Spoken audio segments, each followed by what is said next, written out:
go. Oh, what have we forgotten?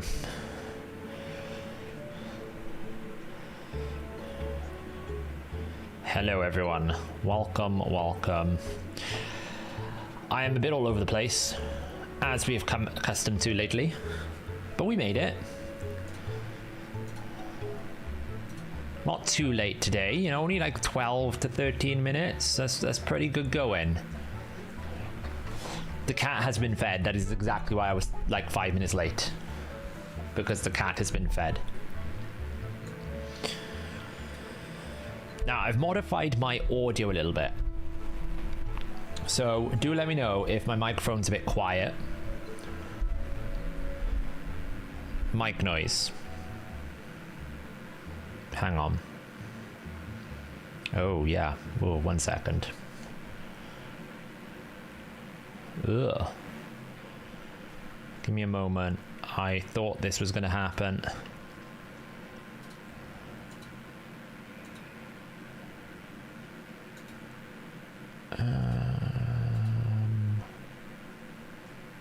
Yeah, 1 second. Sorry, guys.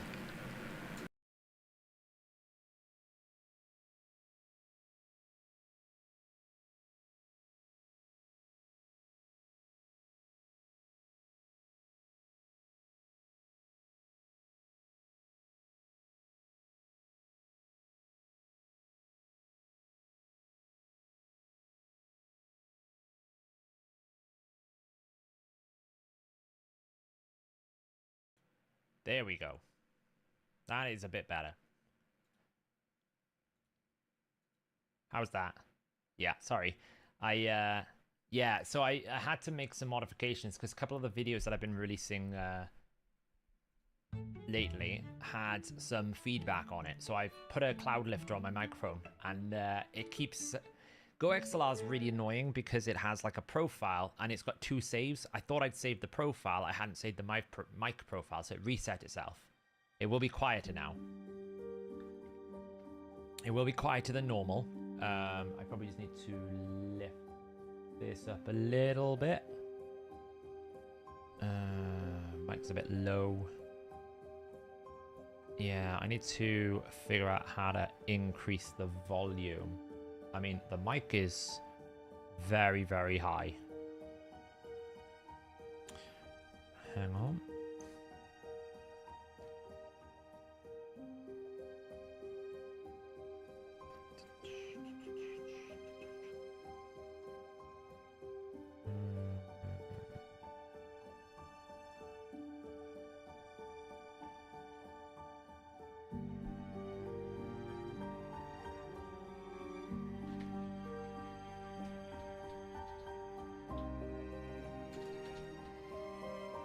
Yeah, just give me a second. I just need to increase it. I knew it was going to be a problem here.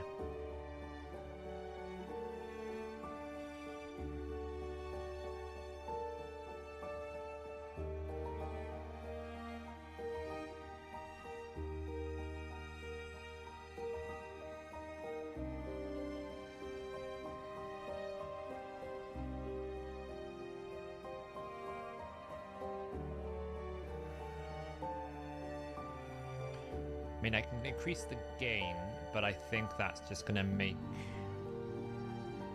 I don't really think it's the gain I need to increase. I'm terrible with audio things, so I need to figure this out.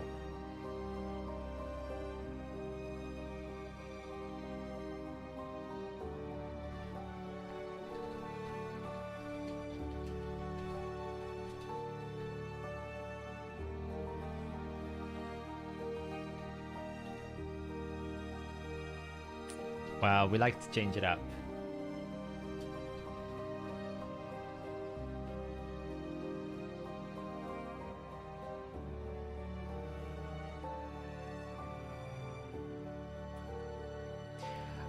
I'm just not very good with all this music stuff. Like, the audio stuff, I normally just hope it stays perfect and I never touch it.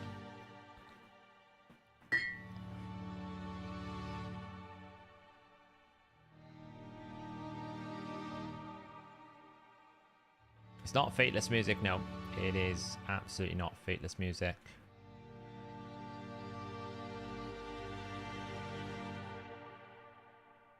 I mean, it is at full volume now. How is that? I'm not a DJ. No. How is that audio? Is that still quiet for people? Or is it better now? Is that like full volume at this point? It's good. Okay, there we go. These things. Technology. Technology is there to test us most of the time. So we're good. Awesome. Yeah, so I was having this problem. It was this weird static feedback. And in the end, I just decided to put the cloud lifter. I had a cloud lifter with the Shure SMB, like this microphone. It's like really crazy strong microphone. But I never really used the Shure SMB because I never used the cloud lifter because it was fine without it. But I've been noticing like feedback on the last few videos that I've done. So the Sorry editor was like, hey, you need to fix this. So hence that's what we did. We fixed it.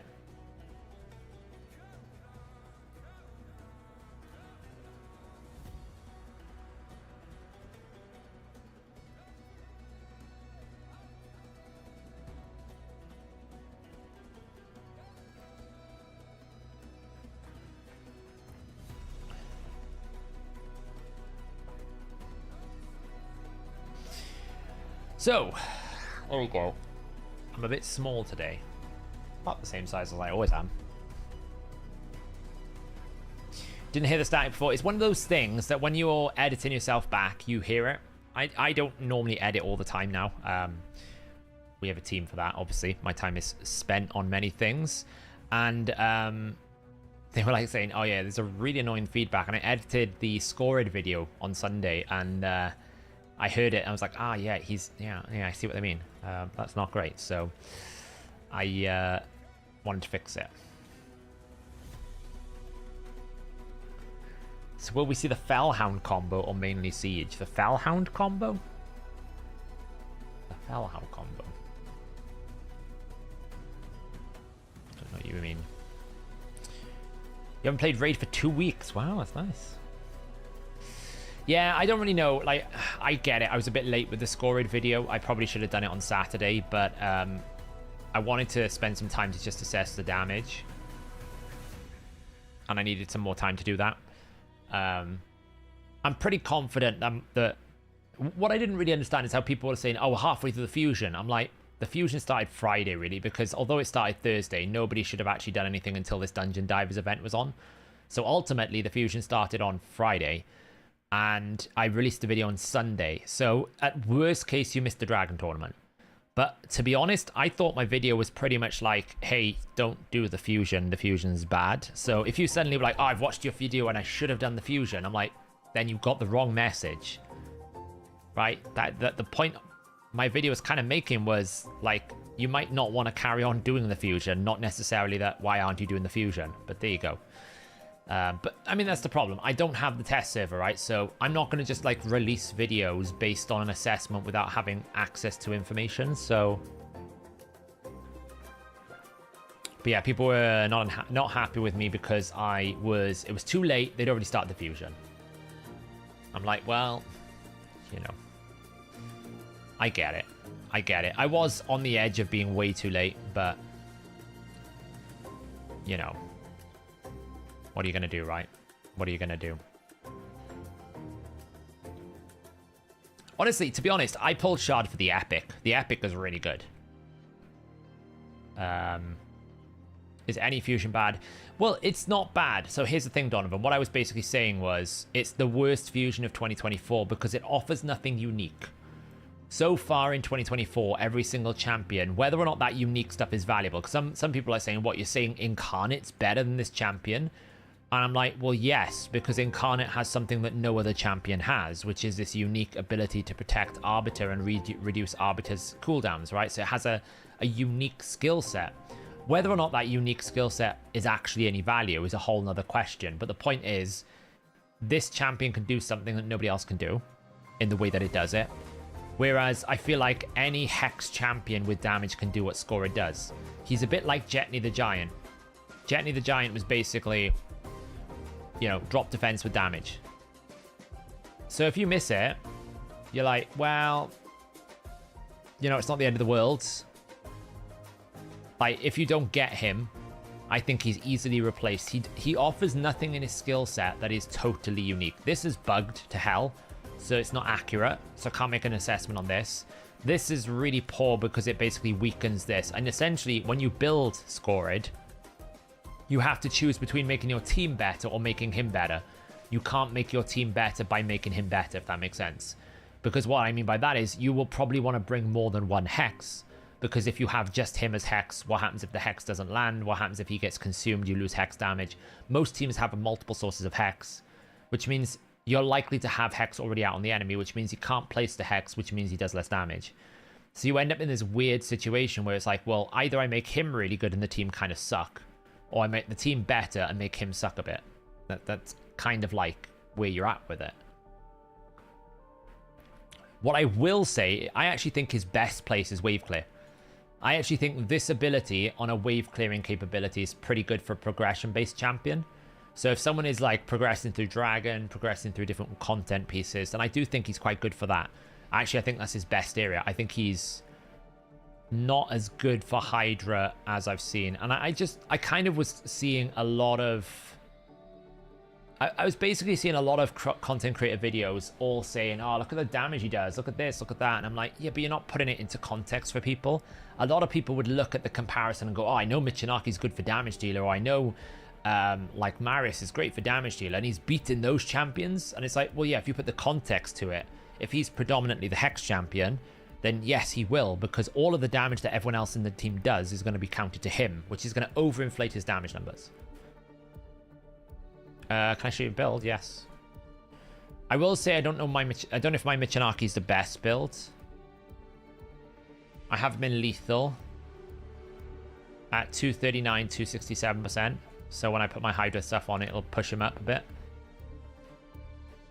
I don't know if it's like the best build, but the reason why he's in speed set is just because it's good speed pieces. He happens to have a really strong Slayer. I haven't picked Slayer, I've just picked it because it's a triple speed. We've got a double accuracy, because obviously you need to give him a bit of accuracy as well, like triple defense. So that's what I've gone. Masteries wise, Helm Smasher. Right. Oh. You can't see it, the light's in the way. Helm Smasher is what I've gone for. Ignore defense. Am I using Carnage? A little bit. We might build him for Arena tonight.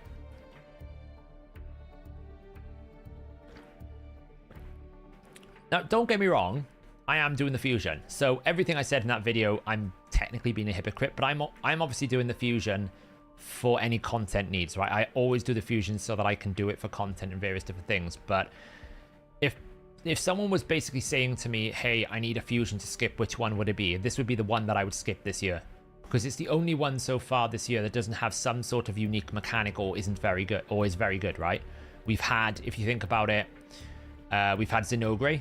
And a lot of people would say Zenogre is not very good, but in my opinion, she's one of the few Fire Knight increase AoE speed damage dealers in the game, and is absolutely very good for Fire Knight Hard. Solved a lot of Fire Knight Hard problems, enabled it for me. So she had this unique role where she could go in and hit 4 times, 4 times, and 3 times. Very good for that one particular role. We've had a champion like Airstrid, super good for Hydra, right? Really good for Hydra. Probably has changed a lot of players' Hydra teams. Makes sense. We've had Armanz. We all know how powerful Armanz is. Really strong. We've had Ancora. Ancora's probably one of the best supports in Arena right now because of Narcissus. Then we had, Wixwell.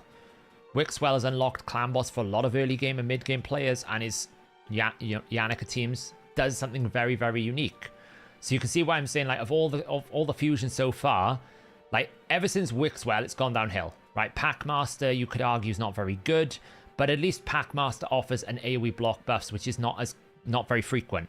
This fill with block buffs and this cleanse with this sort of pre-built mischief tank, paired with the fact that, you know, maybe someday in the future we'll have a different pairing with the dog that they've said, makes him better than Scored because he's offering something that a lot of players need more than anything else, block buffs, right? Unless you've got Ogo, you're looking legendary tier for block buffs, really. I know there's, you know, some epics that can still do it, like the Undead one, the Void Epic Undead, and also Umbral, but they're not great champions, really. They're not like they're full of other things. And the only other one then, of course, is Incarnate. I would say Incarnate's pretty close to this one, but at least Incarnate has something unique about her kit, which means if there's any other content that requires Arbiter to be staying alive, she's going to be the first pick you put in there, right? Because she's going to help your team stay alive. And she is not a bad champion, right? You get a shield, you get Provoke, you get Ally Protection Strength. Pretty good. Like, if anyone was struggling with Clan Boss, you would absolutely say Incarnate's a great champion. So I think when you look at the fusion set as a whole, it's the first one that doesn't do anything unique. It's the first one that is what I would say skippable. So, but there you go. Every CC is a hypocrite. I don't think every CC is a hypocrite. Because I don't think I was there saying everyone should do it, and then I didn't do it, or I was saying I'm not going to do it, you shouldn't do it, and then I did it anyway, right? I never said what I was going to do. I was just I was trying to give a balanced argument for why you should not necessarily jump at it, because I think a lot of the teams you were seeing were showing good damage numbers, and it wasn't clear that actually he wasn't doing the damage Hex was, right? He's no better than just a standard epic with very, very good build, in my opinion. I think he's overrated.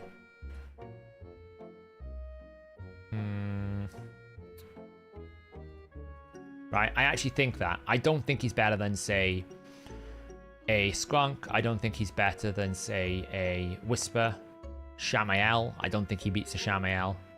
He's just getting there because of his Hex. This team's a bit nasty. He's going to go first no matter what I do. I mean, I could throw a Torment in there, but I feel like it's bait.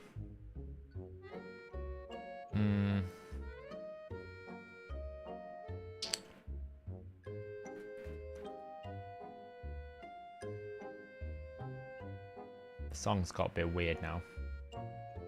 Not gonna lie.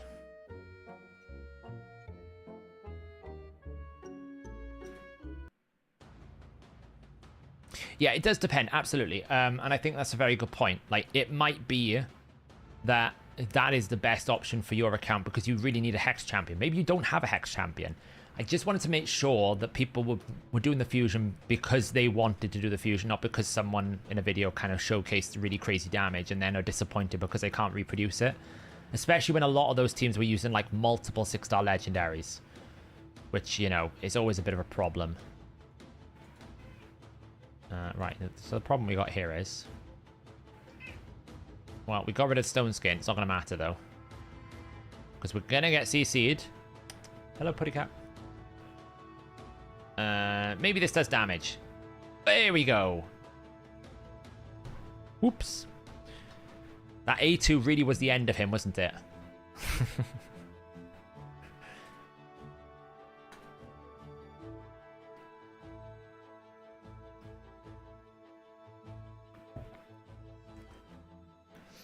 Yeah, exactly, Almir, right? So you always have to think about that as well. If you're a heavy Cintranos player, then another Demon's One's never a bad thing. I might plan on using Packmaster. I think I might at some point, Osteo. I haven't pulled him out yet, just because I'm waiting for a really good moment in time. I almost pulled him during the last CVC, but I just decided not to in the end.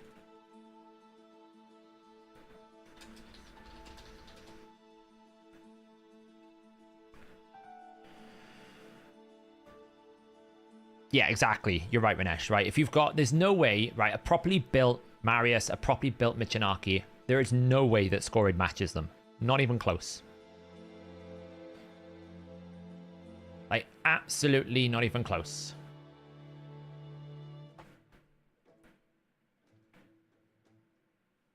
That is true, Nobo. Gear is a big... It's a big part of it as well. I was a bit worried about double picking.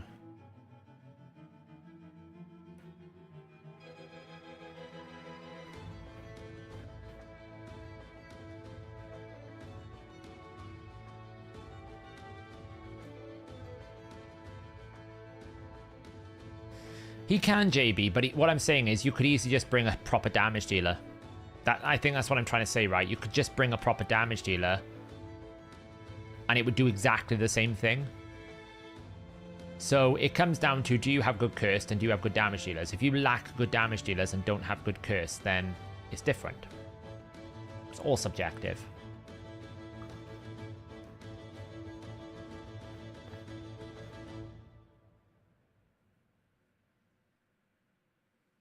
I mean, Marius is just super strong. Whereas A2 is just bugged, JB. That's the problem. That's the biggest issue with his A2. It's just bugged. By the way, I'm for sure going to lose this. I'm pretty confident I lose this. Because I didn't build properly. Mithrala was a mistake. Although he kind of did do that. That was a potential mistake now because...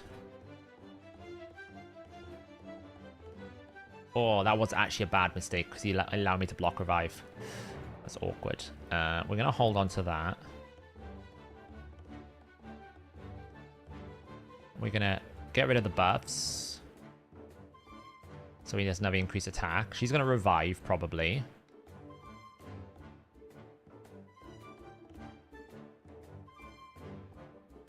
That's going to allow me to put strengthen up. And now we're going to have the problem of Blood Gorge can't do anything. He might be able to... Oh my lord. That's the hardest hitting Blood Gorge I've seen in a while. That Blood Gorge did a number on my Narcissus. Good lord. Normally Blood Gorge are not that great, but he went to increase defense and strengthen.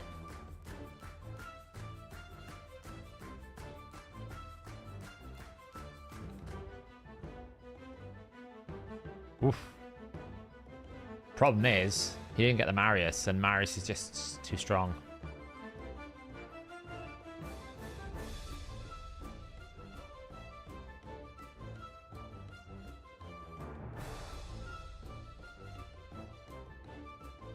Boom! Shouldn't have won that one, really. I was a strong Blood Gorged.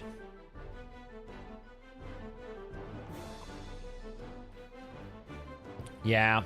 I would love to go faster, Tycho, but I'm restricted by speed because of Sand Devil. It's a real pain.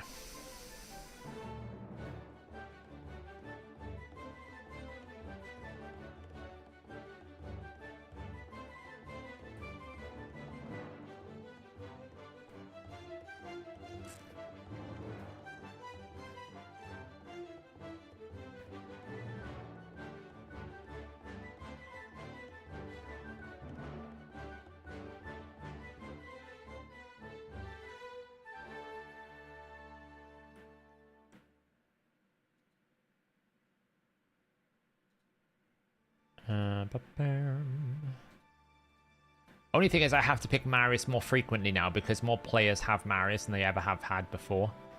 So I've always got to be mindful of Marius being auto-picked, you know?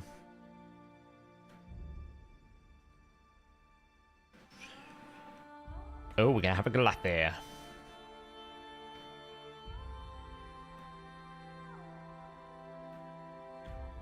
I have no idea if she's even built.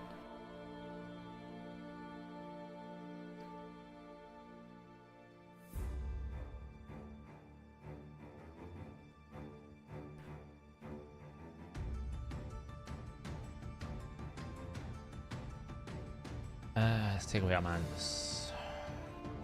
Ah, see, he counted my pony. Might be fine. Elvis and Stone Skin, it might be fine. I was hoping I'd get Marius, but losing Marius is a bit of a problem.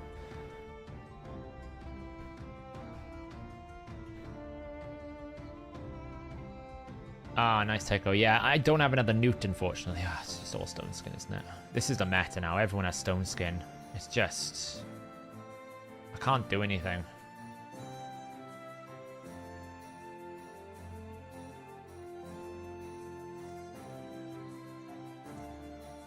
He's going to revive probably with Galath here, but, you know. Oh, he doesn't even need to. It's Monkey, isn't it? Yeah, I probably lose this one because he took my pony. That was 2 attacks if I had the pony. I'm going to lose all my abilities. Because Galath is broken and he's going to block revive me. And the moment I block revive, I'm out. We didn't yet. It's close. A2, end the fight. Oh, well, he actually wasn't very good. The only downside is I have to wait a while before I can take a turn, so it's probably not going to help. Because I'm probably going to get CC chained, and this lockout is problematic, basically.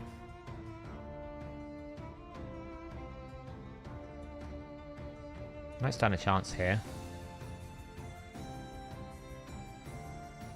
Can't revive on his alternate form, so it might be alright. I think we're okay. Yeah. Because I can't revive in his alternate form. That's the only thing with Galath here. If you switch form, you get stuck there for a while. You know you're never going to get back to revive if you need it, so you've got to be careful. Yeah, Nice is pretty strong. People underestimate his damage. I did see the guaranteed Shamael. I would recommend that if people still have Void Shards, it's probably worth the 30. It is probably worth the 30.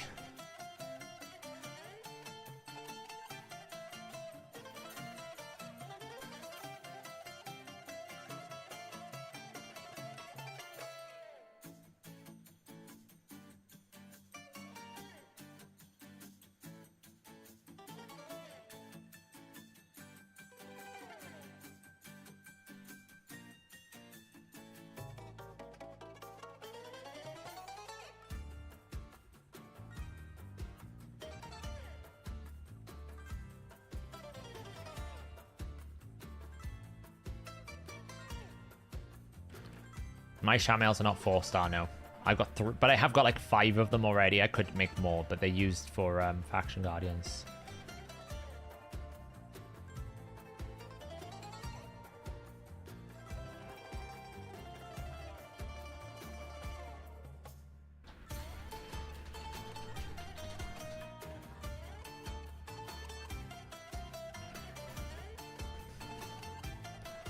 What have we got here? So we need to have a solution for this. If they ban my Narcissus, I don't have a solution for Siegmund.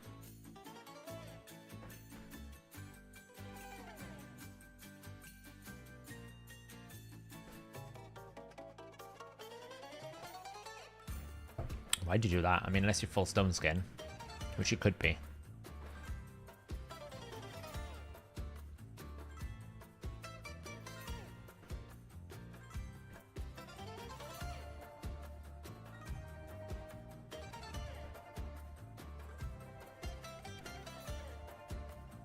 Okay, only 1 stone skin. Wow, that is a fast Siffy. Do you know how fast you have to be to basically beat my 30% aura? That's insane. That is an absolute... That is like a... That's got to be a 410 speed Siffy. That is how fast you have to be to beat my Shuzhen with a 30% aura. Anyway, that was... That is a fast Siffy. To beat, and it's not even 6-star, to beat a 30% speed aura, that is fast. Oof. It's got to be at least that. Oh, not again.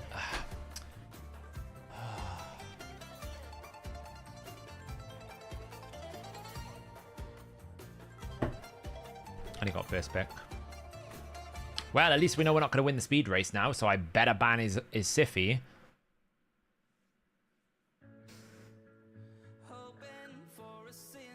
I mean, I know he punished my aura, but he didn't even have an aura.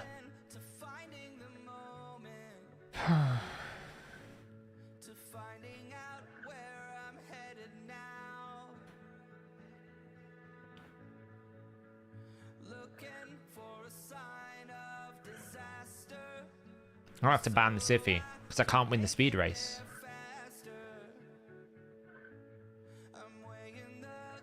Unless, did he still have, maybe he still had Monkey. I don't think he had the Monkey, though.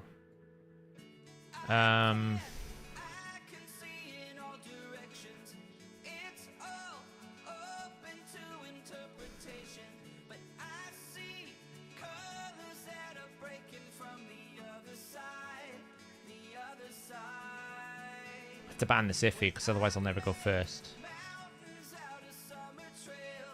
He's giving me Narcissus, so he's kind of giving me a free win against Siegfried. So, it might be alright. I surely must win this speed race now. Right.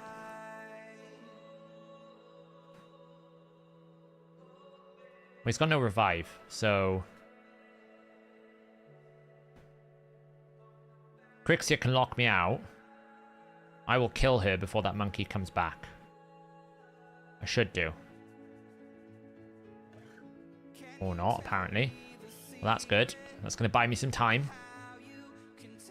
That stun is not great. I'll be honest, that stun is not great. It's going to cleanse that enfeeble off, right?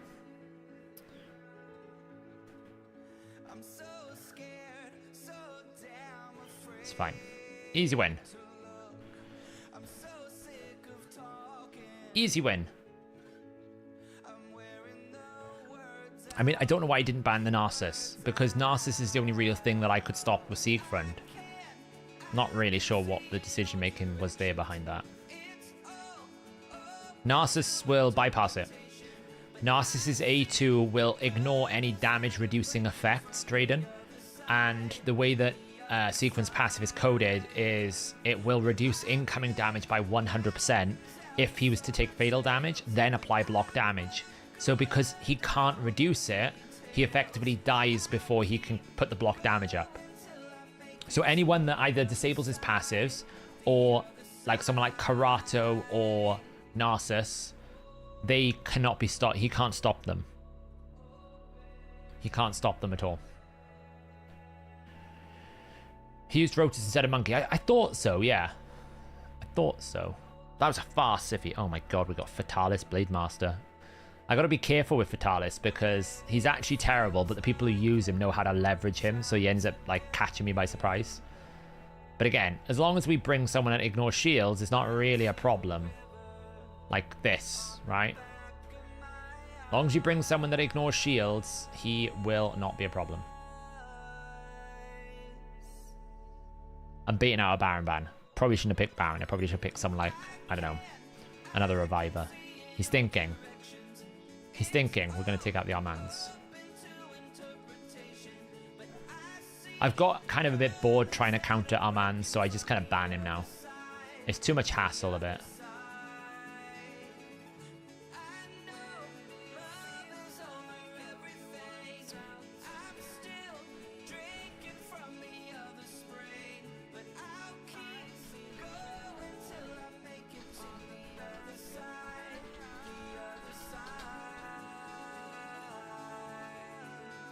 I probably made a mistake picking Baron because it's just too fast, you know? Look at the speeds on these. I'm way too slow. Eh. Well, there's one dead. Oh, wow, his... That truly was bad. Okay, well, it's getting worse. It's getting worse by the moment. She's going to change form on me now, and then she's going to stun me. Oh, come on, let me take a turn. That was a mistake, probably. I should have waited for the Wukong. It's going to A3 and just kill me instantly. Speed is still king. I was never going to win because I took Baron and I shouldn't have done. Nah, not really. Baron's reaction didn't proc.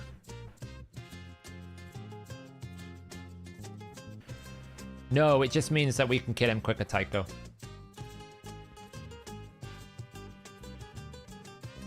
I was just thinking, I actually overthought it, basically. In my head, I was like, oh, just ignore the shields, kill it. But of course, you're right. He doesn't crit. If he's under a shield, you need to deplete the shield. So actually, I should have found someone that did more damage against shields. Or stolen a shield, like a Yannicka is a better pick than that. I lost that one, though, because I went second, so it doesn't really matter. He's not actually that good at countering Narcissus. I lost that because I overpicked damage and underpicked protection.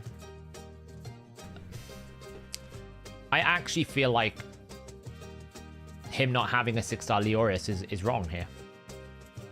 I do. I feel like it's wrong. He just can't quite complete the trifecta of like, you know, 6-star polymorph here. Eliminate, do I pick against this then, huh? Just go first maybe and just try to ban him out.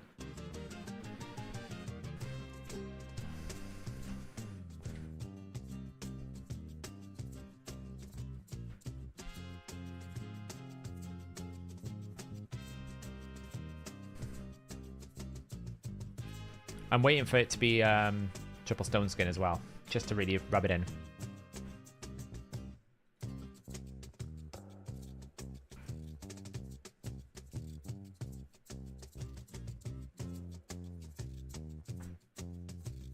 Oh, that's brilliant. Oh, I'm going to get locked out. I wasn't quick enough. They took away my Shugen. Sucks. Probably lost. I'm so close to quitting because I know I've lost. Yeah, I've lost. Look, there you go. Straight one shot. That was fun.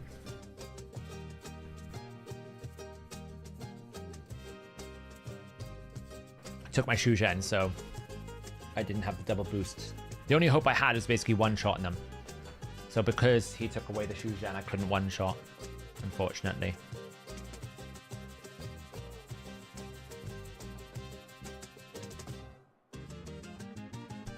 I lost 3 in a row. I have, look. We had such a great start. Wait, I didn't lose 3 in a row. It's just being slow.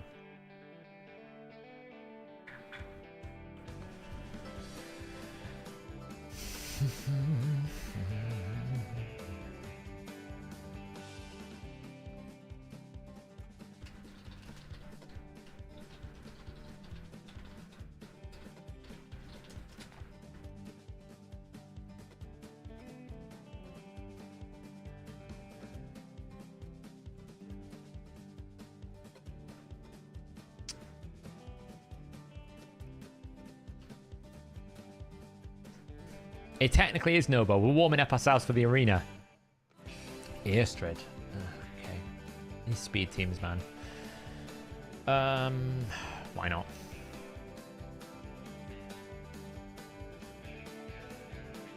I rarely use my Armands, to be honest, Lean. I should. I like being like the weirdo that doesn't use Armands. It's fun.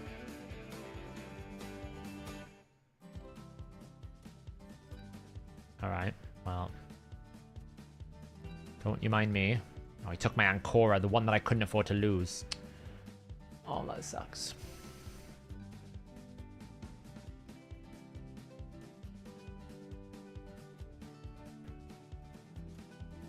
Oh, and he's still faster than me. How fast is that Mikage? Well.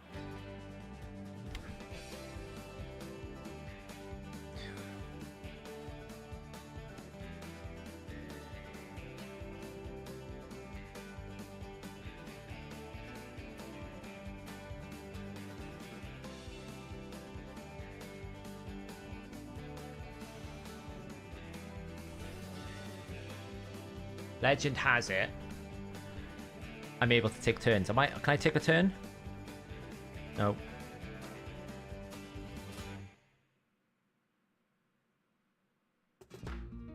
Hey, look, I can take a turn.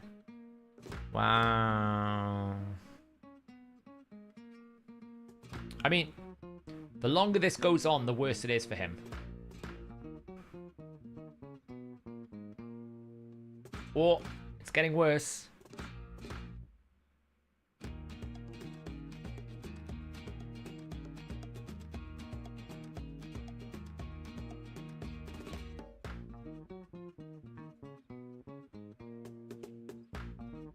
Oof. The problem when you change Mikage form is you kind of trigger Marius constantly. So, you know, anyone who's fighting a Marius, don't pick Mikage into Marius. It's really bad. Yeah, I'll show the Shugen build after. She's like 380?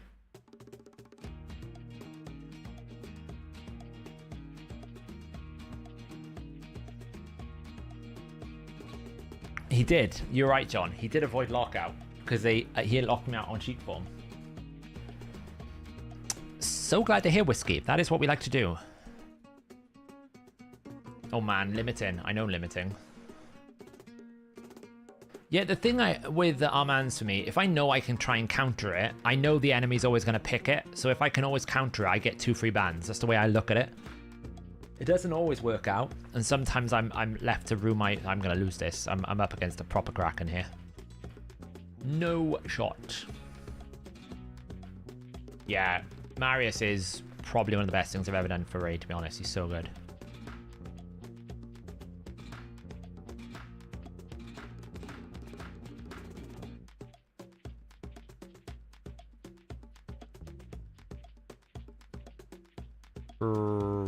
Wow, that is that is something, my friends. That is a 6-star Finer, a 6-star Mans, a 6-star Mikage, 5-star Lazarus, and a 3-star Siegfried with a +1.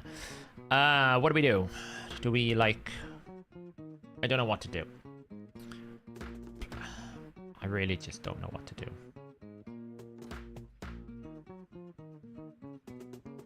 I can't ban anything. Literally nothing I can do. Quit. Yeah. That's what I should do.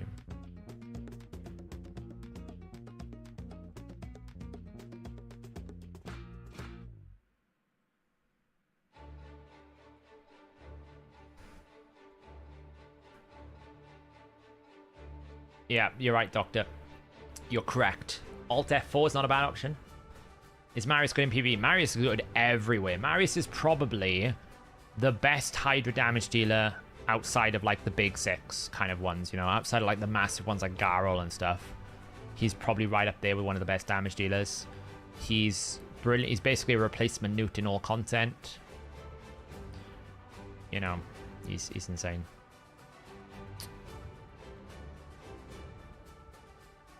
Does he have enough buffs? I don't think so.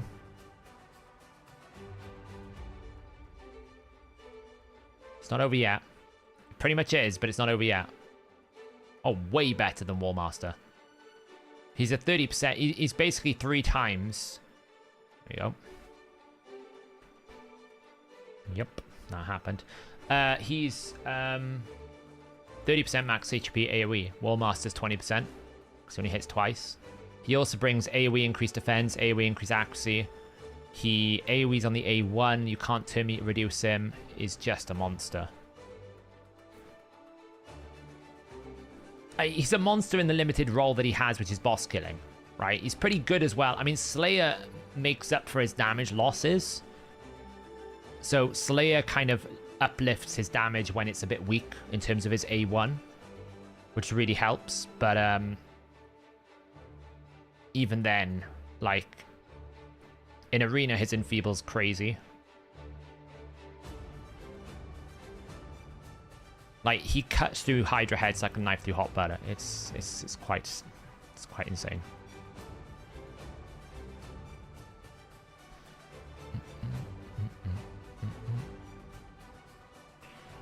Boom, boom, boom, boom, boom. Let's have a bit of fun, shall we? Let's bring in Carnage, the Anarch.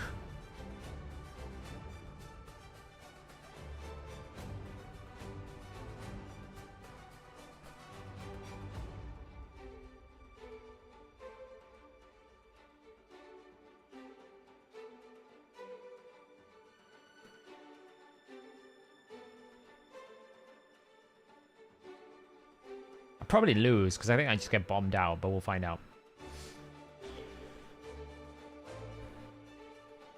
Yeah, well, you got to be careful, Shooter. You need to build it to no more than 238. How fast is he, Shooter? Because obviously Slayer will activate hit counts, so you need to do it while the boss has woke up. Yeah, so this is just the problem. Oh, that kind of helped. A little bit.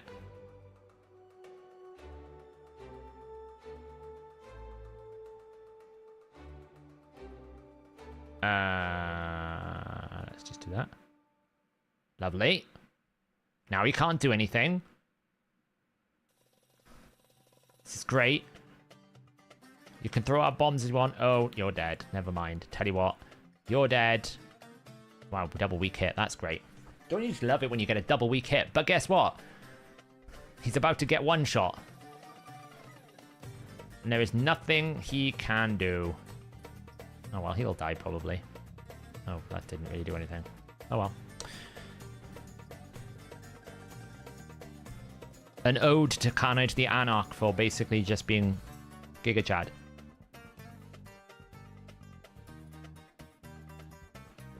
That A3 when it gets going and kills someone is pretty nasty. It's hard to come back from that. Can't cleanse it, can't do anything.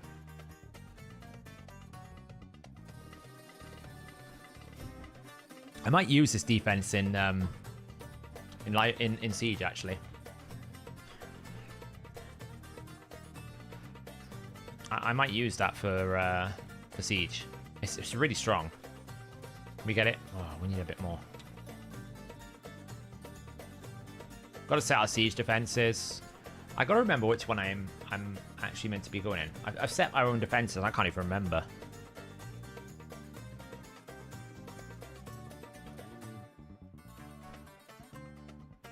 What am I meant to be taking? I'm meant to be taking Stronghold 3. Okay. Our defenses are filling up.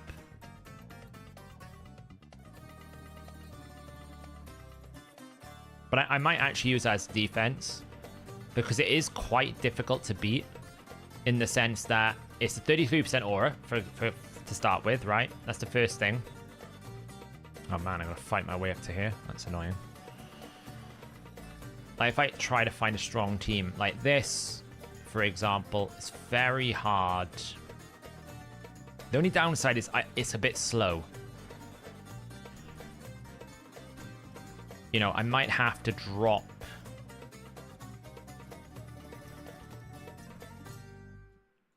It would probably be this. If I did it, it would probably be that. I might have to drop the Narcissus. And the reason why is if I don't bring Shujen, it's a bit slow.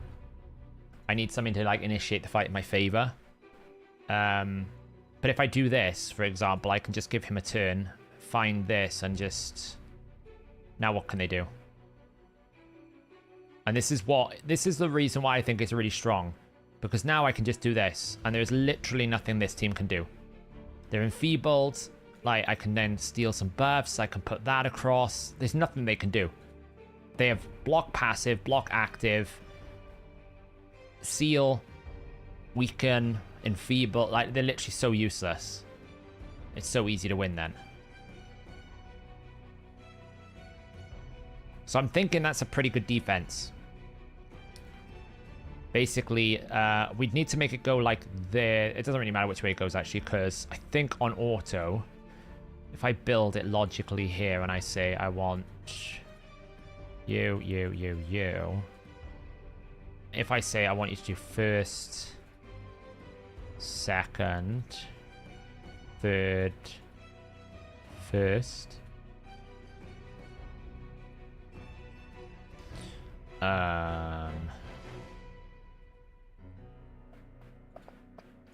First.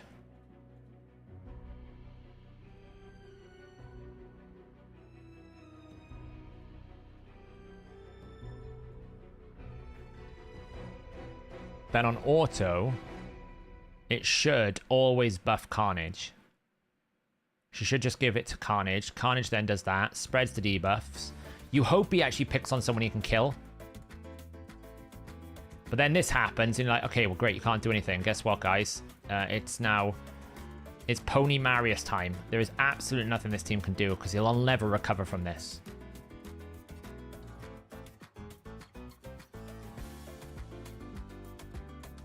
You know, the only downside is if you place it into a hef rack, right, you put some stone skin.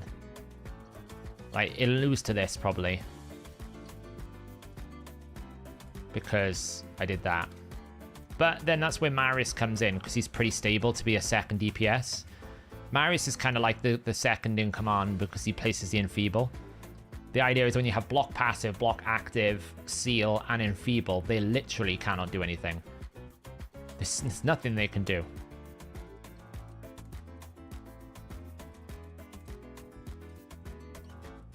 I just don't know if it's like stable enough without a soul. The only problem is he's very squishy. That's why he's in stone skin.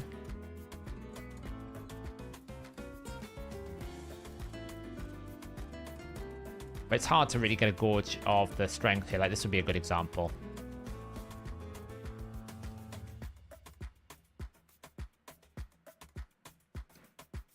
Ultimate Death Knight took one. We locked one active. Whoa, that was a very strong A1.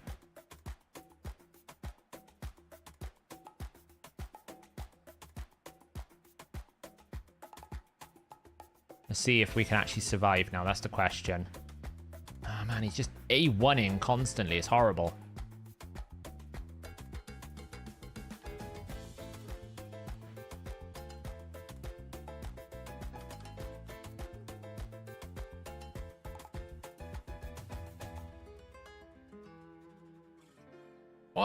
Oh, it's so strong.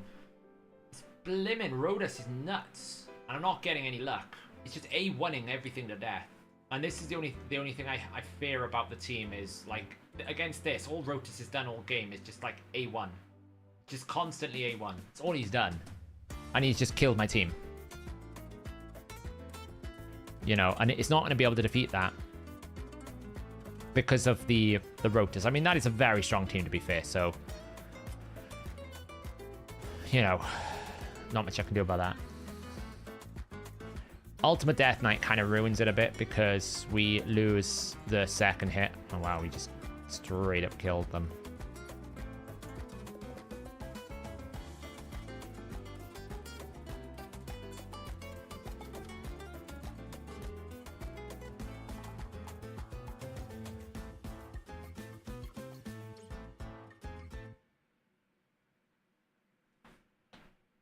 It does do a pretty good job. Like, I wonder how it does against this.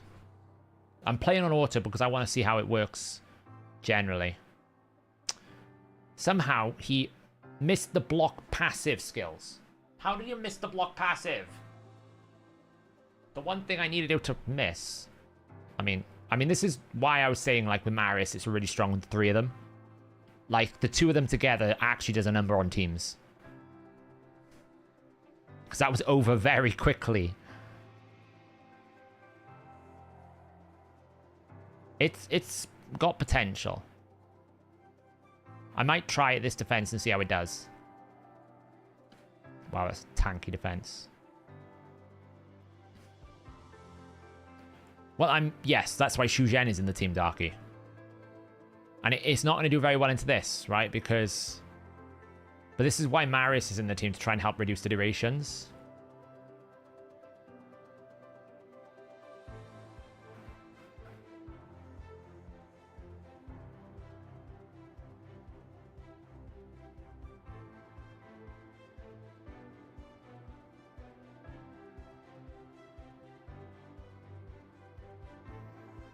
It will get speed farmed as if I don't go first. That's the only downside, you know? I get it.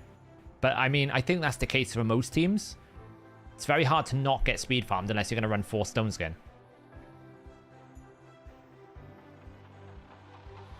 But it's pretty sturdy if it gets going. It's pretty sturdy if it gets going. I think that's the way I'm looking at it. It's probably my best option that I've got right now. Like, it does a number on Taras as well because the A3. Thing is, a lot of people will use this squishy speed leads. See? Taras is now useless. Like, when it gets going like this, it's very hard to recover from. Because Taras can't do anything. He's got no passive. We follow up with a big nuke. Seal blocks gear sets and masteries, yeah. Yeah, it's pretty consistent. Where I've lost is probably a team that I wouldn't win against anyway, right? This guy here. It's a very strong Rhodas. That's the only reason why I lost that. It's very hard to take him down. So I think that's going to be one of my defenses. The other defense, I don't think I can use Teox in his current build. Someone did want to see my teams just quickly. Xu Zhen at the moment, she is currently... I nerfed her HP a little bit for Necra. I should probably put her HP back up now. Because I have these, which are better. Can make a tank, you know. 385 speed, 383 accuracy. That's currently her build. She could be faster. I mean, let's face it. I could just put a 5-star glyph. I could just put a 5-star... I could... There we go. Make it 388. 388 speed. She's pretty quick. I can't get much faster than this. You know, we got a triple roll speed, perfect. Double roll, the gloves are where it could be improved. Double, 2 below perfect. A very low 4 pick there. 2 below there. Like, you know, I don't think I've got faster gloves, unfortunately. I do have a triple there and a double, but I wanted tankiness. So it's my most defensive gloves that I've got at that pace. Currently, I mean, I've got her in a presser. I should probably change her out of a presser and put her into something like, I don't know, timely intervention or something. This is kind of useless. Don't really know why I've done that. Experiments, probably. So yeah, she's at like 388 speed. Well, no, but remember, she does this. Every 1 speed she gets more accuracy, Sky. So she's actually, if you think about it, what is that? 388 plus 383, 388 plus 383, like 700 plus accuracy, nearly 800 plus, if you count in all these different things. So she's fast. Is she actually super? Is she fast enough? I mean, it's gonna be quick, considering I can use her with a 33% aura. So only, I think only Shazar has a match in aura, so I'll always have an aura mismatch. The only thing I don't have is Banner. Right, if I get a Carnage Soul, I'd probably put a Banner on him or something. That's the only thing I lack, is the Banner.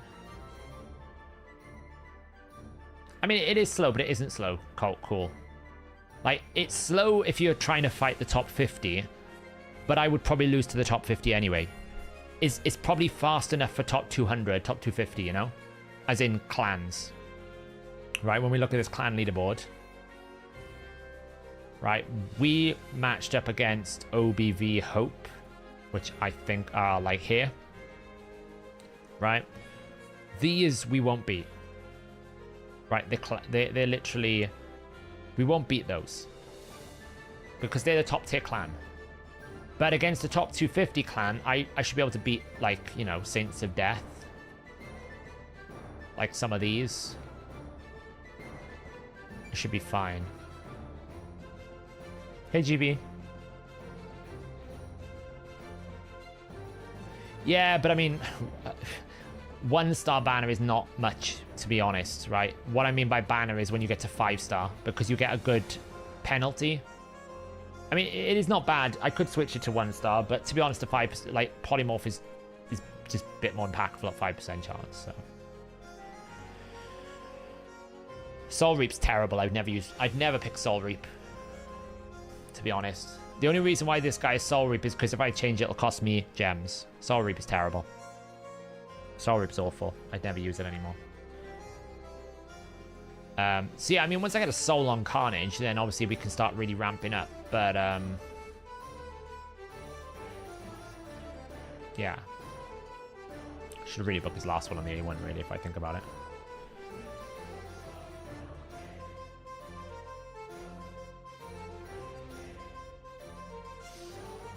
Which champion are we talking about, Wilson? On Shuzhen, I would probably put Banner. Shuzhen at 6-star, I'd either pick Polymorph or Banner. Because it makes sense for her to strengthen her own aura. Like, that's a big increase. If you have a 6-star Banner in your team, it's great. It's just really hard to find 6-star legendaries. It's very hard. I mean, you could do it with an epic, but most epics don't make it into arena. So...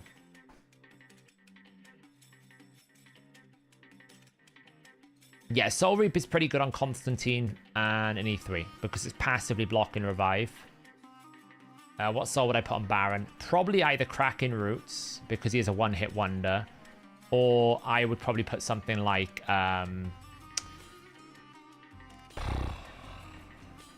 Ward maybe to help him survive.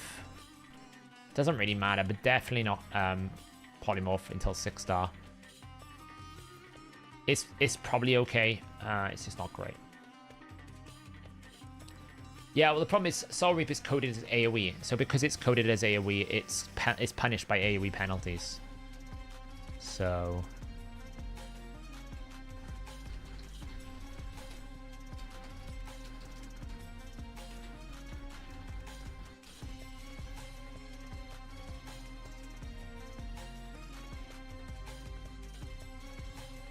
he's also in Flawless, look at that. He should actually be in something else because of Harima.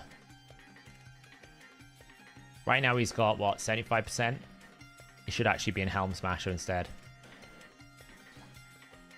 No, it does not, Matthew. How does Ward work? So basically, Ward of the Fallen, it's kind of terrible until 6-star because you can't recover the bone armor stacks. So when you start battle, you get bone armor stacks. Okay, if you're 1-star, you get 1. If you're 3-star, you get 2, and if you're 5-star, you get 3. And what it does is, oh sorry, if you're 6-star, you get 3. If you're 5-star, it just increases the damage reduction. So what it does, for every time you have bone armor stacks, it reduces the incoming damage you take by the percentages, and it consumes one of the bone armor stacks, right? So if I have 2 stacks, I can take 2 hits with minus 30% at 5-star. Okay, minus 30% incoming damage. It's particularly OP on someone like Rotus because it applies after his passive has been checked.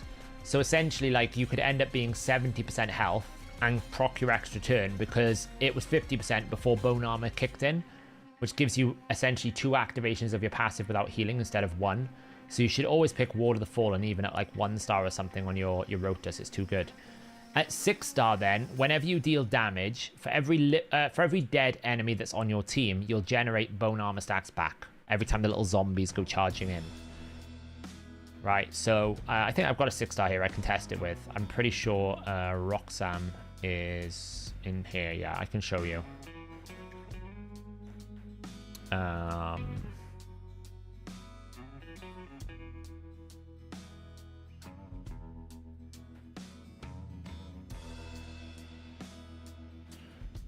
So if I bring in a Roxam, right, she'll have that. We'll just we need to bring in some food, so we'll just bring in,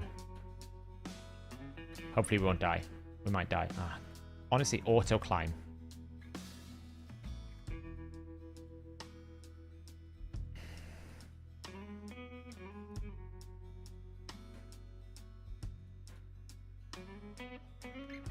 Okay, so you can see I start with 3 stacks. So it means I've got 3 attacks at 30% damage reduction.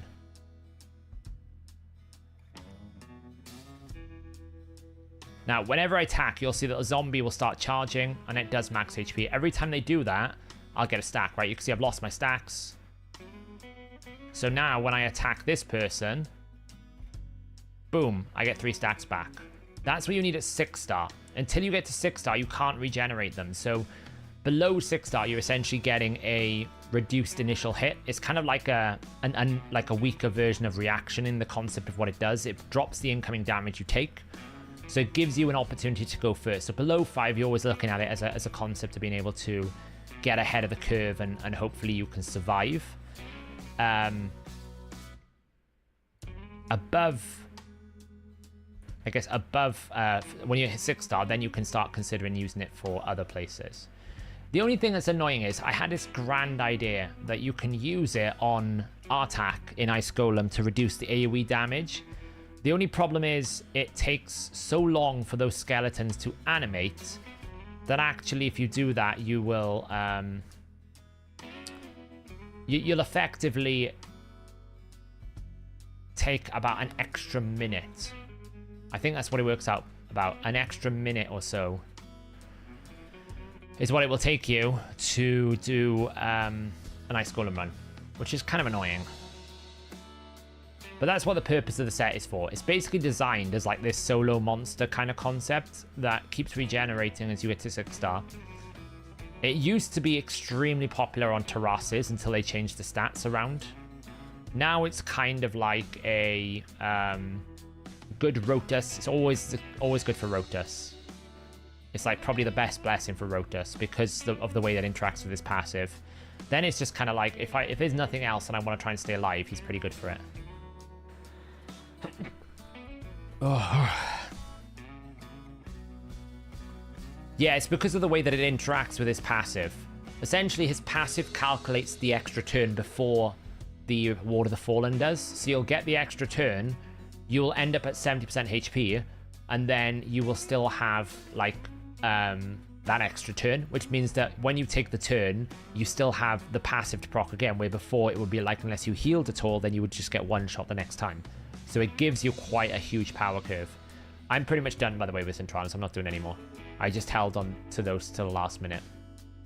We've beaten all of Amius. We've done all the harder stages. I cannot be bothered to do this. I probably could do this stage if I wanted to. I could probably do this stage if I really wanted to. I don't want to. I could probably even do this stage if I really wanted to, but I can't be bothered. And this one, to be honest, if I geared my Siege Hulk, guess what? Can't be bothered. I'm happy to claim my... This is the one I only ever want to do. If I only had one choice in Soul Cross, it would be this stage. Because it gives you an Eternal Soulstone. Probably more valuable than all of this put together. That one alone is what I would go for. These are nice to have for the oil and the gear, like all the bosses of gear, but this is the one that I always go looking for because it's the one that's going to give me the most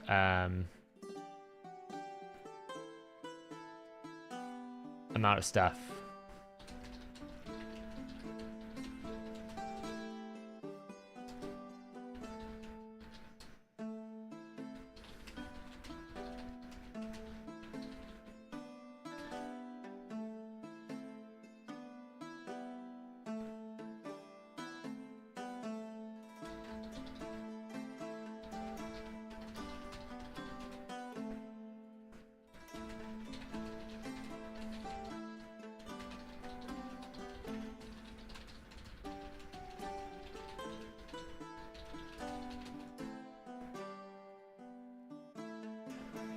So, S13 is easy.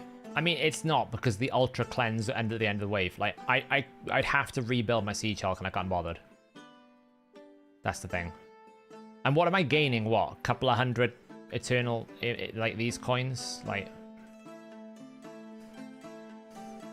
do I even care?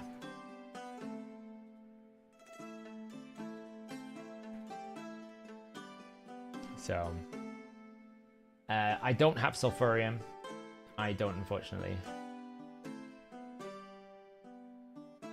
S8, the only way to do S8 is to do... Spider.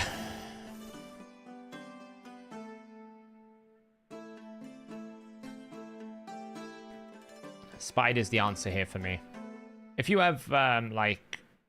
Alsgore, he makes it much easier, but it's still a pretty horrible thing to do. Did we do today? Thanks for the instant equip. Cannot praise enough for time saving. I've heard a lot of people have really enjoyed it so far. My Hydra Clash is easier? No. What it is, we tanked. We've decided to tank in the end, so... I actually need to do 2 more keys today. Yeah, when we saw this, we kind of were like, yeah, it's all right. We'll peace out, right? There's a +4. That could have done a lot more. We kind of saw, you know, a couple of these coming out. This one came out. We were like, nope. What was the other one? This one in here, right? We saw this come out, and we're like, nah, you're all right. Peace out. So we are just tanking. It's kind of a late tank. It's not really great. We should have kept our damage numbers a lot lower, but... actually, let's do this quickly. Let's get our Hydra keys out of the way. I was planning this stream to be a lot more Hydra focused. But we didn't need to in the end. Because we're tanking. So... Are the Prism Shards worth the 2.7k energy? Honestly, I'm probably doing it purely for champion chase points. It's pretty good for champion chase points.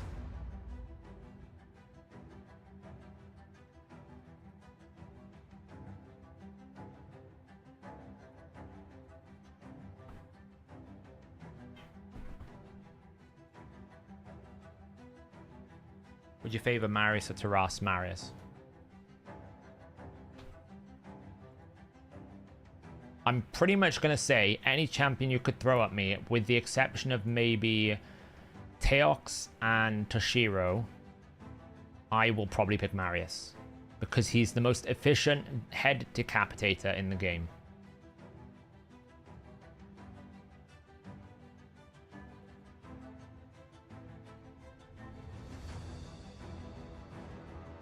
Now, the only downside is I absolutely need to blast his head on the right. Why am I manual in? To make sure I don't do too much damage, Jenga. It does last until the chase, yeah. It should last until Friday. I need to put the fan on, guys. Hopefully it won't make any background noise. It's really warm in here today. Let's see. No, it's good.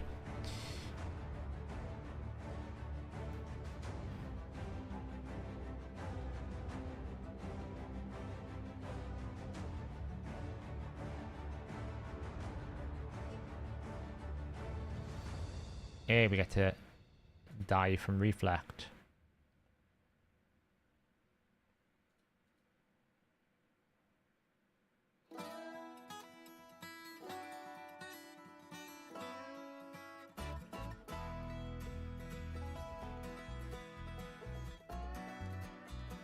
Oh.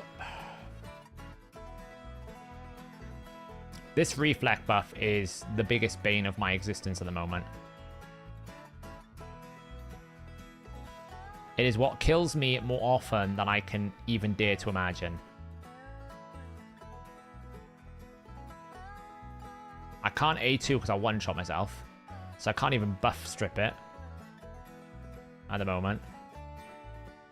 Oh, now I'm going to get provoked, which is great. This is going to one-shot me probably. It's a good thing I only need to do 20 million because this team's about to fail. Might be able to get the attack out at least. Well, she's dead. Like I said, this team's about to fail. Because of the reflect damage somehow, she killed herself. This pony's dead now because of reflect. Oh, we did heal. That's something.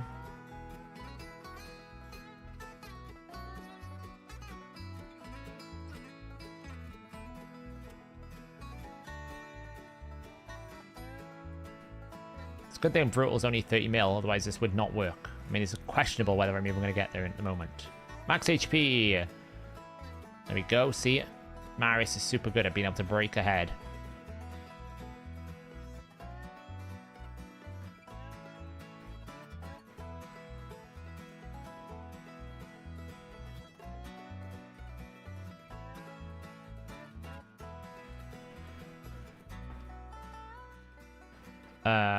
That's enough, right? 31.39 is enough for Brutal, right?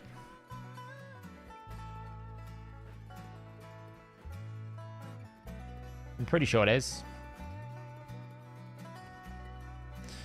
With Armans and Stone Skill, would you recommend Supersonic or Speed? Supersonic. EDAPs. If you can get your Armans to 326 speed in Supersonic one-turn Stone Skin, you are good to go. Edags, because most of the time that will really hard counter a triple buff champion like Siphi or Duchess. So you should be good then.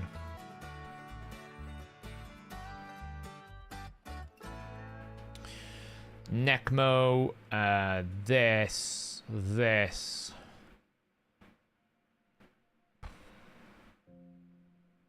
I don't know.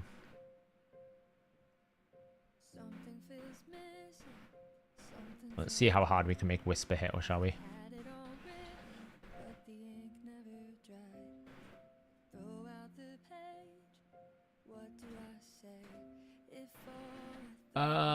Who has a pretty big damage set? Right, let's see who have we got left here.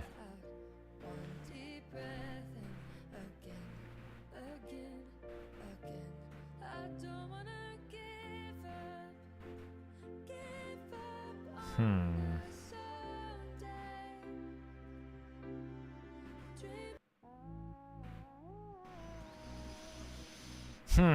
should we put in here?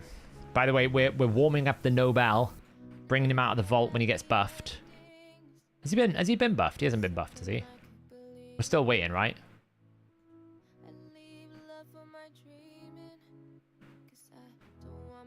We're still waiting.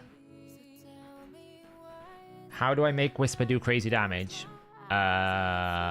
Build it with 7,000. Wait, hang on. 7,800 speed, 340% crit damage with 20% ignore defense, and put a Teox next to it. That's what we're about to test. Today's challenge. I'm just trying to see who to put with it. I don't really know. Maybe Padraig. Airstrid hasn't been built yet. We could build Airstrid to test it out. Like, she's not been built yet. She's awaiting building. I'm probably going to run in Masteries when the champion training event comes. I'll probably run her then. Because she's going to come and form this team, to be honest. It's probably a good thing that I haven't done it yet. That'll help me. I don't think he's got more crit damage, is he? No, good.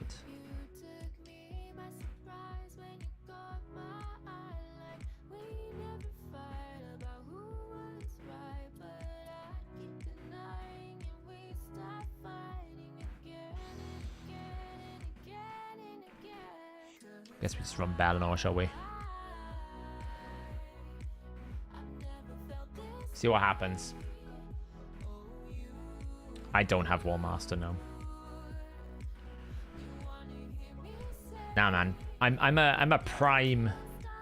I'm like a proud Nobel carrier. I have faith in Nobel. Well, his head's dead. This head's a bit defeated.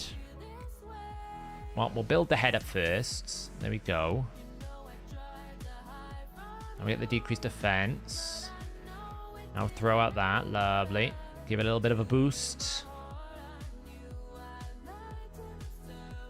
Throw this out for some really terrible AoE. Let's see. So normally she'd do like, you know, 1.2 million A1s. We kind of need more debuffs though. I've realized this. I forgot to put debuffs in this team.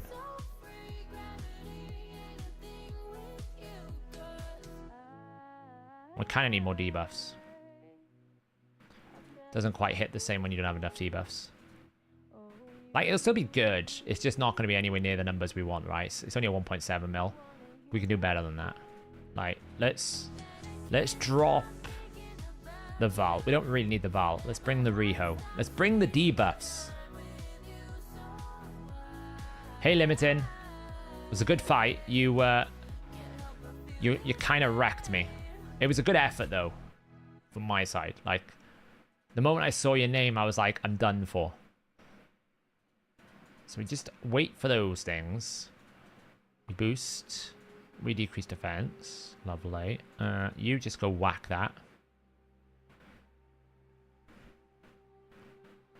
Curious to know if it'll pay off. I mean, it might do.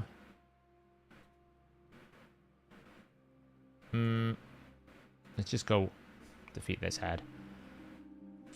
Poor guy. He didn't stand a chance. Didn't stand a chance. Anyway, let's go and start applying debuffs here. So there's 2, 3, 4, 5, 6. Now we just need like Hex. Well, let's have a look what this does. Okay, I mean, you know, it's a casual like 2.2 million. And it procced an extra turn. Procced an extra turn. Oh, that's... She just procced an extra turn off that. Which means I can just go back in. For another salvo. Of our lovely dearly departed.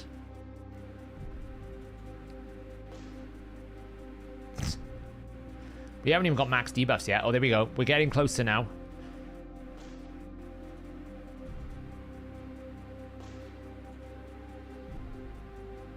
I think we're pretty much there. Leech is all that's left. There we go. Here we go. Full nuke whisper. 1.4, 1.3.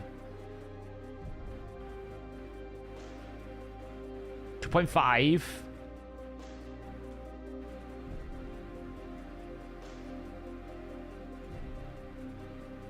We might as well start setting up the next head. 1.1.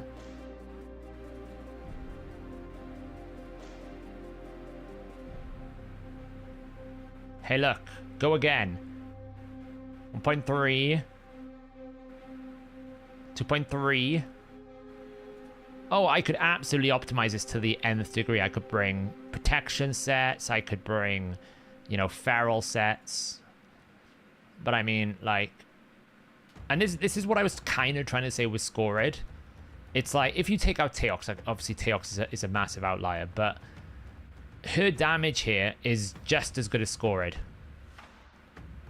Like, she's pumping, like, you know, 7 million. It's like... Yeah, I know, I haven't maxed him out yet. But, like, you'd never want to waste the opportunity to do A1s on decapitated heads. That's the thing.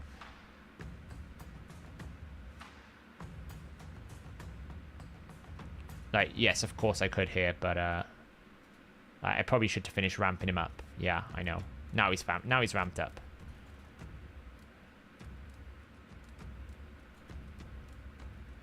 Wow, this whisper. The big damage difference you're seeing is when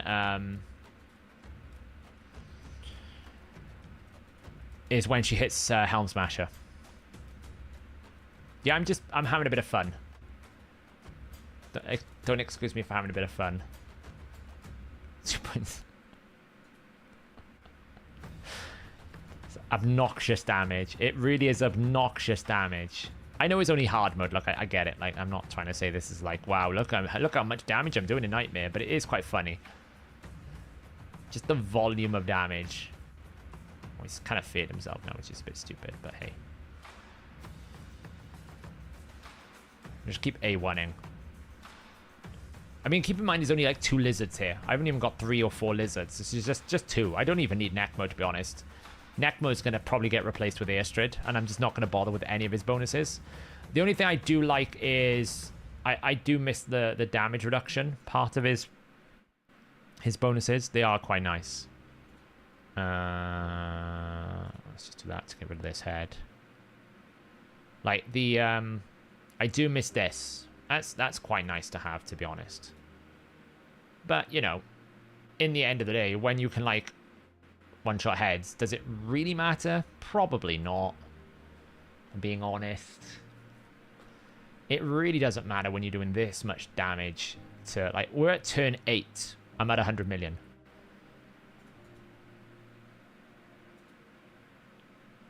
I'm absolutely going to get wrecked by this head over here. Never mind. He's dead. Oof, nearly. I probably shouldn't poke the bear, to be honest.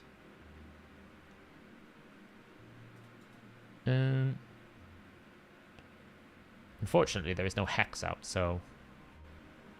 Just do that to get rid of that. Oh, hey, look.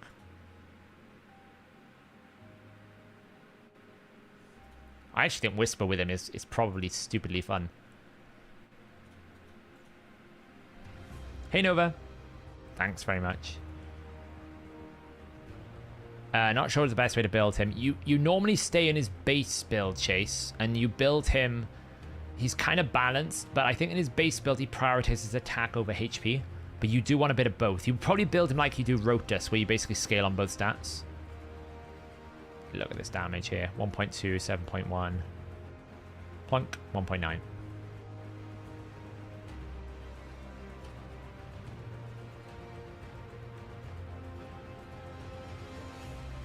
You see Scratch video triple hit ally attack the ninja using Yannicka, Teox, Mikage. Which hit for A1? Which champion? Yeah, Quintus's A1 is really strong. It's one of the strongest A1s in the game. Boom. This is hard, yeah. I'm going to run into like turn 15 and we'll see what we get. Well, that was actually quite a low hit. Oh, she's lost her increased attack, that's why. I was going to say, I was like, that's a low hit. She's lost her increased attack.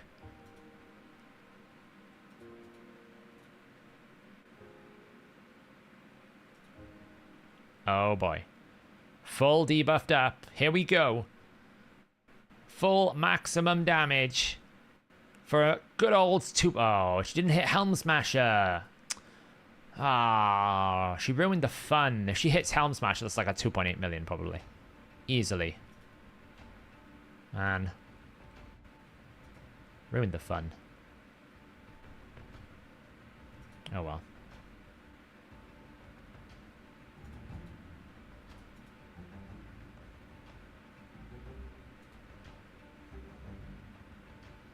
Well, that'd be dead.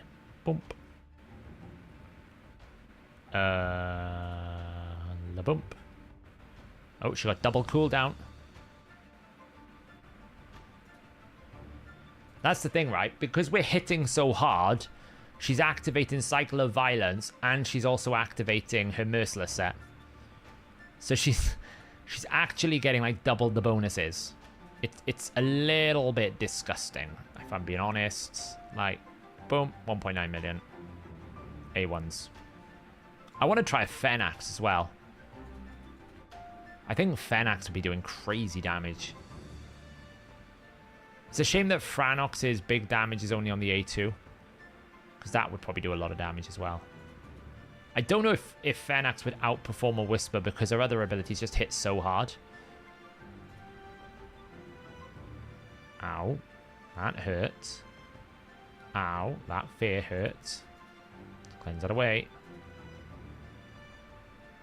The Merciless will not proc on ally attacks, no. Look how much damage the Hex component did. You know, that's why I was saying with the fusion. The Hex component is massive.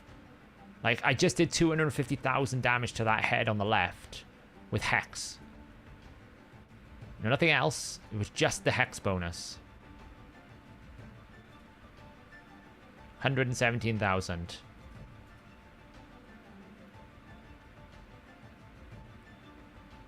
Killed the head through Poison Cloud because of Hex. It's insane. Like, now I've killed the other two heads.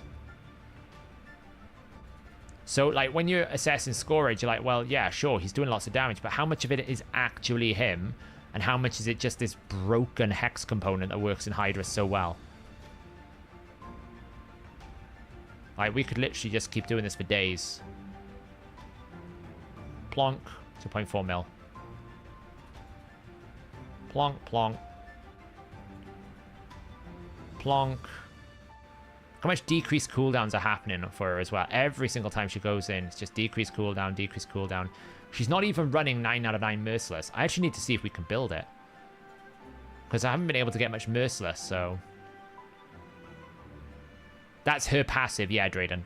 Merciless won't activate it, but a passive will. She can activate extra turns from a passive. Plonk.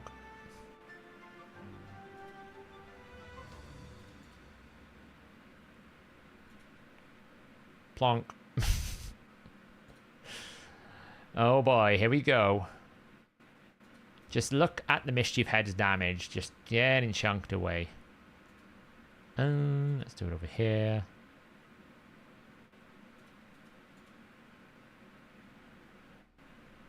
God, it's so much damage with the TX. Actually, like, this may have reinvigorated my... The Church of Whisper might be making a comeback based on this. Like, she is doing so much damage. I mean, to be fair, she's probably not doing more damage than Fushan, because Fushan is doing, like, multiple 2.5 millions. But her other abilities are way stronger than Fushan's. And she is able to, like, rotate really fast.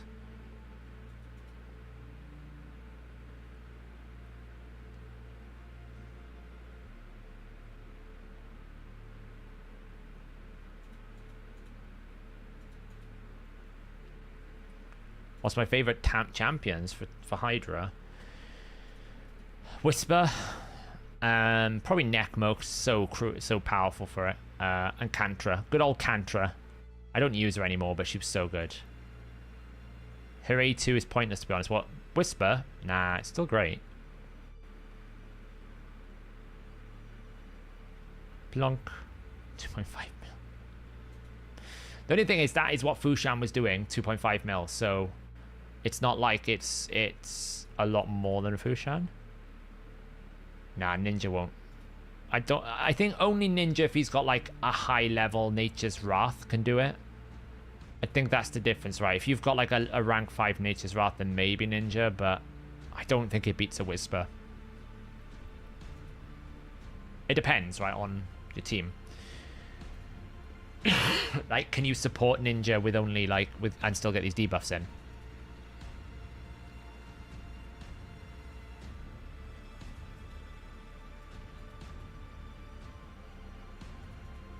I can try Val. Ninja's not built for damage.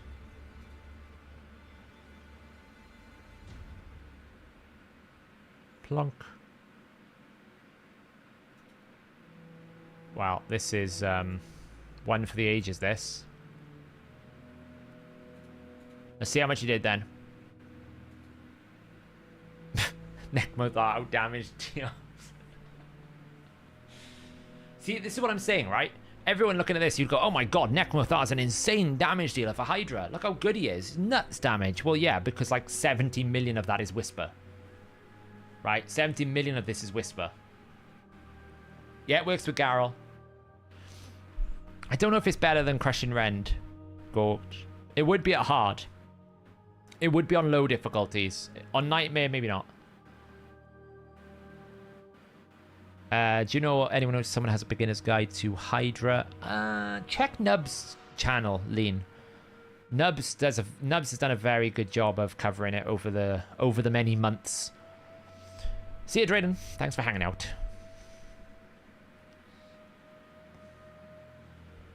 You know, Nekmothar. Better damage dealer than Teox. You've heard it here first, guys, okay? Nekmothar's a better damage dealer than Teox. There's no blessing differential. It's got nothing to do with anything other than the fact that maybe he's putting Hex out all the time. You've got a Hypnos. You figured it out. Is the data for the damage ratings? I'm going to be building a full indexable tier list. I just haven't had a chance to do it just yet. Only so many hours in the day. You put a 6-star Crushing Rend on my Ninja. Yeah, I think it's better. What happened to the Hydra build idea? It's not binned, shooter. It's just been with Siege and everything. It's kind of like fallen back, and also because we had the helper thing that I was doing, and also gear cleanse. It's kind of fallen back a little bit. I was somewhat waiting to see what they were going to do with Hydra generally. Were they going to fix Hydra up? I know that they're going to change Clash, for example. I don't know if that's going to change Hydra mechanics. So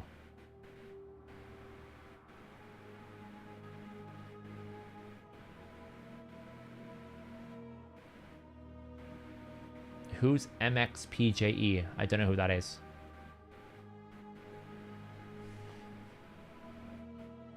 Yeah, that's what I was kind of like, I thought because they released all of those quality of life things very quickly, shoot, I was like, oh, well, we must be getting Hydra pretty soon. But then we didn't. Why didn't I use it? Because unless I've got 4 lizards, Matthew, it's not worth it. It's only an 8 times AoE, and AoE gets heavily punished. So unless you use 4 lizards, I don't think his A3 is worth it. You just A1. Use A2 twice to get his attack up to the maximum stacks, and you just keep A1ing. You basically don't use anything else. Because you're just giving your damage dealer better damage outputs. So let's have a look at Fenax. First thing first, let me just have a look at the Whisper. See if I can actually... I really, at some point, want to build someone in full Merciless gear. Just one person at some point. I mean, she is in very good accessories. Like, it's kind of hard to replace this ring. You know how I'm feeling? Like, it's a bit difficult to replace this ring. This banner as well is a bit strong. But I would like to get her in 9-piece Merciless. But here's the problem, right? There's never any Merciless pieces. There is never any merciless pieces. And even when I go to the optimizer, I'm pretty sure there's none in my vault. I could be wrong, but...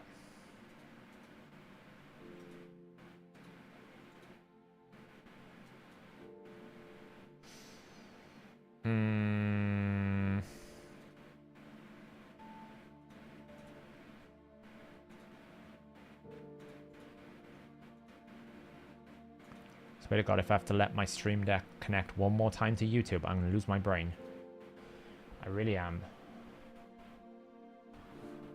But I'm pretty sure if I go and use this new fancy inbox filter that we built, which is really cool, and I say I want Merciless for my faction being Knight Revenant, I'm pretty sure we just don't have anything. The fundamental problem with variable sets these days. It just takes so long to get anything useful. So I am going to be here till the next nth century waiting for me to get a like merciless pieces for Knight Revenant.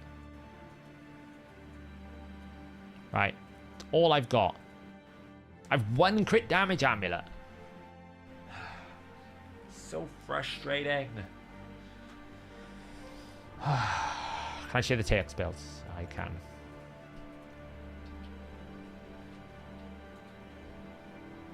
He's in my best gear. So I think there's only one thing that's missing. I can't remember what it was. I think it's the weapon. The weapon is the only thing that is missing. Everything else is perfect, pretty much. Absolute perfection across the board. Crit damage, crit rate, speed, HP, defense. I mean, that's not a great glove, but it puts him, like that Hydra run there, we were running at 7.9k attack, 213 speed. You don't need him to be very fast. 334 crit damage, 20% ignore defense. Keeping in mind, this is without a blessing.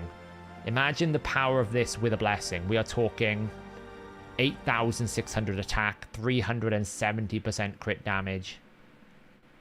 It would be bonkers strong if I had a 4-star for him. Teox and Mario Souls are the ones I'm hunting. So...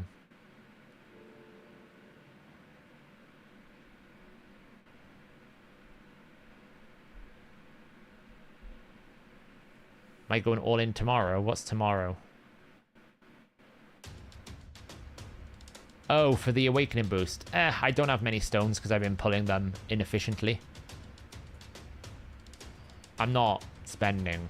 I only bought the prisms because of Teox, but I haven't done that, and I won't do that again. Let's have a look at the Fenax build. He was in a reasonable build, but I kind of ripped him apart a bit. He's nowhere near as strong, of course. You know, and I don't think we've got much Merciless here either. We have an accuracy, crit damage.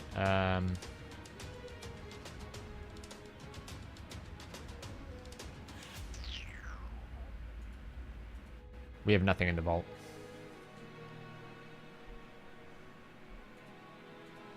But we can try just checking for some better builds. We might have a better... You know, we have a great stone skin, potentially. I actually need to do artifact upgradings. The speed was right there. The speed was right there. Come on now. The speed was literally sitting... It's not a HP banner. If it was HP Prime, it would be amazing right now. I'd be loving life, but it's not. Anyway. Piece of trash. Do we have a good one? He, I think, is holding my best one. Or Shamiel is. We got a pretty good shadow like that. It's not bad. It's okay. I mean, he's not got a terrible one. We could make a stronger one if we, like, took it off Harrier.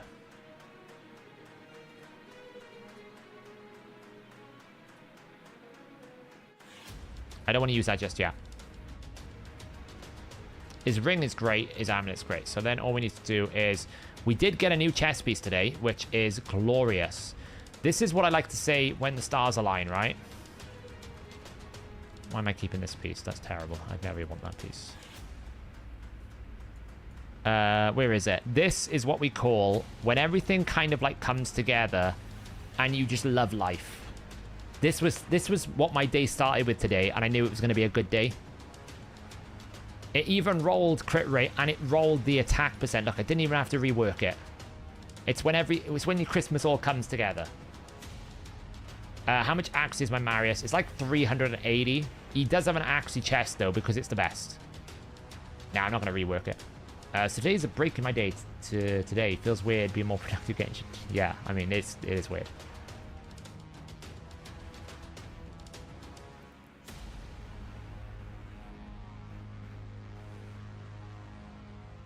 Oh, did I? Oh, well, never mind. I got another hour yet. I just want to use it to sell some stuff. Maybe we'll do that first then.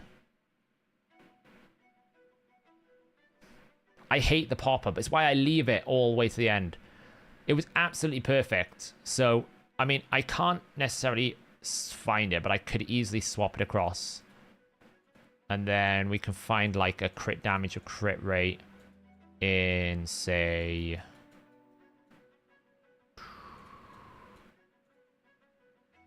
Savage, not bad. I prefer lethal if I could get it. They're all kind of... I'm running a bit low on lethal crit damage with crit rate. Can I get it in cruel? No. Okay, we're going to have to go. Okay, well, we got cruel-wise. We could take Razzlevarg's one. That's a terrible one.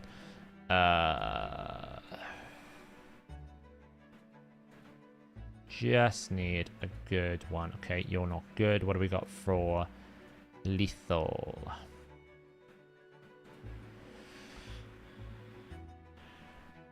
I do have some good ones, so I'm running a bit dry. Like, I need more crit damage gloves. Let's just take it off him, because we were testing something out on him. And where are we at crit rate wise?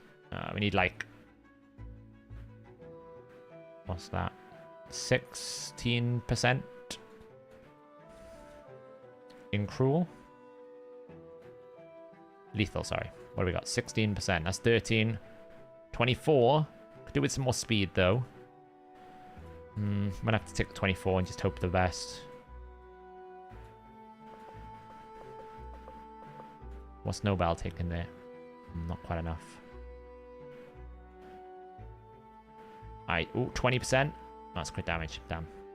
What's I got? Ooh.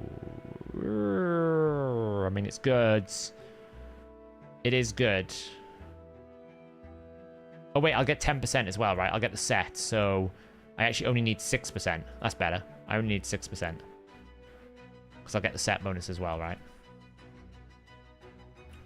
So let's take the one that has more damage. Which could be that one. Nope.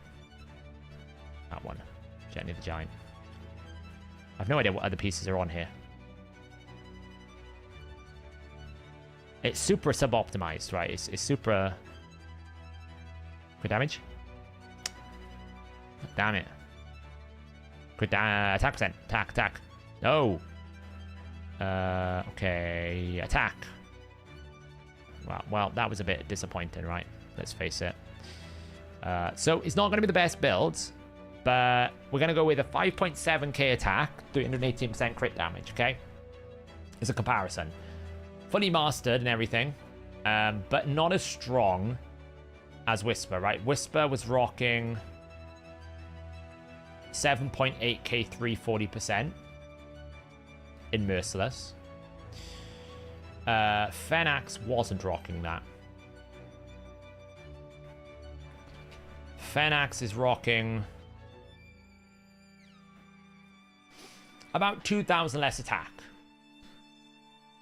2,000 less attacks, a fair assessment. Doesn't have Crushing Rend. So, no Crushing Rend, no other things like that. Oh yeah, I should really do that, shouldn't I? Fenax, that'll give him attack. That's a fair point.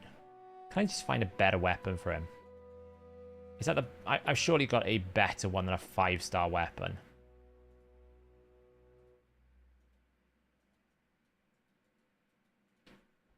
What do I need? I can't afford to lose too much crit rate. I can lose like 1% crit rate. Like, that's not bad. There's a bit of speed. Oh, that's annoying.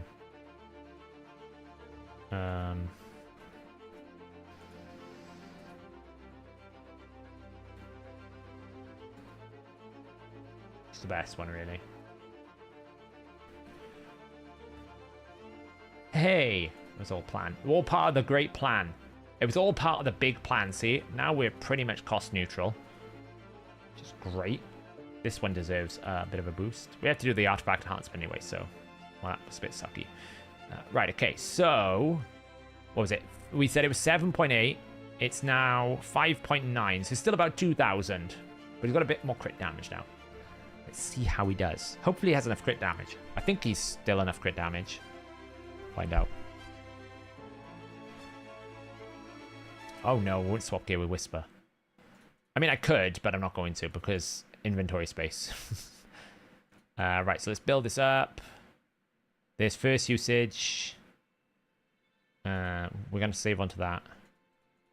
Throw it there, we decrease defense. Yeah, boom, boom.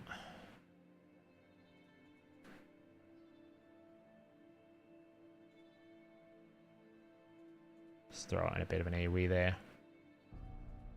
Debuff it.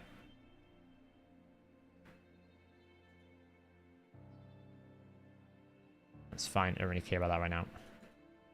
Debuff the heads. Okay, so we're looking at like 6.8k. Now, the only downside is no increased attack. So this is without increased attack. 7.3, 8.1, which, you know, it's going to be low. There's no increased attack at the moment because we're using Pedrige's increased attack. Let's see what it does now.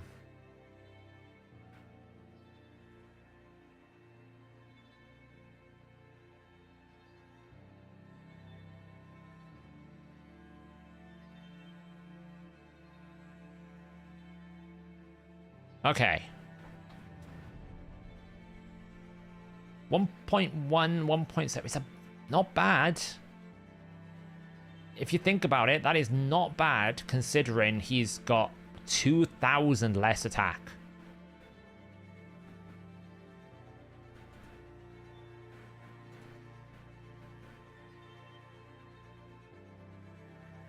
Just ramp this up.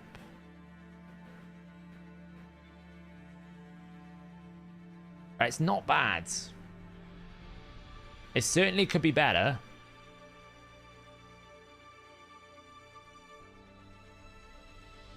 Let's try it on the weakest head here. Yeah, it should be fine.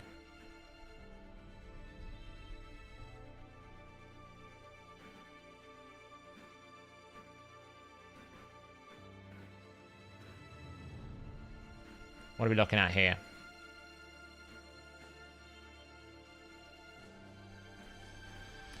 It's stronger than Whisper. Because he's doing 2 point... What is it? If we hit, like, the A1 at 1.4 twice, it's like 2.8. And Whisper was doing, like, 2.5 on average. So I think it's stronger than Whisper. And he's in a much weaker build. Because what you got to remember is that's Whisper hitting with Crushing Rend and Merciless. Right? He's not got Crushing Rend, and he is pumping damage.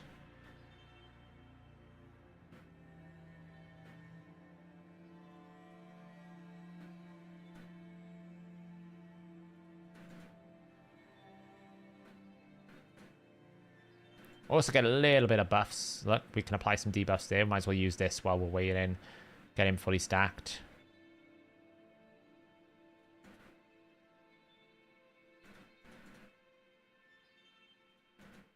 Okay, let's get some debuffs rolling.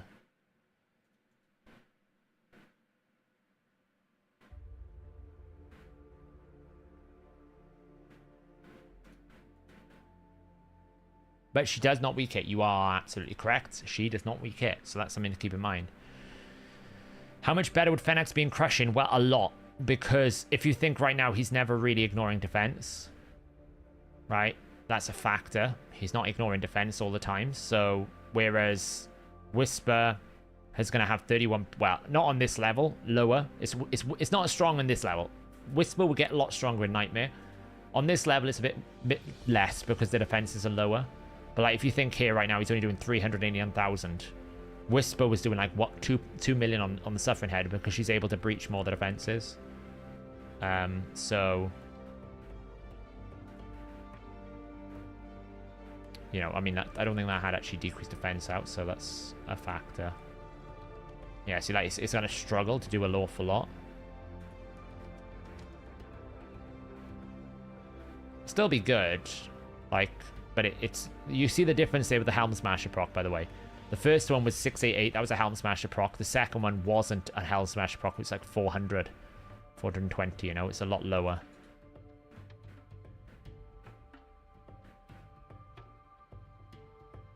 Pop, pop. This would be a good reflection. Yeah, see, it's a lot lower when it's on that head. I don't know, it's not bad though. It's good damage. We got to turn 30 last time. That's what we'll do again. We'll go to turn 30.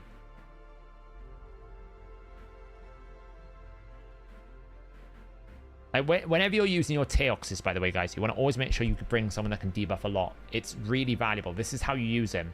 You don't really care about his A2 or his A3. Once you've used his A2 twice, you forget about it. You just A1 constantly. It does more damage. Once you have 10 debuffs out, it's probably one of the highest damaging abilities you can do.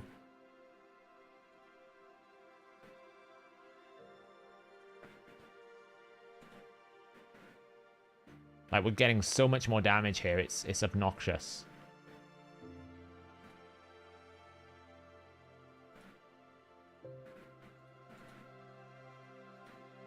Fixed event speed.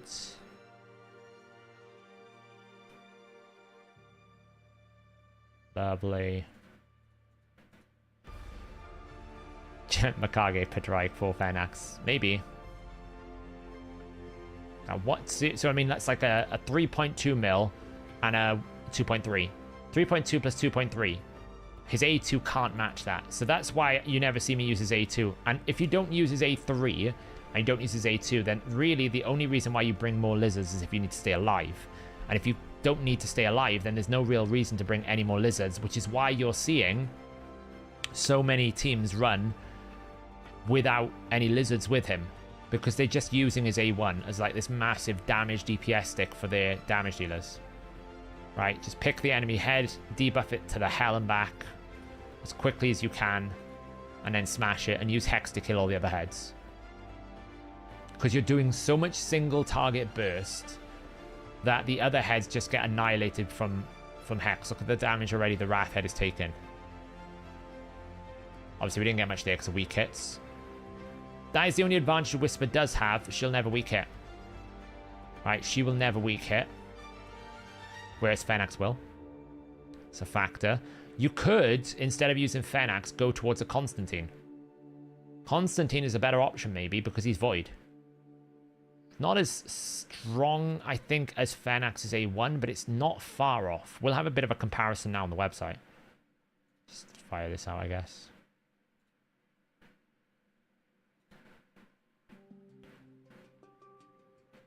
Yeah, I pulled it in on stream. I got convinced. I did shoot it, yeah. I always remember to use it twice. Use his A2 twice, then you forget about his A2. It's the way you do it.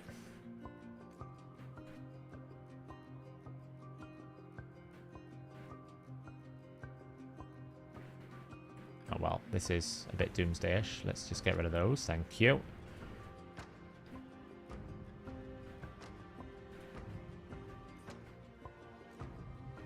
Nice thing is he does... The only thing that is nice about Fenax is he brings some additional debuffs if you need to just, like, get a decreased speed, block buffs, decreased defense. He does have some utility to help you, like, breach. You know, just to help you out a little bit. He's a bit more useful than Whisper. Whisper's a bit too one-dimensional. Right, that's what I was waiting for. Now I can start killing them with Hex. Like, we are probably going to get wrecked by this Wrathhead in a moment, but we would stop at turn 30 anyway to be a good comparison. Let's just throw out debuffs over here.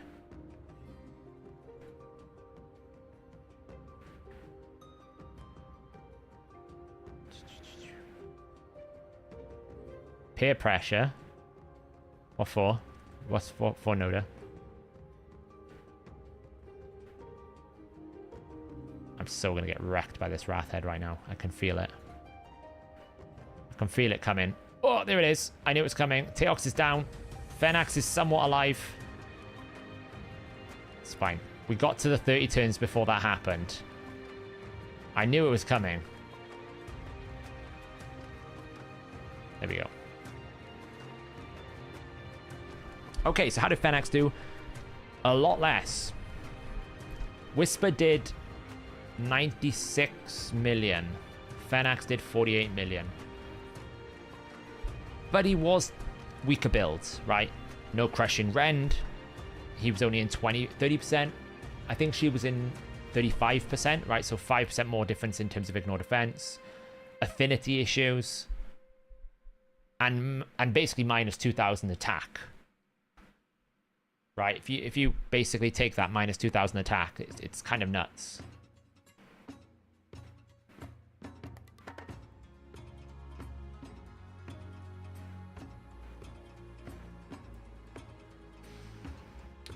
Yeah, it was peer pressure.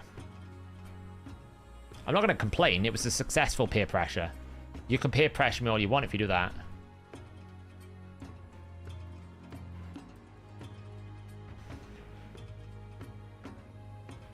No Crushing Rend, exactly. That's what we got to factor in. There was no Crushing Rend. I was minus 5% ignore defense because one was merciless, one was just savage cruel or lethal cruel.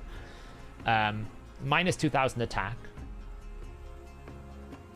He's not plus 4 either, but neither was Whisper, so it's a good comparison. But you could use, for example, Constantine.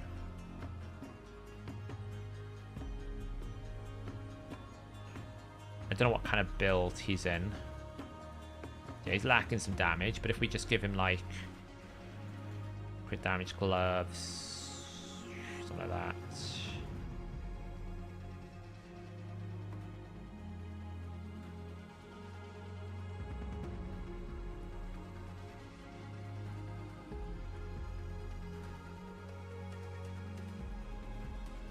Short, but 17%.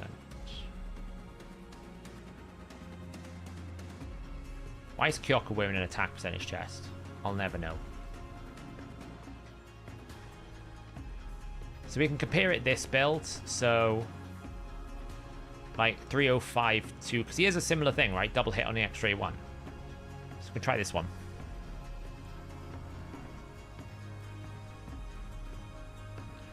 But a high-speed Teos with Whisper do more damage.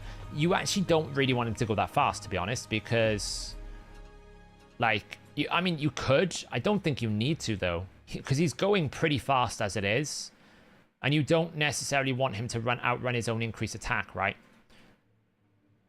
That's the risk you have if you run your Teos too quickly. No, I don't think... A1 doesn't ignore defense, it increases damage. I'm almost certain of it, I could be wrong. Yeah, it's damage increase. It's the A2 that ignores defense, Nobo. The A1 only increases damage.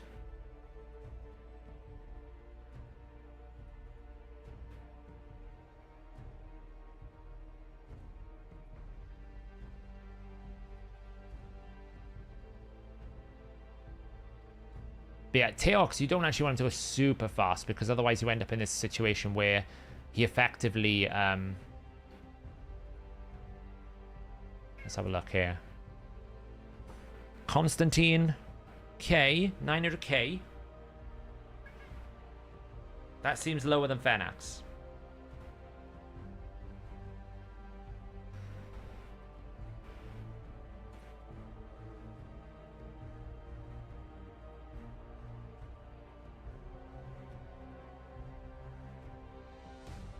We need one more of these.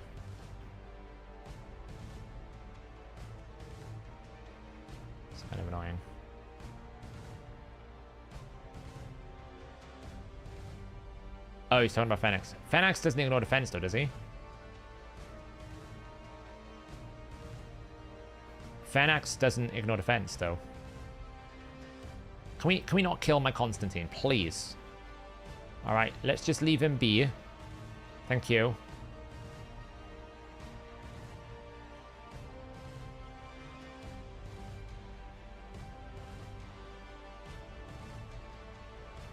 Can we stop, please?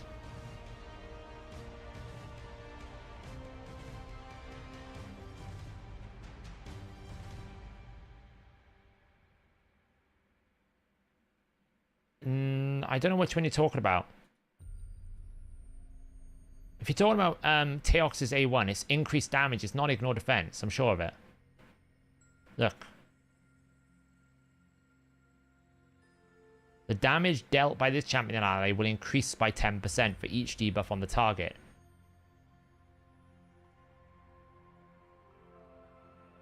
So the A2 ignores defense for Teox, but Teox's A1 doesn't ignore any defense.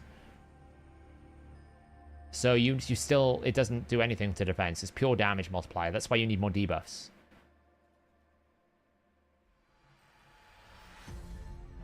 Wow, can we not?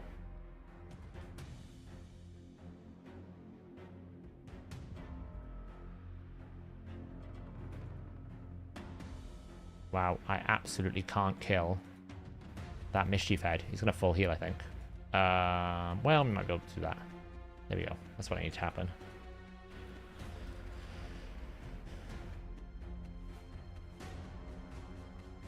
Right.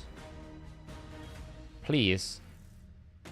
Go over here. Whack this head. Right, now we can start testing. Okay, let's get some burns out. 10 debuffs. A1, we're looking at a lot less damage, actually. I need to check. Maybe his multipliers just suck. Because Constantine is underperforming compared to Phoenix by quite a margin. Okay, it's a bit more like it, 1.8, but we were doing like a bit more than that.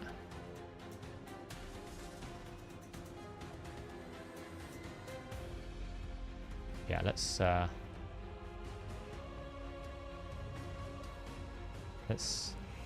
not deal with that.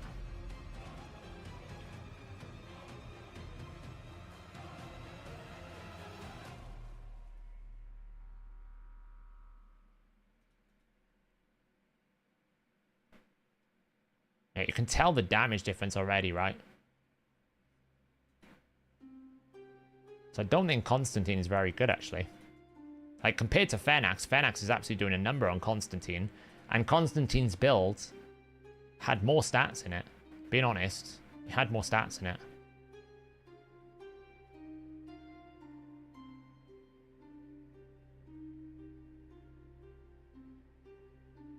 Yeah, it's fine. It's confusing, Nobo.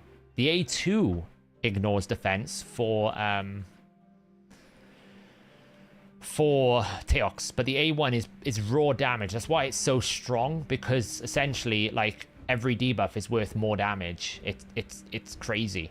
Like, you can just keep stacking debuffs and it just does more and more and more. You know, even the decapitation bonus effectively is another 10% bonus damage because it's a debuff. Yeah, I'm not impressed with this. Like, what is his damage number?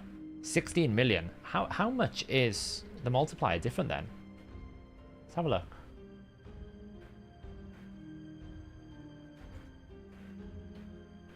So Phoenix has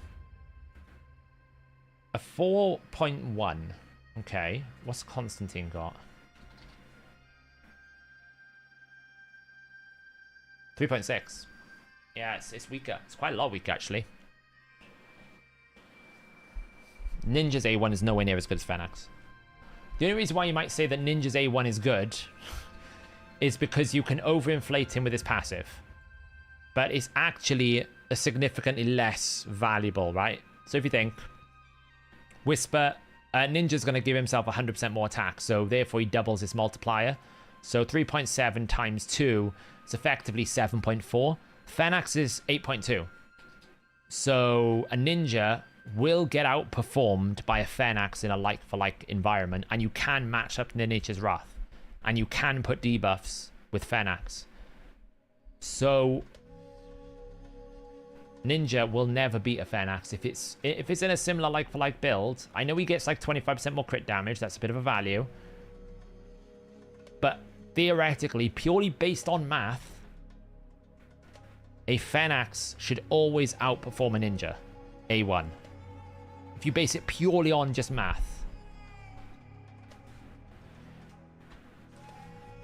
May I ask advice for Wispin Hydra? I just got a 6-star for her. Should I use Nature's Wrath or Crushing Rend? It depends what difficulty you're on, Lucas. If you're in hard or below, then you probably want to go Nature's Wrath, because the defense numbers are not high enough. If you're going into the Brutal or Nightmare, then I would suggest maybe Crushing Rend is better, because the A1 and the A3 will benefit a lot from the Ignore defense, more so than Nature's Wrath.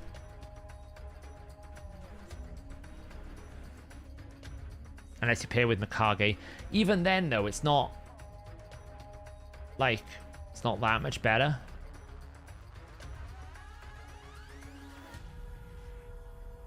Mainly because I'd have to rebuild Ninja, and I don't want to. And you need, like you can see, you need kind of like 5-star. You need a +4 ninja.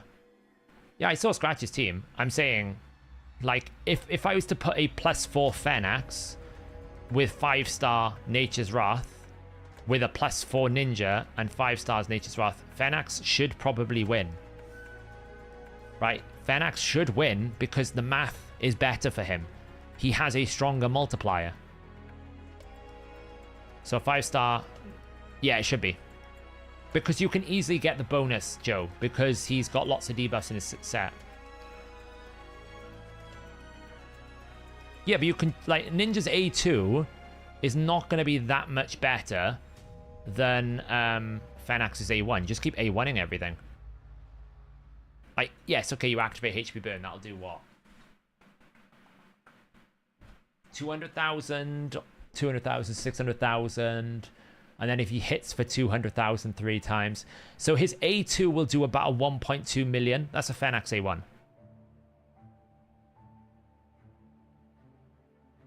Now, if he's hitting decapitated heads, well, Fenax A1 is now doing 2.4 million, so it's still better than Fenax A1. I'd be very, very, very surprised if an equally built Fenax versus Ninja didn't result in Fenax winning.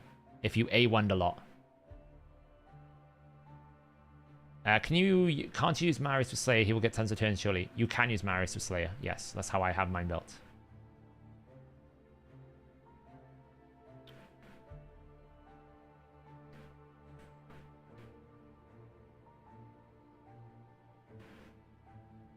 Yeah, and like 8 mil is also a reflection of the whole team Lazar, right? Like, I'm sure if I look for Scratch's video, I bet he's got multiple protection sets. I bet he's probably even got the... let me see if I can find it. I bet he's even got, like, Feral, potentially. Let's see if I can find it. This one, is it? I think it's this one. Because I know how strong Scratch's team is, right?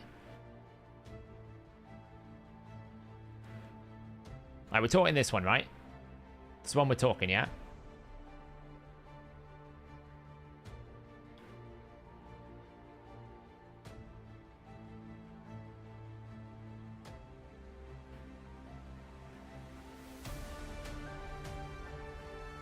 Oh, he's gone big. Yeah, Scratch, you want to see the A1. Come on, Scratch. Come on, Scratch.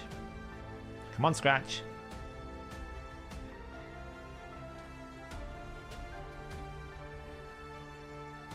Yeah, right, so let's have a look. Protection buffs is a big deal. He's got a Feral in there, 20% bonus. Right? If we actually looked at the stacked up bonuses here, okay?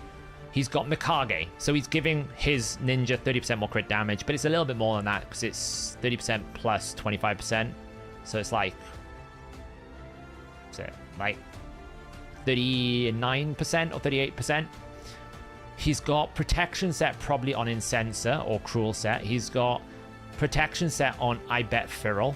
And I bet he's got protection set on Mikage. He's got the Feral passive. That's giving him 20% more damage to begin with.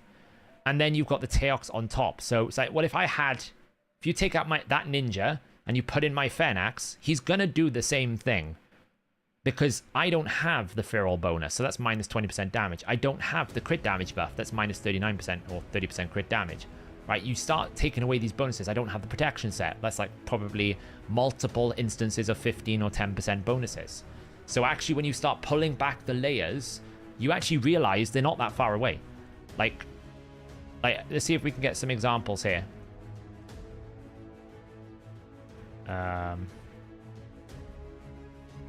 So you're going to A1.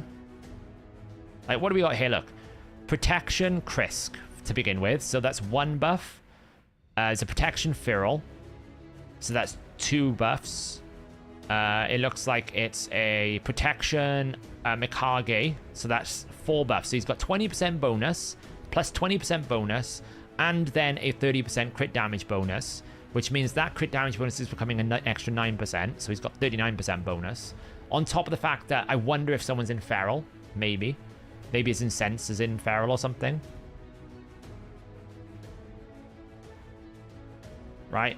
Let's see. Is he actually going to do it? Maybe I need to just change the playback speed to... Yeah. So 6.3 million. I was already doing 2.5 million. Basic math, okay? If we do some basic math here and we go 2.5... times 1.2 times 1.3 times 1.2. 4.68 million. If I just add those protection bonuses on, we're already at 4.68 million.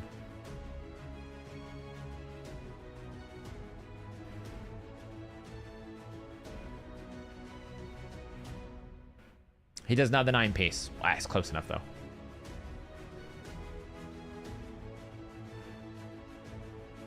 So that's all I'm saying. So I'm not, and by the way, this is not me like shading on Scratch. He's got a crazy ninja. My point is, if I actually put him like for like, because as well, his ninja is getting what, the 25% damage, is it, from what's Nature's Wrath? Nature's Wrath is what, 15% bonus, so we get another 15% there. 5.3 million. You know, what I'm saying is when you start stacking up the multipliers, that's where it really matters in terms of damage bonus. And I would imagine his ninja's like much stronger built than the Phenax that I just tried. Right? Where's the ninja build? Oh, look, we can see what he had here. So I was going to say, yeah, Chris. Sorry, this wasn't meant to be a roast. So he's got 9-piece protection Mikage. So Mikage was giving 20% damage, 10% damage. The Krisk has got 9-piece Krisk. So that the Krisk was giving him another 5% damage. What was the Feral got? Feral's not quite there, look. He hasn't quite got it on Feral. So the Feral buffs were in protection. What's weird, though, I saw a resist protection. Is it in Sensor that's got the protection set? Who was giving the resistance buff, then? I saw a protected resistance buff. Feral's not in protection. And Feral has the resistance buff.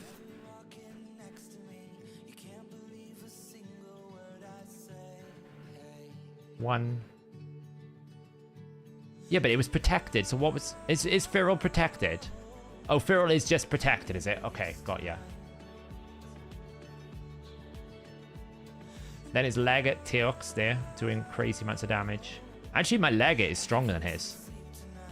He's much faster than me, but my Legate is actually, pure damage-wise, is a bit stronger. And then this will be the build that I'm interested in. Yeah, look at the build. Look at the build. Like, here's the thing. My Phenax with, what? A piddly little... Let's see. My 5.9k Phenax, 319% crit damage, when you apply all these bonus buffs, is like, if I actually had a build like that on Phenax, in a like-for-like scenario, I'm like 90% certain that Phenax A1 beats Ninja. That is an insane build. Insane build. Like, he's even, like, Scratch is nuts. He's even gone and invested attack bonuses in Hydra. Like, who actually commits primary stats and attack bonus? That's commitment, that is. That is commitment to see that.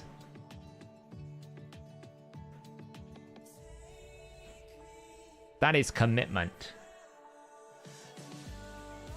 I suppose it's Nightmare as well, right? But then that's fair, G-Man, because I think the problem is if you don't have, like, the burst damage, then you can't breach the defenses.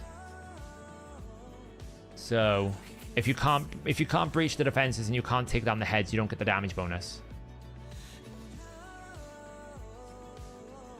Oh, why, guys? You should totally not unless you have excess. Like, be warned, I'm pretty confident that area bonuses are going to be improved by Siege. I'm pretty sure they're going to add Siege area bonuses. You should be warned about that. I would start stockpiling if you care about Siege. Hey, Nathan.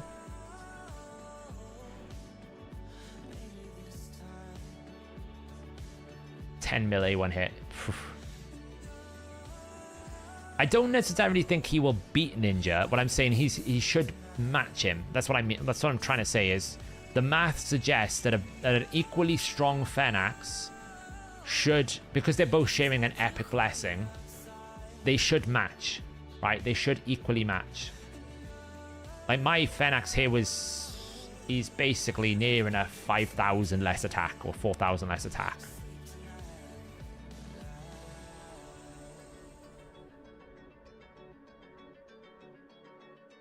Now, I can tell you right now, based on what I know, expect it to come.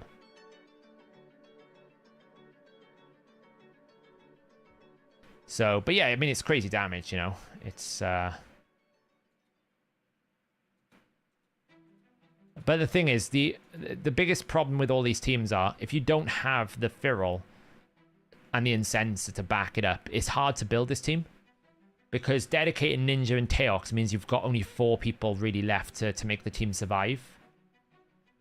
And Feral is almost essential then, because he's the only one that can give you block buffs and Veil to deal with the Torment Head.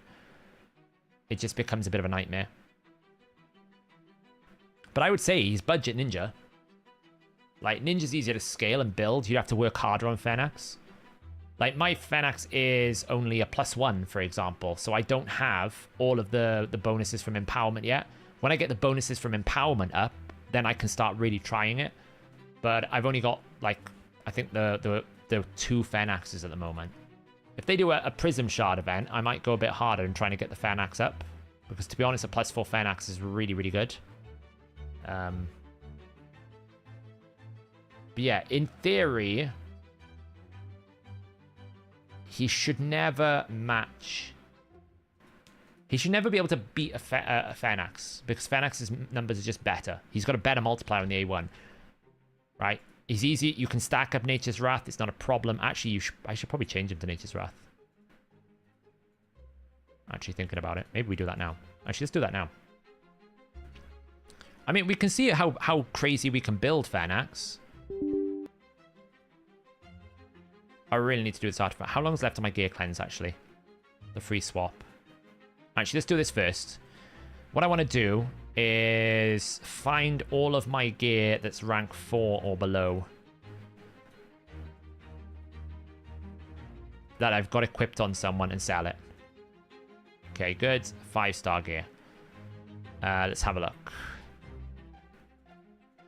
Because I feel like that's what I'm doing. Look, this sort of stuff. Like,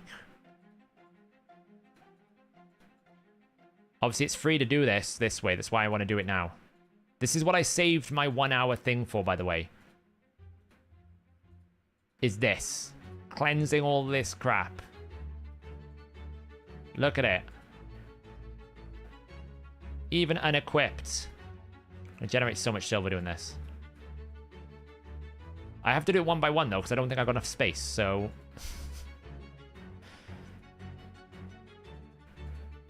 Look at it all. Just polluting my storage space. Look at it. Sell it. Sell it all. I don't want any of it. What is that? That's actually not too bad. That one's terrible. That one's terrible. That's bad. Look at this stuff. Look at it all. Why do I have these pieces? Oh, the game's lagging. It's actually embarrassing. I feel like I need to go, like, fix my sanity. Like, what is this? Awful.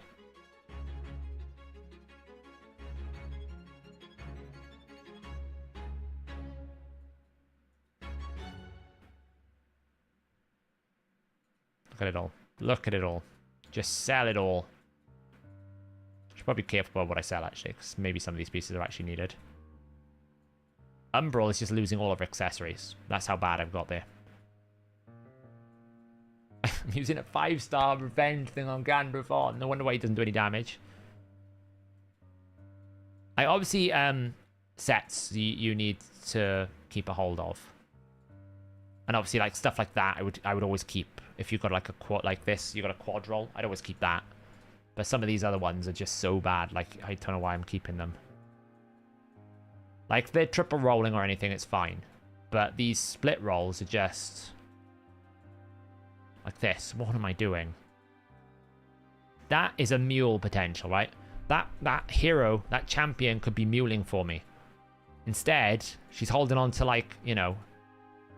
terrible stuff. Nobody wants this. Look at it. Defense, attack, split rolls, terrible resistance with crit damage. I'm breaking all of my own rules by keeping all of these pieces.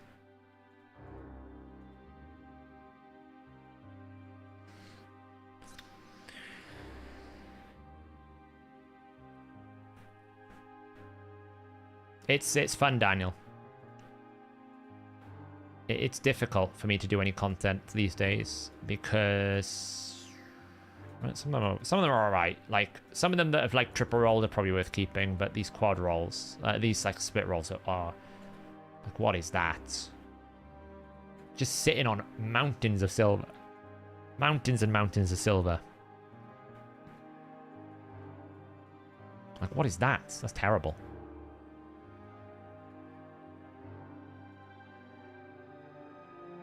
I probably need to make a judgment call now on how valuable cleansing gear is.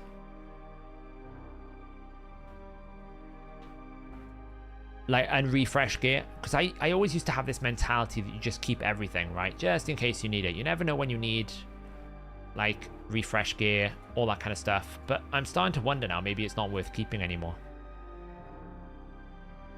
That it's probably worth just selling unless it's a really good piece.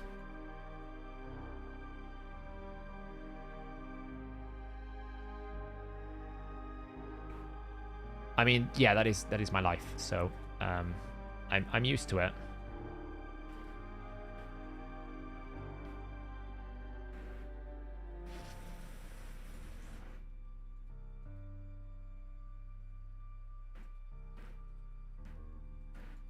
So now this is where the challenge is. Because we don't have auto selling from the optimizer yet, it's kind of hard that I have to guess the pieces because I have to go through one by one, basically, and find the pieces I wouldn't keep.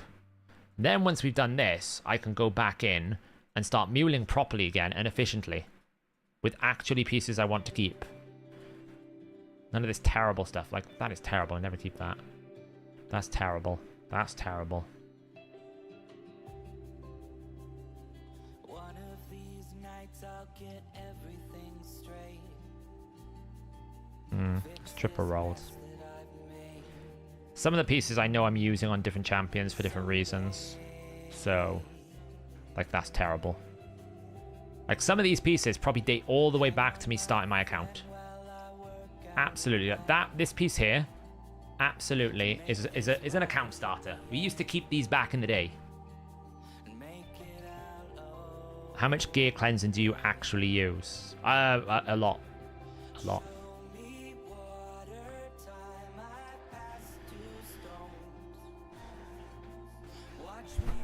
Yeah, I'm starting to wonder if I should start getting rid of cleansing and refresh Tycho. I was a day later with this one because I'll tell you why I was mainly late with the new Fusion video. I was waiting to see if they were going to hotfix the A2 before I did the video. Because sometimes when they know there's a bug with the fusion, they'll come out and they'll hotfix it really quickly.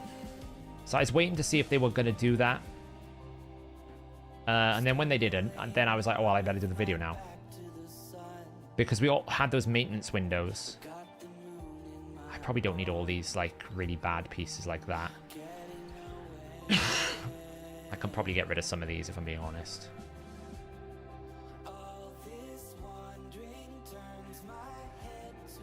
It's like, this is the problem. I can't sell anything because I can't... Oh. Apparently, did it just unequip it and it didn't sell it? It unequipped it and it didn't sell them. Useless. Useless piece of software.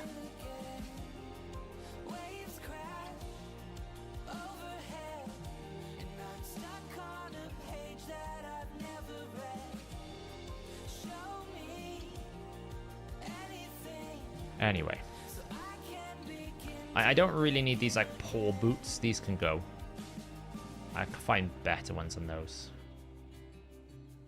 But I can't remember all the pieces that I said to sell. Yeah, now I gotta try and remember where it stopped selling that I said I wanted to sell, basically, which is fun.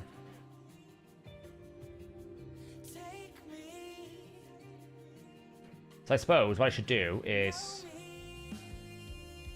figure out how we can make some space first, right?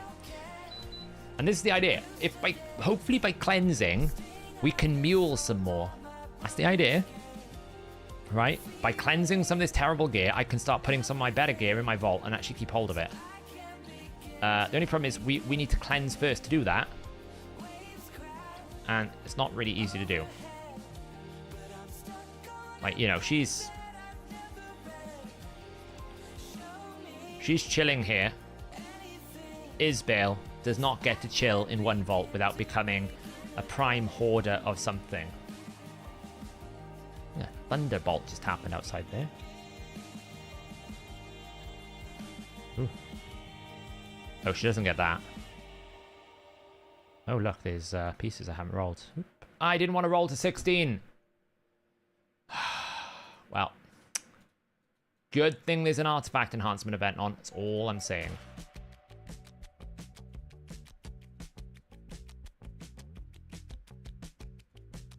Because that was an unintended roll.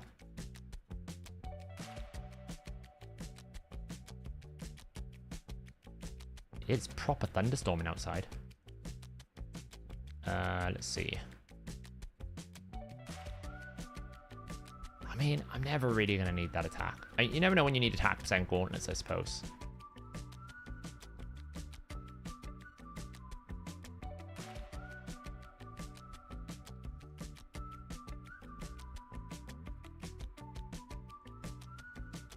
Should we change up the playlist? Let's find... let's see...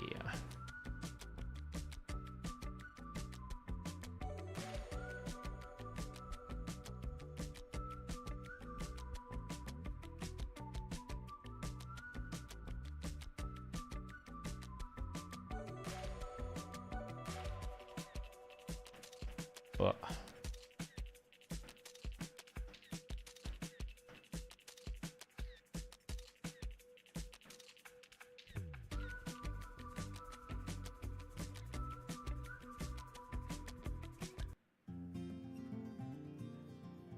There we go. I really need to change the playlist because sometimes I just get a bit bored of my own playlists. It's been a minute though. Do we need unit? Like, are any of these pieces worth keeping? I mean, that's pretty good. That's pretty good. I mean, they're good pieces. That's the problem. That's the problem I have a lot of the time is they are worth keeping.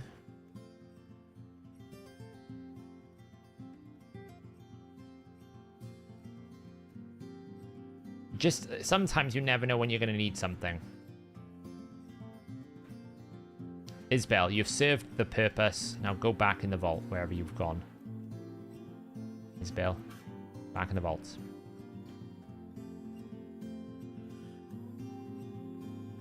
I just need to hoard a few pieces, then I can actually sell some pieces. Oh, Naldo. You, my friend, you absolutely want to have some level 6 retaliation. Tell you what, why don't you have one of those? I mean, that is terrible. Why am I keeping that? That is awful. I'm never going to use that. That's probably okay. What do we got here? That's probably okay. Some wonderful crit damage gloves there.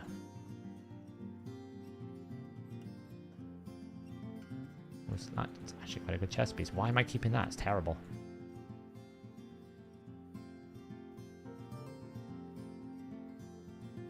You just start realizing how many bad pieces you have in your account. It's actually shocking. Oh. We have another hoarder that isn't hoarding something for us. Disgraceful behavior, honestly. This guy should be fired. They're just taking all the advantage and not giving back to the Church of Whisper, right? Their responsibility is to take one for the team and absolutely hoard some equipment for me. Equipment that I know at some day I will need, right? At some point I'll need all these different sets, but not every day. As Aragorn used to say. It is not this day. This day, we hoard.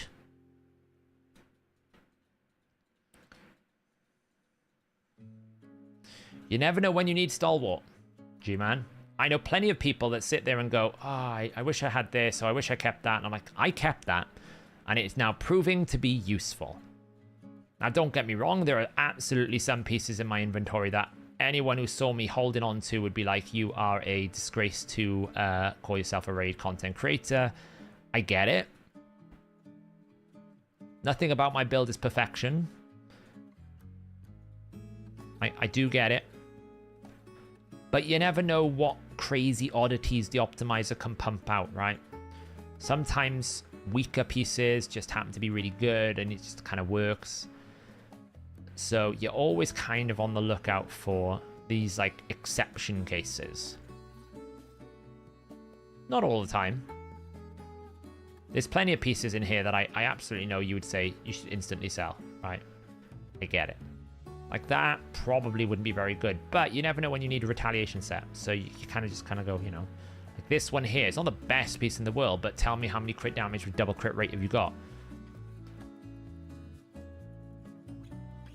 You know, and it doesn't... The thing you always got to be watch out for, and this kind of caught me off guard, when they changed, like, the curse set and ruined everyone because effectively, like, the curse set became, like, really good, and I'm like, I've just literally sold all my curse set because I didn't need heal reduction, and that's what I'm now afraid of. That is what Playroom have done to me now. They've converted me from this, like, well-astute hoarder into this paranoid hoarder that I'm going, maybe I'll need this someday in the future if they do something like this when they do that way. Because it'll happen. I mean, that's terrible. I should not keep that piece.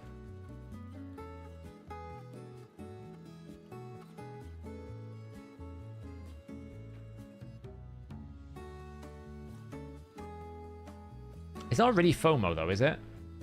It's more like the fear of getting caught out, not missing out. Because you just know that at one time when you decide to then be a little bit more aggressive, you're just going to get caught out. Alright, that should give me enough inventory space now for me to be able to fit in room. Equipped. How much time is left of my free boost? 5 minutes. We got another one in the vaults, that's fine. This is what we save these... This is what I use my 1 hour ones for, by the way. I save them for these moments in time where I was like, I just need to be able to, like, take gear off quickly, strip things down, maybe do a couple of re-gearing. It's actually quite useful for those things. Folo, there you go.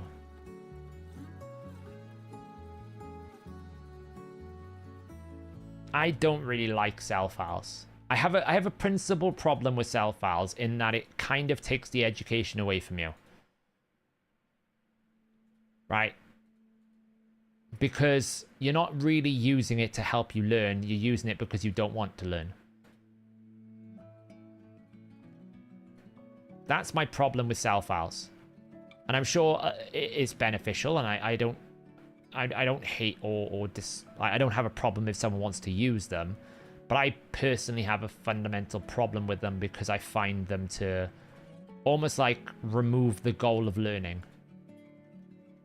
Right? You're just going to go, well, why do I need to learn now? The sell file tells me what to do. Why do I need to understand what gearing is and how to build champions? The sell file doesn't. What ends up happening is they get to Hydra, or they get to Clan Boss, or they get to all these different content areas, and people then will suddenly go, I don't know how to build my champions.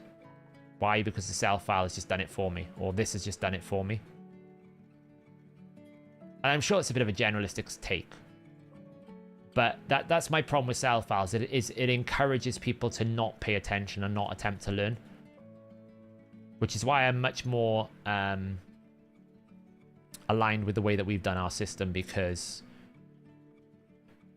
I feel like you still need to know what you're doing. The tool is there to help you do what you want to do, but it's not replacing you as a person.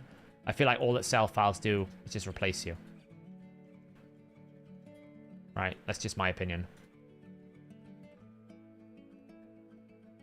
No, because the optimizer helps. So I can sit on here and do a video and show you how to use the optimizer, but that's always going to be subject to your decision making and your helping. I mean, yeah, okay, we have tools in the optimizer that helps you.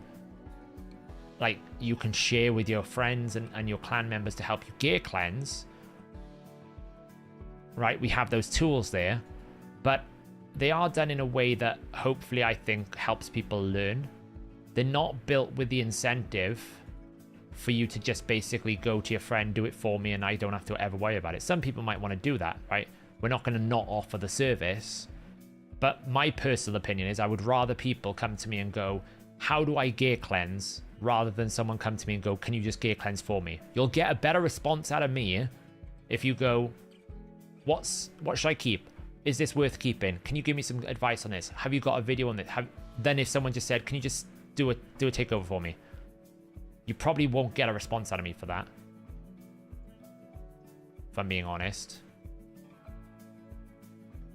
Because I'll just go watch a video, go to this service, go to this website, because I'm always more than happy to help someone learn.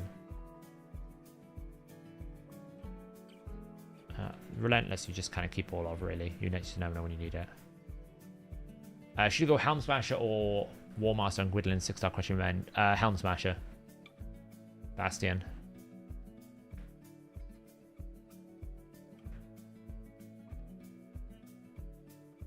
Yeah, so here's the thing, right, Tycho? You know what you're doing, so therefore you've used the you're using the tool to help you achieve what you want to achieve. So it's a little bit different to what I see go around a lot of times, which is like, oh, don't worry, you don't need to know what to do, just use this. Right? That's totally different. If you went, I've taken pandas, I've modified it to fit how I want it to, and that's how I use cell files, that's not what I'm against. It's the fact that cell files lead you down a path where you just give it to people, then people just start like applying it religiously, because what they don't realize they're doing is potentially selling things they need because their account doesn't have it, right? There's always this context a little bit of, well, oh, look at all these pieces. Look how much trash that I've been hoarding onto. That was not so bad. Actually, it's pretty bad. Don't really need that either. I feel like it encourages people to just not try, because they just take the file and they just go, so the file told me to sell it, and then they'll come along and they'll go, why don't you have good gear? It's like, I can never get any good gear. It's like, well, yeah, you're probably selling things that is too above your, like maybe you applied Panda's sell file and you're not at Panda's level, so therefore you need to have some base product and base gears, because they don't know and they don't correlate it, right? They're not applying the logic. And again, this is nothing against people who create the cell files and the tools that exist out there.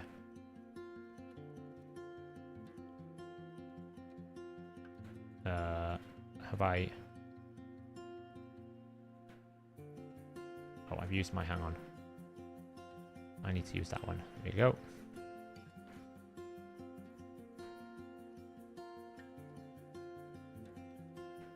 We were doing well there.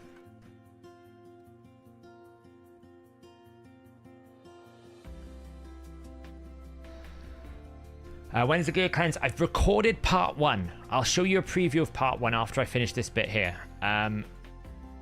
Part 1 was 1 hour long. I might end up splitting part 1 into 2 parts. It's a very strong possibility. I haven't decided yet. I kind of wanted to do it in one go. But part 1 might be split.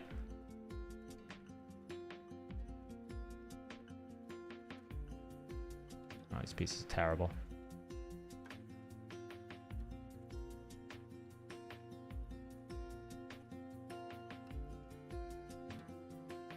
Curing's a bit of a weird one because I know I need some curing still, but I don't need bad curing.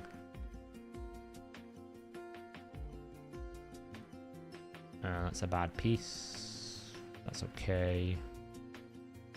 It's a bad piece.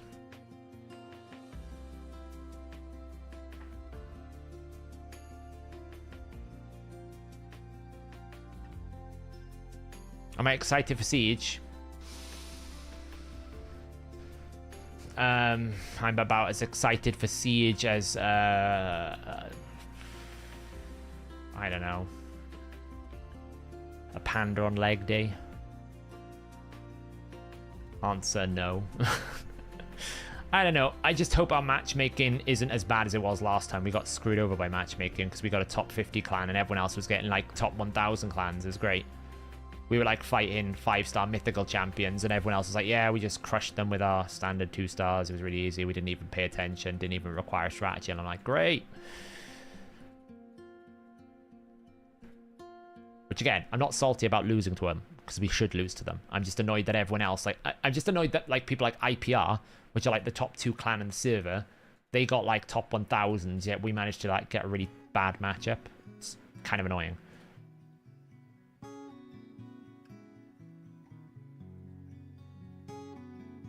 I don't think I'm doing a very good job cleansing Cruel Gear.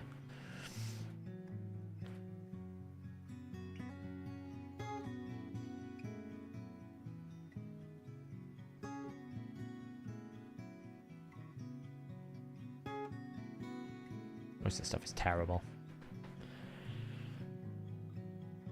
Have I ever played Remnant 2? I haven't, no. I keep only one set of curing. Yeah, that's what I do, Tycho. I keep like 1 or 2 sets so I don't have to keep swapping.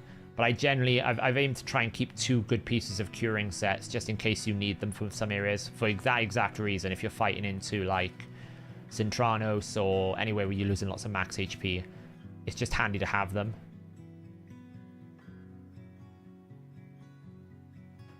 What do we got here? That's really bad. That's really bad.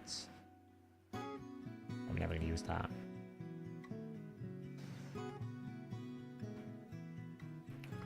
How much I'm clearing, guys? You should be like super impressed with me that I've cleansed 22 pieces. You beat a rank 37. Nice, Jenga.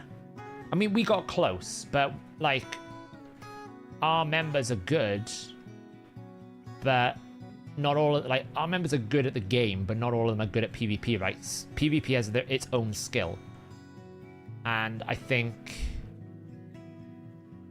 we just kind of ran out of energy. Like, we ran out of teams that we could fight some of these, and some of these were just really strong. So we just kind of ran out, unfortunately. That's kind of an alright piece. Alright, what do we got in here? It's not bad. It's not bad. That was bad. It's okay. It's bad. It's bad. I can get better than that. That's pretty rough. That's terrible. These are probably all speed, to be honest. So unless it's like not rolling accuracy, I'll sell it. Like, that's pretty bad. It's okay. That one's pretty bad. How are you able to select multiple artifacts on equipped champions if remove you have... If you have space, Judge, you can go in a cell, and you can basically go into these one by one, and it will unequip it and sell it for you. Assuming you have space.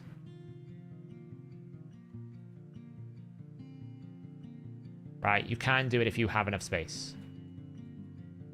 You don't have enough space, you can't do it. So that's why I was muling for a bit, because I was trying to clear up some space so I can do this. Because you can just see how much dead weight I'm carrying. This is like free silver for me. More than anything else.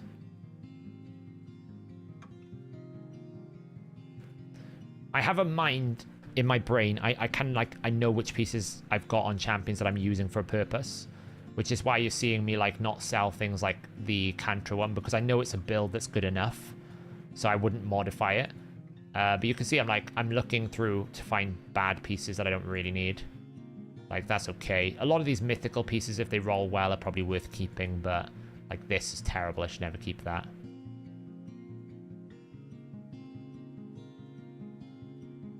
Like, really, Asuga should not be wearing that anymore. Like, that's terrible. That's pretty bad. Because I have this, like, pipe dream sometimes where I'm like, well, I can reforge these pieces, and to be honest, you just never do. So unless it's rolling the mythical roll, I tend to sell it. Like, these pieces are pretty good. Like, that's okay. That should probably be sold. That's good. Like, it can be good. A lot of people will say sometimes, like, 4-star gears, 5-star gear is terrible. It can be quite good. If the stars align and you get a good roll, it can be very good. But 9 times out of 10, it's not. It's like these pieces, and you just kind of sell them to clear them out, because you just gotta... You have to make space. That's what I... Like, I feel like now we're at this, like, critical mass moment when it comes to gearing, where you just need space. You just don't have the luxury of holding on to okay pieces anymore. And I'm probably not being as brutal as I should be. Especially on some of the more, like, rarer sets. Like this here, really, I should sell anything that's terrible. Like that, I can get rid of. I obviously kept a lot of bad pieces when I was doing the Marius missions. As long as it's got speed, it's probably worth keeping. If it hasn't got speed, it's a sell. Like, that one's okay. That one's terrible. That one's okay. Then we come to my favorite part of the moment, Supersonic. I missed some questions here. Man, I'm skipping this fusion, going straight for the Prism Shard. I missed the Unman's fusion. Oh, nice. Yeah, I hope so. Creodan's also very good. I have my Newt in Relentless, or should it be Merciless? My Newt is actually in Swift Parry Tin Man, because you don't really need Ignore Defense Tin Man. You kind of need speed and crit damage if you're using him for Fire Knight, at least. So there is no better set that offers you speed and crit damage than Swift Parry. So I actually have mine in Swift Parry, believe it or not, because I want him to be like 300 plus speed. I want him to have as much crit damage as I need to be able to hit the cap, and you don't need an awful lot. It's really easy to hit cap with Newt. You don't have many penalties, so I'd recommend looking at maybe something like Merciless or crit damage sets. Zeal is not a bad option, but again, you're limited by his A3, so it doesn't really matter. Like, Zeal is really good when you don't have limits. So, yeah, I agree, Tycho. The reason why I'm not excited about Siege is until they fix the economy, the game mode is dead. Until they fix the upgrading and repairing economy, and until they fix things like the mana token economy, and until they fix the reward economy and tiebreaker economy, until they actually fix the core fundamental issues there, eventually the game mode is going to be almost like a null-sum game, where I destroy you, you destroy me, and now we can't repair our fortress. And then the next matchup, everything is just destroyed, and you just never end in this, like, the concept of upgrading and everything just doesn't matter, because everything's destroyed. You can't earn enough florins to repair it, so therefore you stop caring about upgrades, which means you stop caring about bonuses, which means what's the value in you actually getting mana orbs, because the bonuses on the post don't really matter that much, which means you stop then going for the mana orb rematches, which means then all you care about is destroy the stronghold, destroy the mana shrines, and get a tiebreaker at 5,000 points each, because they haven't made attack versus defense imbalanced. They've made them equal. So it means if I equally destroy your fortress and you equally destroy my fortress, we don't win and we don't lose. Everyone just loses. Whereas I feel like they should put more value on defenses because it's harder to defend. So if I do win a defense, I should get more points than if I win on offense. I think that's the first step we need to do. The next step is we need to basically create a better incentive for defending. So if I don't take someone's stronghold, they get more points than if I do take their stronghold as a concept. And then I also think they need to significantly up the mana florins. And I mean 10 times. They need to up it by at least 10 times. Otherwise, like, you just don't earn enough. Like, I won 2 fights and a defense and I got 60 florins. Like, what? So the entire clan's going to get, what, 600 times 3, so 6, 9, like 1,200 florins on that kind of win ratio? It's not good enough. So I think probably what's happened, Willis, is it's programmed to not use it, but they've connected the two systems too much. Because it's probably like a classification of arena has been applied. And actually, that shouldn't have been the case.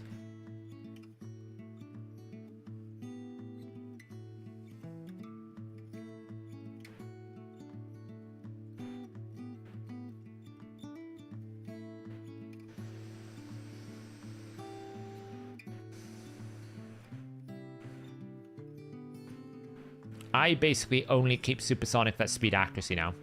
Anything that doesn't roll at least a speed or at least an accuracy. It's normally it has to have speed, but if it rolls accuracy, then I keep it. If it doesn't roll speed or accuracy like this, is borderline for me. But because I just don't have as much, it's probably worth keeping. Like that I shouldn't keep, but it's on Venus, I'm using it. This one, it's fine, it's rolled speed and accuracy. That one, no speed, I'm selling it. It's got to have at least speed on it for me to use it these days. That's my number one rule. If it's got speed, I keep it generally. Even if it's bad, because you just don't get an awful lot of supersonic at the moment. So you can make a bad build out of bad pieces, or a good build out of bad pieces, I should say. It's very hard to make, like, you know, strong pieces at the moment. You just don't have a lot of it. Like here, defense speed is fine. It's rolled accuracy. You can see that's what I'm keeping. Like this, I won't keep. This I won't keep. That one I won't keep. And I've got plenty of speed boots that I don't need to keep bad speed boots. So again, I'm looking for speed with accuracy substat rolls. If I don't have accuracy substat rolls, like that's great.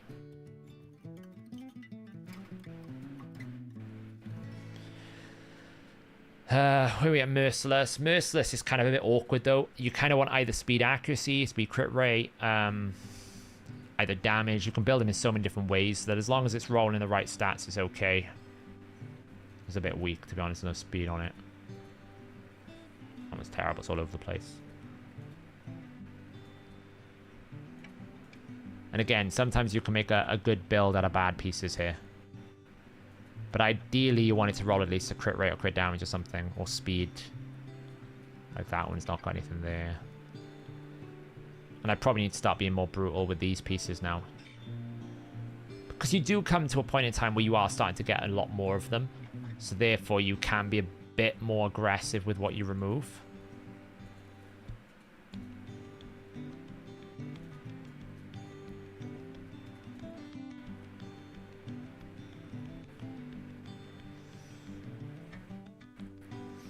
Tin Man, I think Newt's best build is fast with high crit damage.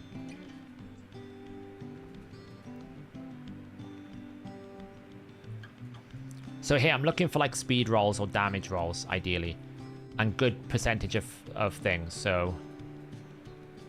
Like, I don't mind if it's doing this type of build, because it's rolling heavily in one place. Speed defense, like, I'll keep it because it can be used as a support piece. Anything that's got multiple speed rolls can always be used as a support piece. So long as it's got good primaries. Like here, crit rate, crit damage, it might be okay considering I don't have an awful lot. Like HP with triple roll accuracy could be great.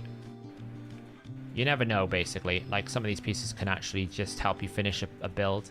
And the thing about these variable sets are, as long as you get, like, close to it, you're good. So. I don't think they should add florins in Dungeons and Tournaments, if I'm being honest, Julian, because it's designed for siege mode.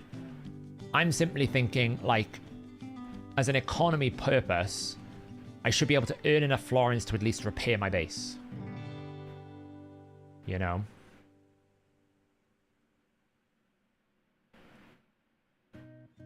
Yeah, it's not... I'm still a bit loose with it, Tycho, but I'm starting to get to that position as well. So...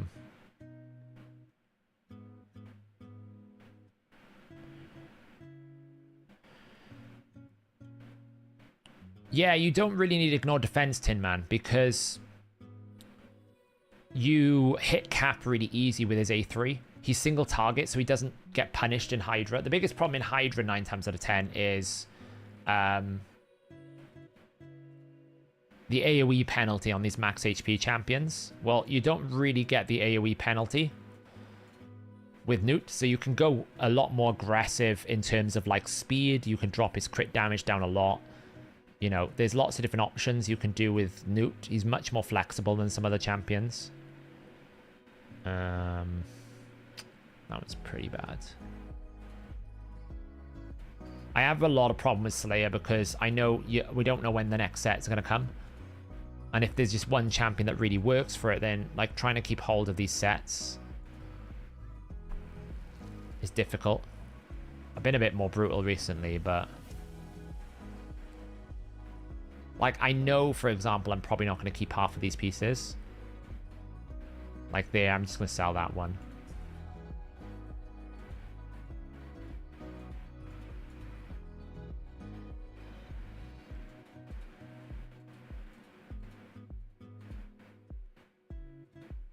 But I just don't know when the next set is going to come around. And eventually, I think if we get one more Slayer pass, then I think we can start selling some of this 5-star gear.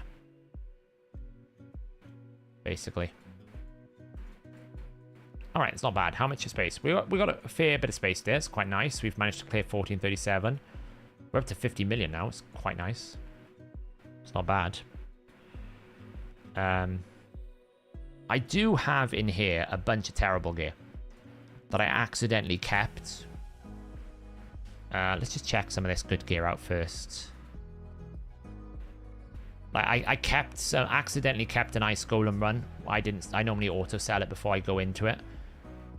So I know in here somewhere there's really bad gear that I can probably get rid of.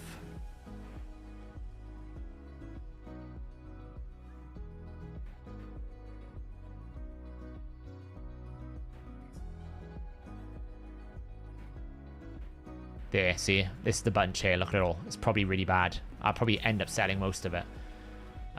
But I haven't got there yet. So... just pulling out some good pieces, see what we've got.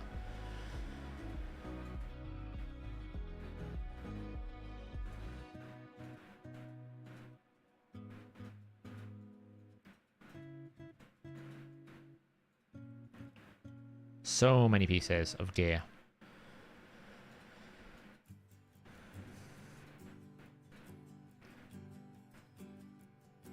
You never know. Maybe we can get down to like below 100 in the inbox today. That would be nice. It's always good to do gear cleansing when there's an artifact enhancement event on, by the way. Always good. Double dipping as much as you can.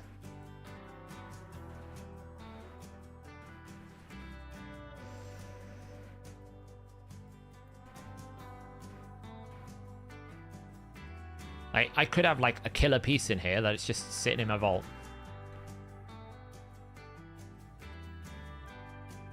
Okay, let's see. Gear cleansing, here we go. Sell. They can't make another set without having to like... They have to do something about storage if they give another set. See, this could be great. If it goes to crit rate, that's not a bad piece. That's probably worth keeping. This is really good as well. As long as it doesn't roll resistance. It's probably still pretty good. Kind of low rolled a little bit there, though. That's a terrible piece. Just never keep that. Right, I haven't seen these pieces, so, I mean, if that rolls crit rate, it might be okay. It rolled the HP, so now it's a sell. When it comes to reforging these days, I generally don't risk mid rolls. The only time I do is if I know it's in a very, very rare set like this. Right, I'll generally, and I'll only do it if it triples. So you can see I'm kind of taking it to, like, this is okay, to be honest, as long as it rolls speed. It's probably fine. Actually, it's terrible. What am I on about? No speed. I feel like Relentless needs to have speed.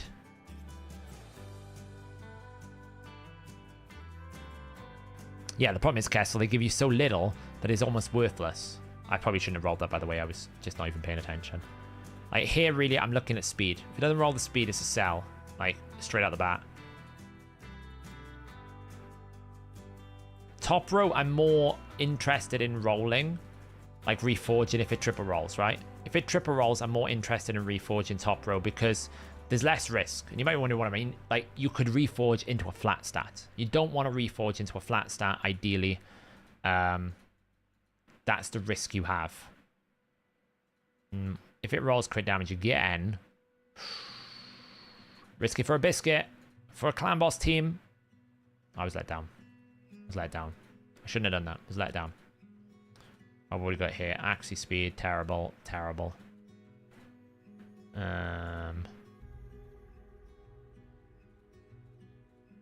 It didn't triple roll, and defense on Immortal's not bad. Speed? It's probably alright, though. I really don't need to keep that. Really don't need to keep that.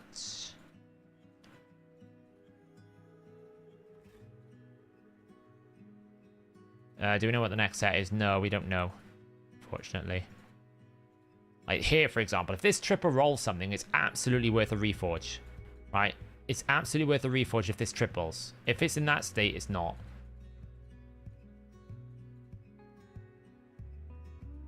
Now, the only reason why I'm upgrading more things to level 16 is because I know I need to do it for the fusion, right? So I might as well upgrade a few things to try my luck. Like, that's just terrible.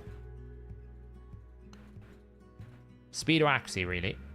That's what I'm looking for. Great. Ideally, a high roll speed now. It did. That's pretty good. It's worth keeping.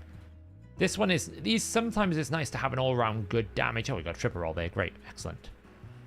Right, so let's get into the exciting stuff now. Let's see what we've got down here. Attack, crit damage. We absolutely want this to be speed crit damage. It's okay if it still rolls speed. Does it ascend good? It's probably not worth it.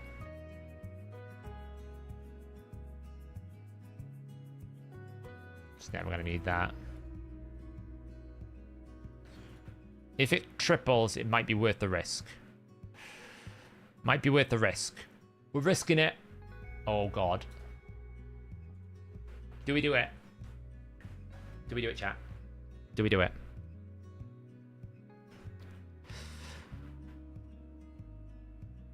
Are there lots of live arena missions? There's like 3 or 4 little Zyle. You basically need to equip everyone in the live arena sets, like equip one person in Zeal, equip another person in Impulse, or whatever the other name of the set is, and then you need to win 40 and 80. There's quite a few. Not loads, but enough for there to be for it to matter. Surely we do, right?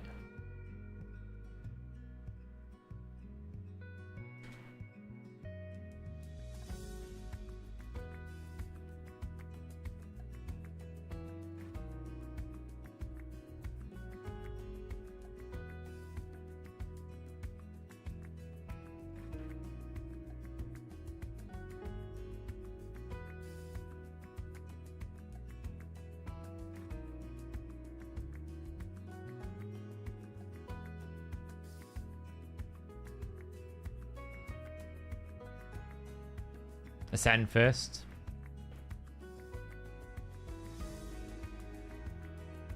I think we do. I think we re-roll that.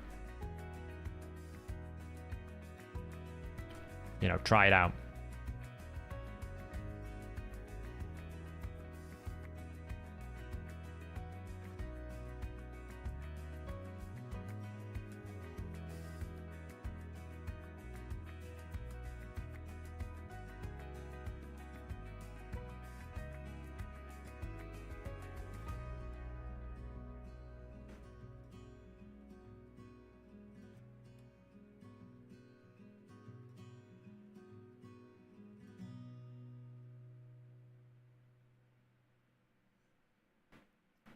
We're gonna do it. I've decided. Okay, it's better. It's better. It's an improvement. That's an actual great improvement. That is great because although it didn't triple roll speed or anything, this is now usable in a 4+4, what I call like the super duper get me back to my build ability kind of set, where it's like you put 4 pieces of reflex, 4 pieces of merciless. This is perfect for that. It's a big improvement. Okay, attack percent doesn't go well with it, but it's worth keeping.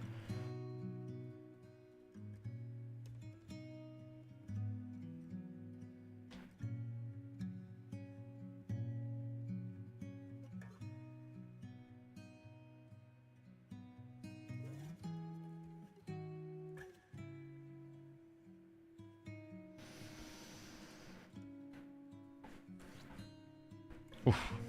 It's probably worth keeping as well. Ideally, this rolls all in speed. If it doesn't, it's a sell. Okay, pretty good. Yeah, it's not bad. Is there any speed boots here? Yes. Oh, please. Please, come on. Everyone praise the Plarium gods. Plarium is amazing, right? Plarium are amazing developers. I love Siege Mode Plarium. Plarium, right? I think Siege Mode is amazing. Plarium. Right, I think is amazing. I think Siege Mode is the best thing in the world, okay? I absolutely think that you've done nothing wrong with Siege Mode. Fluorine count, I don't know what I was talking about. Let's see. See, Plarium, I said you were right, okay? Now all you want to do is give me an accuracy double, yeah? You, see, Plarium, I loved you, okay? It was great. I don't know what the problem was. Plarium, you are brilliant.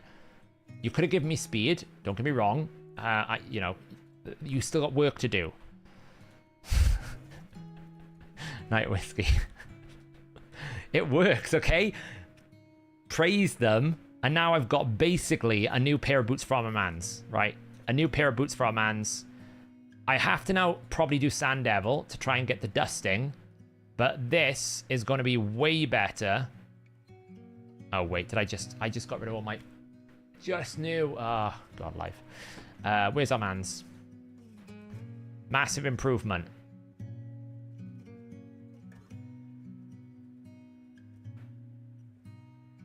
Where is that?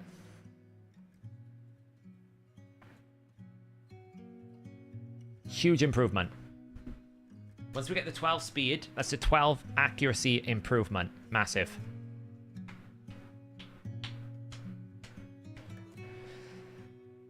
Yeah, always beg, right? Only problem is now I gotta go and figure out what I didn't have, which sucks. Why haven't we got a like only show unleveled filter?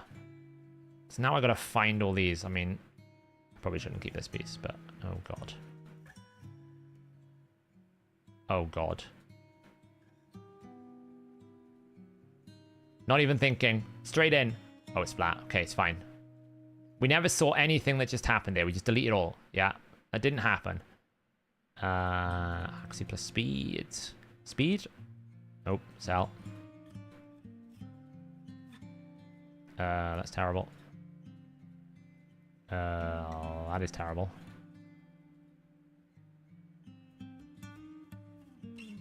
Now I gotta just find all the pieces that... Ooh, this could be good. Hey, Citizen. Yeah, it's still quite good, actually.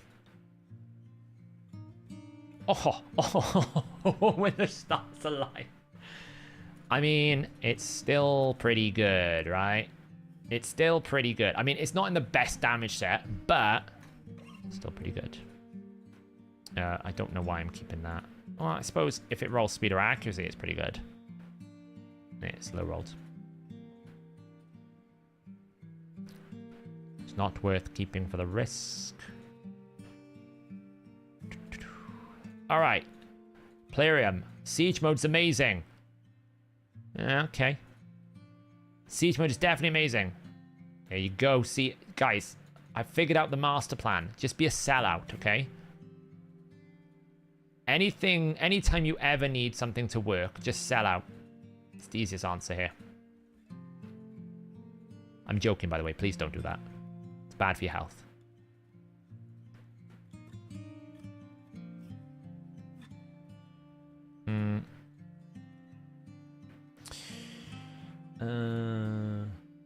Yeah, I am, but I have to do it for the fusion anyway. So, I'm being efficient as I can, Callistus. Ooh, look at that.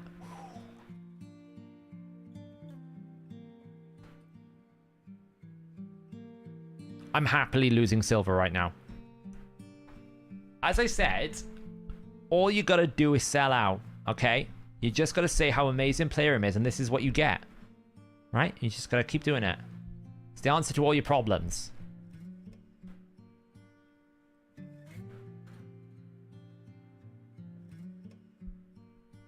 We're working on it, Shorten Skills. We're getting there.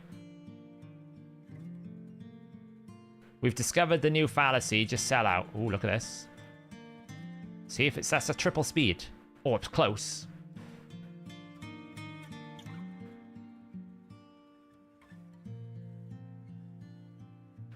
The only problem is we made the fatal mistake of clicking off without actually clicking off. So now I actually can't find the pieces that I need to roll. So I'm having to like go through it manually and check, which kind of sucks, but it is what it is. Oh.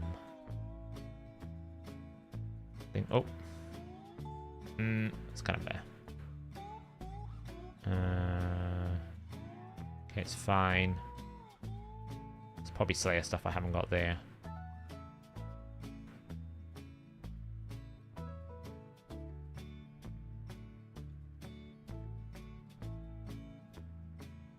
I've probably finished the PvP event, the fusion thing. We did have some Defiant pieces in here. I remember seeing a shield or two. That's a really bad shield. What's boots? I think it could be quite good.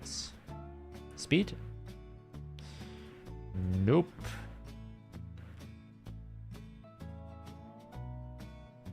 Good God, that's terrible.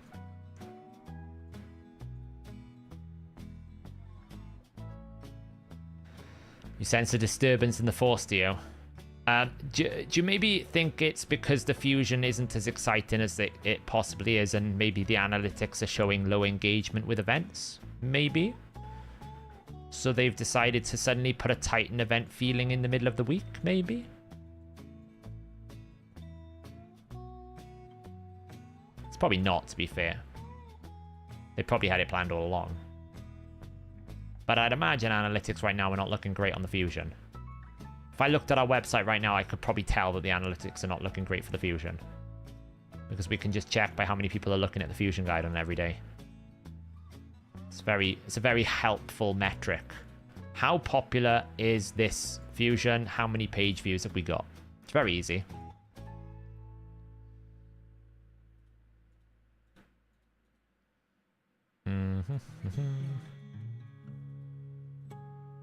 When does the Synchronous rotation swap out? Must be soon, right? Oh, come on. Come on. It's perfect.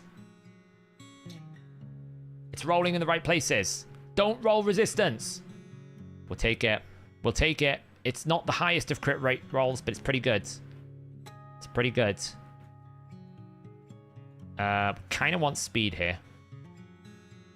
Oh, yeah, that's pretty good. Now it's a sell. What's this? It's like double the rolled.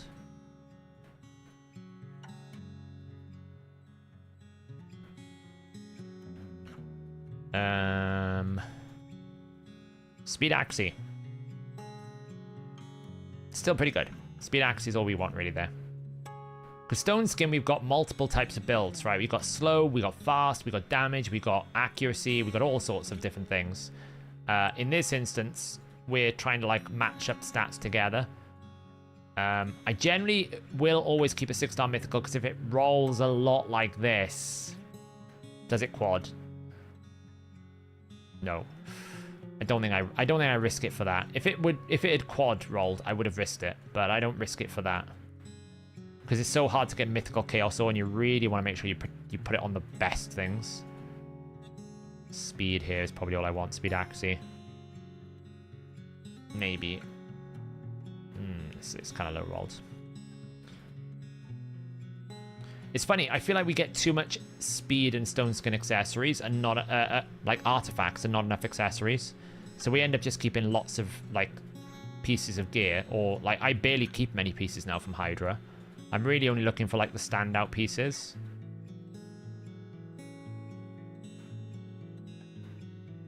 I sell most of it, you know. I think that was all the pieces I missed. Check if there's any protection. No, we did all that.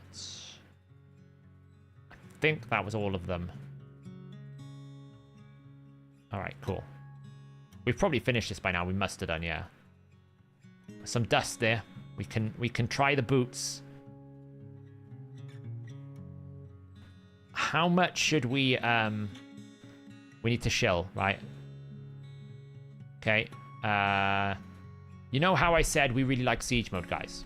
Okay. What I need you all to do with me right now is I need everyone in chat to say how wonderful Plarium is, to reinforce the gods of Plarium that this needs to use only 3 dust to get to speed. Okay, that's the goal. If we, like, put all of our mind power together, it's like cloud computing for, like, I don't know, shilling. If we do it all at the same time, then we absolutely can get speed, right? That's the plan. That's not the Das. That is not what we... That is the wrong way about it, Das. Don't ruin this for us. Okay. See, this is what we need. Right. Yeah, exactly. Sure, you've got it. We all love CVC, right? This was absolutely going to be speed. There you go. I said it would. I found the answer to the problem, guys. This is the answer. You just got to shill. You just got to...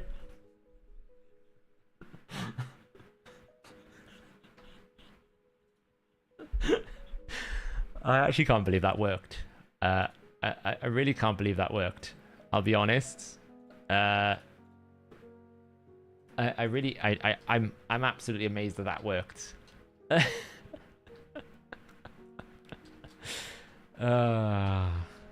That was hilarious.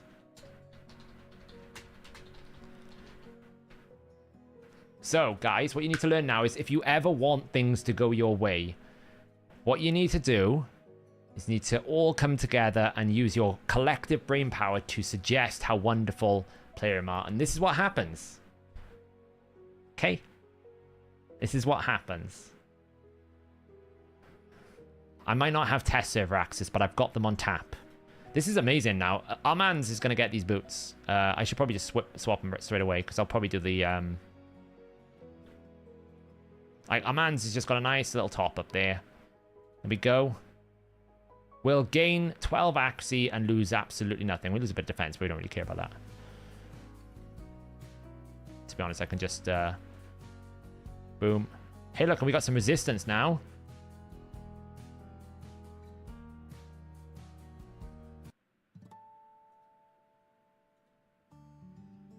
Beautiful. We do need to go and get some greater oil, though. Greater oil is always a problem, isn't it? That's going to push him to 318.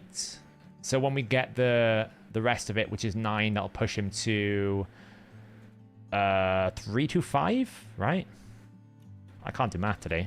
No, more than that. 327. 327 speed with 639 accuracy. Yeah, I'll blast them tonight. Like, the thing is, my Sand Devil didn't take long at all.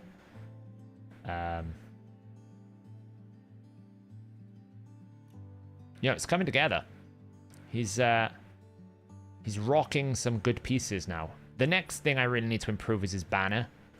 Like, we need some accuracy speed banners. I have look how few accuracy speed banners I have in Barbarians. It's actually, like, unhealthy. I have that few. It's unhealthy. You know, and I could try to, like, roll this. If it rolls accuracy, I would. But it didn't. It's truly frustrating how few I have. I don't even think I have much in my my inbox either. If I have any in my inbox. I probably don't. Let's have a look. Barbarians.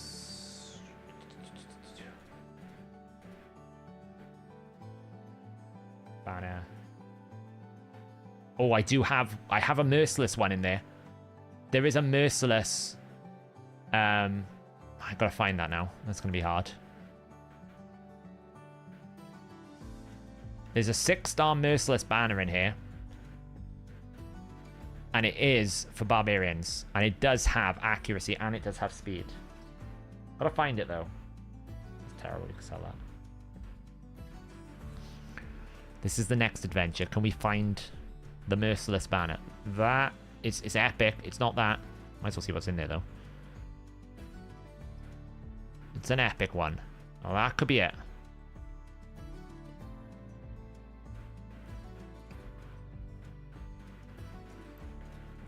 Let's just sell that really terrible ring. Okay, where is it?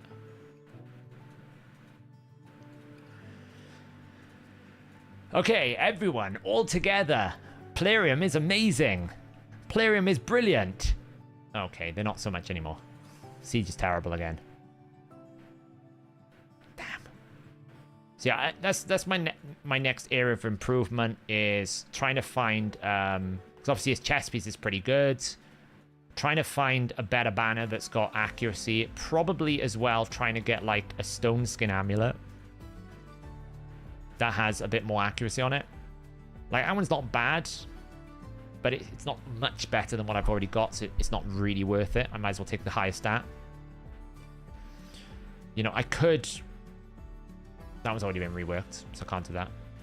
Rings don't really matter at this point, but the banner is the next area of improvement. These are, like, I've got triple.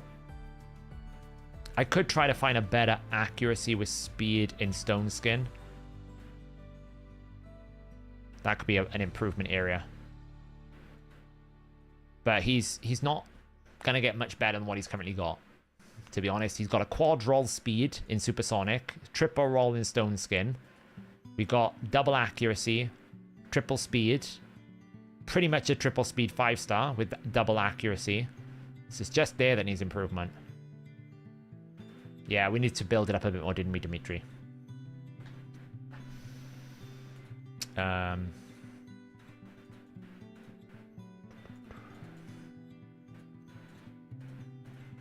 Hey, look, we're at 223 now.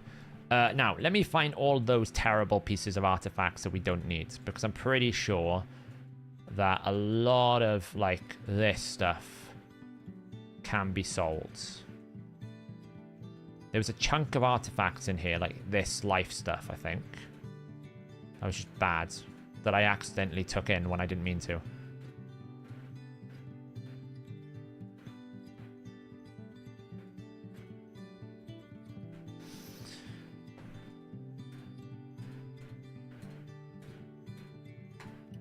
And we can easily... Look at this. We're below 200. It's a miracle.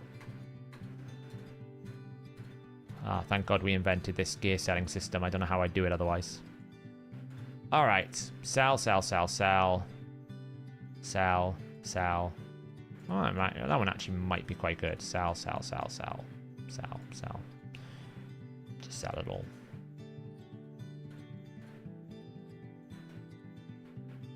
To be that moment in time where you accidentally forget to I clicked sell. I clicked off the sell thing, so I forgot. And then it just all went in the inventory. I was like, ah, oh, Lord above. You know, some of these pieces are not bad though, so like not all of them need to be sold, but a lot of them did.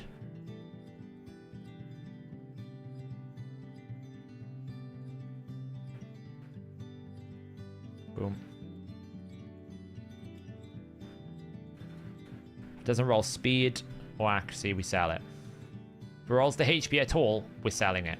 We kind of should sell it anyway because it's low rolled. But it's okay. If it doesn't roll triple speed, we're selling. Sell. Sell. Probably sell. Sell. If it rolls any resistance, we sell. Your Armand's is 329, 680. I'm not far off you then. Like I said, my Armand's banners just suck. Like, I don't know how I've managed to get this far into my raid career and I only have like 12. What was it? 12 rank 6. Hey, look. Perfect triple roll. Retaliation. Amazing. We love it.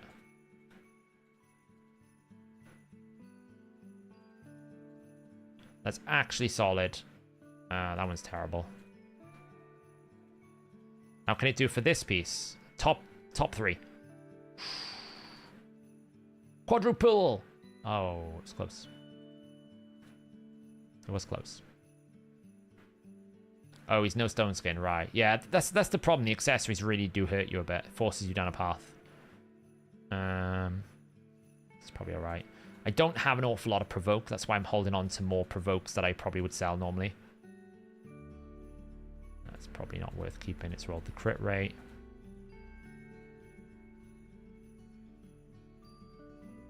It's quite good, that. This rolls HP we're selling. It did, so we sell. And we're probably going to end the gear cleanse bit in a moment because I don't want to do any more and lose any more silver because I don't need to. Oh, really? It's probably okay. Boom. So we got 40 spaces left. You know, we still got to clear out more. We're getting there. Every single time we do a gear cleanse, I feel like we're getting closer to having actually cleansed accounts, which is better. I started with like 6,500 pieces. Let's have a look what I'm up to now. If I do a live refresh, I'm down to 6,230. This was 6,579. So I've managed to sell tonight over 400 pieces near enough, give or take. Yes. So happy. Right, so before anything else, let's just check. We've done a lot of quests. We've done that. We've done this. When does Cursed City reset? 2 days. Cool. Done that. I've done Doom Tower. I haven't done 5 keys. Don't really care. Siege mode. I need to put my defenses in, but I have to do that after stream. Let's just collect this. Refresh. Do we get any free fights? Oh, look at this. Let's blast some free fights. That was a real gear cleanse. I'm going to show you as well now what I'm... So... I've recorded part 1 of the gear cleansing, or not so much the gear cleansing, but gearing video. I'm doing a complete, like, it's a full gear it's a full gear guide more than it is just gear cleansing. So part 1 was very much like, how do you approach building your champions? Part 2 will be, how do you use the tools to actually cleanse your gear? But part 1 basically reached an hour and I needed a break, so we'll see how it goes. It's going to be 2 very long videos, but they are going to be very in-depth. I'll give you a preview. So, you've seen this bit before. This was from when we did the stream, right? The set allocation. We have got Feral in here now. We now have archetypes that we're going to be talking about. We're also going to be talking about stat budgets in terms of, like, how you budget things. I might even take some of this experience stuff and put it into the optimizer, because effectively whenever you're building champions, every champion has a budget, and depending on what you want that champion to do, it depends on how efficient you're applying your budget, right? There's only so many roles. You can only have, like, you know, 9, was it, like, you can only have 81 roles, I think it is, in total. If you take out like primary stats, you can only really have like 81 substat roles. So really, when you're gearing champions, it's all about, where am I spending my 81, right? Just like if you've got a budget to buy a car of like 100,000, well, you can buy any car for 100,000. You could buy the cheap Fiat Punto or something for like 20,000 and go spend your 80,000 on something else. Or you could go spend all £100,000 on the Ferrari and go as fast as you possibly can. It's a similar concept. Honestly, it's very, very similar. It's all about, where do you spend the money, or where, in this instance, the substat rolls, where do you spend it to be efficient for what you want your champion to do? And that is then where you're going to decide how you keep gear, essentially. Because really what you should be doing is going, what kind of champion am I building? Okay, what kind of stats do they need? And then once I've passed that, what kind of sets do they need? And you're putting the 3 of them together to help you gear cleanse. So that is part 1, going through all of that, which is quite a lot. Yeah, I'll show our man's masteries now.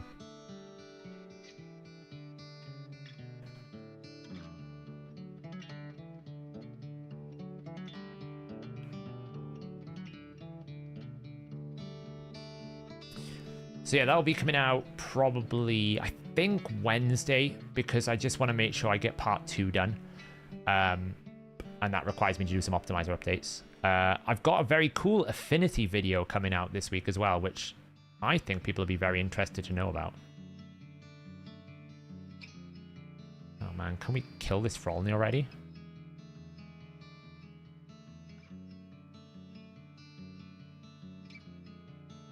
Thank you. Get myself back into promotion tier. Events-wise, we've done this, which is great. Oh, we should probably just lock the Lacer guy before I accidentally sell him. Done that before.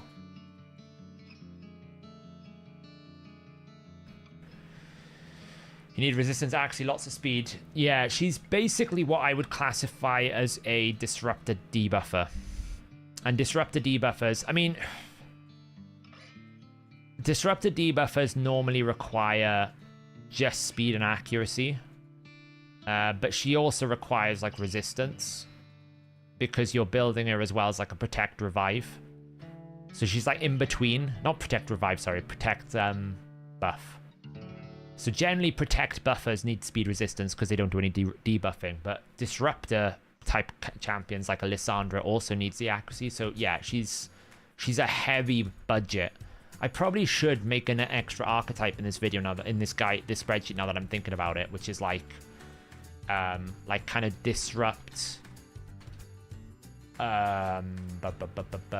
resistance, where it's like the priority is, yeah, I should probably, you're making me think now I needed one of these before, where it's like the primary ones are speed, accuracy, resistance.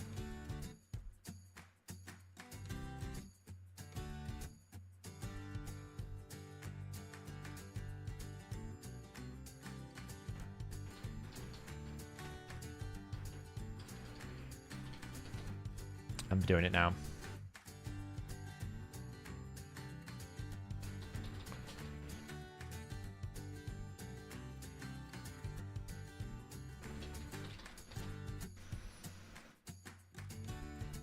Because it generally, 9 times out of 10, you don't want to pick too many. Like, if you spread your budget too thin, then obviously you get a lot of nothing. It's a bit of a risk, but you are right. Like, she is one you would build that way.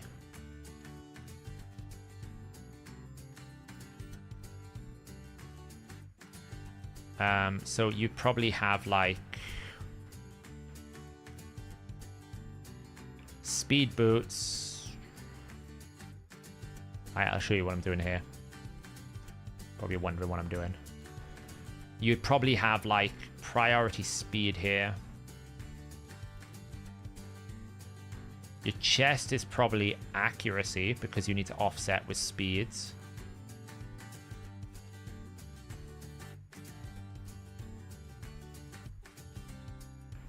And then this is probably speed, accuracy. These are like your priorities.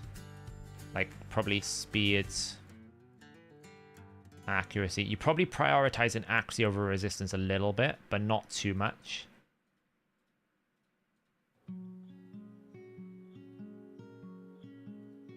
Probably have the same here. HP don't really care about, whatever. That's not, doesn't matter. Amulet, resistance, accuracy.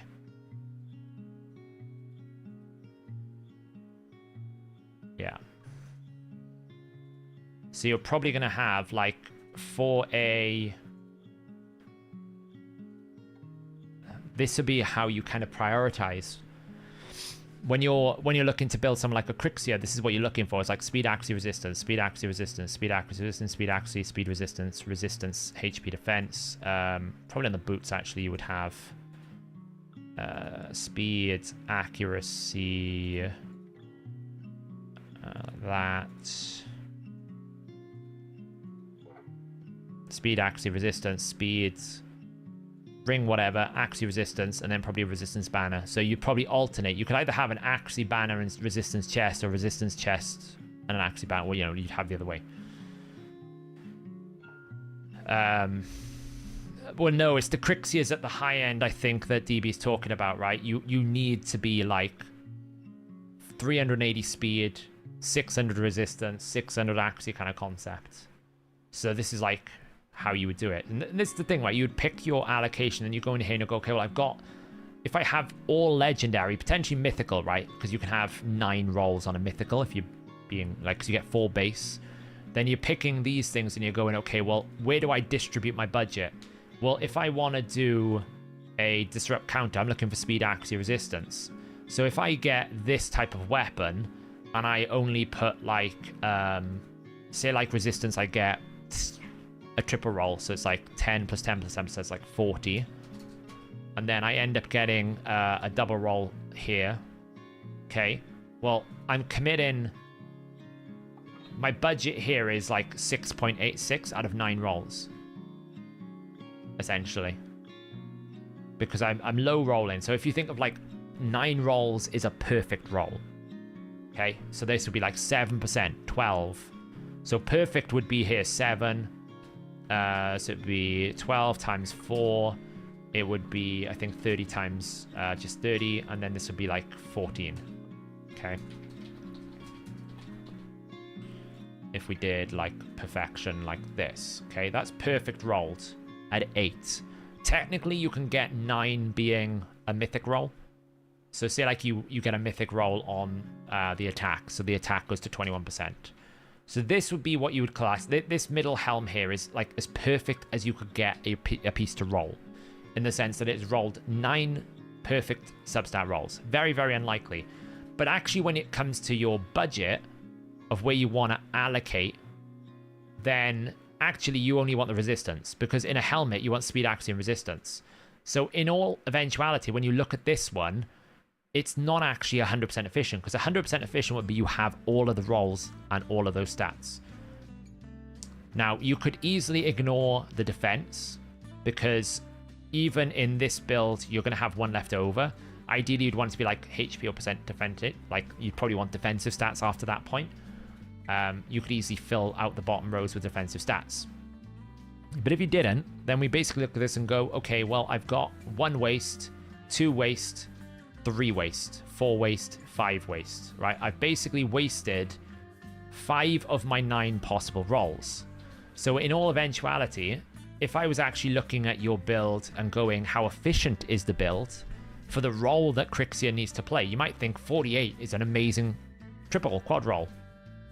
Well, it is, but actually it is not that much better. Like, say like we did a piece instead that was like, say like we do down here and we basically say, well, this is actually speed, resistance, accuracy, and like HP percent, right? And let's just say you got 2 rolls of speed at 17. You got a roll of 10 plus a mythic of 12, so that's 22. And then you put 3 rolls in accuracy, or 2 rolls in accuracy, so it would be like 10 plus 12 plus 10. So it'd be like 32. And then you had a base of 7%. Okay. This would be efficiently as 8.33. Okay, 8.33. However, I've actually put 7.33 in my rolls. So even though I actually have overall, like this is a overall higher number, 48, it's actually significantly less efficient for the build you're trying to make than a piece that's 17, 22, and 32. Because these are the stats I want. I don't really want this stat, this stat, or this stat. And this is what the video is going to go and break down to some degree, is build efficiency is more than just what stat I want crit damage, crit rate gloves. It's about looking across everything, considering it like a budget, and going, how efficiently am I spending my budget on pieces? And that's how you see these people go, how the hell did you get to 400 speed? It's because they're efficiently spending their budget on the stats that they want. Right? They're basically at 100% efficiency because they've got all of the stats in speed. They don't care about anything else. They haven't split it across different stats. So this piece here, which you would look at it and go, wow, 48 resistance, that's amazing, is actually only 56% efficient for a role that is designed to be a disrupt counter, compared to a piece that's like this, which is more like 88% efficient. This will be in my video series. I've got 2 videos coming out. The spreadsheet will be in there when I finish populating it. I just need to finish the formulas and equations. It will be in the video, the 2-part video, which basically goes over how to build like this and how to essentially prioritize your gear. And what I'm looking to do is to see if I can build something in the optimizer that gives you an explanation of efficiency. So some sort of system where you can basically say, this is the type of build I want to build, and this is then going to look at the gear and go, well, this is how efficient you've been. Yep, G-Man, exactly. Because, again, if you're doing HP damage, the only substat that's of any value to you on an amulet is HP. It's flat HP. It's the only thing that's valuable. And everything else is useless to you. So you might as well just spend all of your substat rolls on HP. Now that means only potentially 6 rolls are valuable, because 3 other rolls you don't really care about. You can't get anything better. So you only really care about the efficiency of the 6, not the 9. So you would look at it and go, how many of my 9 rolls, in this instance 6, how many of the 6 actually rolled into HP percent to work out the efficiency? And then hopefully it kind of looks at your build overall, and then you can start looking at which builds that you have in the optimizer are super efficient and which ones aren't. Because you'll be surprised that the optimizer might pump out a good damage build, but it's actually super inefficient. I've got some builds in here where you'd look at it and you go, wow, that's the damage build that's recommended, and it's producing the highest amount of damage, but it's not the most efficient build. And the difference between that is, how can I improve my current build? Well, you'd look at that and go, which pieces am I inefficient on? For example, I've got this piece on Trunda, right? Zeal. It's wildly inefficient because none of the substats help her. None of them. It's effectively 0% efficiency. But because it's in the Zeal set, it's actually really good for her. So when I'm looking at how can I make my Trunda better, you'd be going, can I get a Zeal piece that's more efficient? That's the weak spot of this build, because this is very efficient. I've put like 5 of my rolls, of my 9 possible rolls. In this instance, 7, because you can't get more because it's mythical. It's epic, so you can only get 7 rolls. So 5 of my 7 rolls are in stats that I want. That's really efficient. When you look at the helmet, I've got 1, 2, 3, 4, 5, 6, 7, 8 of my 9 rolls are in stats that I want. Super efficient. There's also the roll consideration. This is less efficient. I've only got 4 of my 8 rolls. And that's how I always look at these gearing when I'm looking at different pieces now. I'm looking at it going, how efficient is it for the role that I want to play? And not every piece is going to make sense. And this is where we were talking about in the gear cleanse video, in the gear stream that we were doing, about part 1 of this, where it's like, well, sometimes you will keep a piece even if it doesn't correlate with the set, because it's extremely efficient for a specific archetype, for a specific role. So like, for example, this is extremely efficient for a damage dealing HP champion, because every single one of the rolls is going to fit with the archetype, and it's also rolled HP on Ascension. So this, even though it's in an immunity set, it doesn't do necessarily great damage, it's happened to have rolled pretty good. So if I don't need ignore defense sets, this piece will absolutely show up in the optimizer, because it's rolling efficiently based on the stats that I need for the type of champion that I would build. I am doing the fusion, yes. Well, generally it's difficult, Spartacus, right? Because technically damage is what you want to achieve. So as much as you're wanting to build efficiently, you also don't want to build, like, you want your damage to be still the best damage. So sometimes you will find an inefficient high damage build. And I think that's... Oh, look. That's good timing, isn't it? What do we get in the Altar of Souls? Why does it keep giving me champions I don't own? 3 of those I don't own. I'm like dying for a Teok Soul.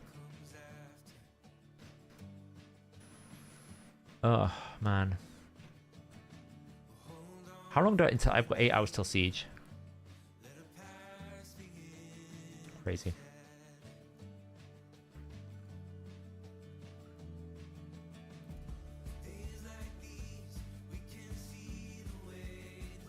What's the point of attack percentage if you're Crotons?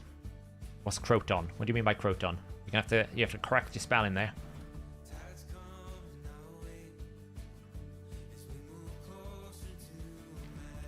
What's the best set for Incenser? Probably Protection set if you've got it.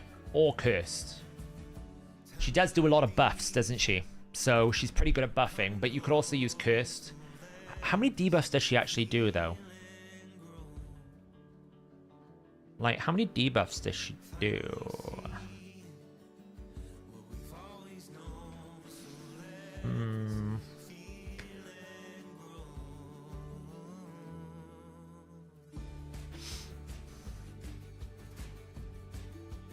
Decrease attack.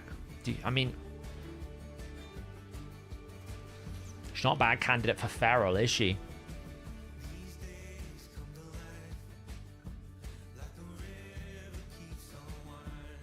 She's pretty good for Curse. She's pretty good at Feral, and I'd say she's also pretty good at Protection. All 3 could be really good.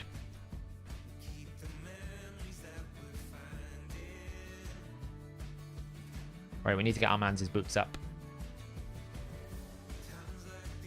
Crit rate. Wait, so the original question was... I'm trying to find the question. What was your original question, Nathan? Oh, look at that. Dust back to back. Hello. If you don't have 9 protection, then I would go Cursed or Feral, Spartacus. Is there a feature to tell you to not use your best items? We're going to look to see if we can limit based on rarity, Skeleton. And we're going to look to see if we can base on rank. I think that's the first step of that kind of feature, is limit based on the rank and rarity of items rather than try to like make an assessment of what is good and bad. Just give you the ability to limit based on rating, because that should limit the amount of... It should theoretically limit the gear, because effectively if you don't have as many substat rolls, your budget is lower, you should get worse gear. It's conceptually. Yeah, Spartacus, I agree. If you don't have 9 pieces of protection, you go Cursed. It's not worth it. Okay, something went wrong there. I think Newt basically just hit triple Giant Slayer. If Newt hits triple Giant Slayer, I think I fail. It's very, very unlikely that he hits triple Giant Slayer, though. Either that or I didn't sleep. One of the two. Oh, is it no decrease? Okay, there we go. That's the fail. There you go. Got steamrolled. Yeah, it can happen.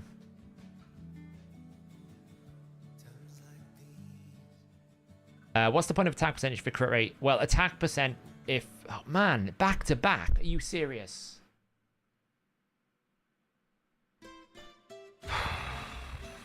Back to back 3%. Wow. That's quite amazing.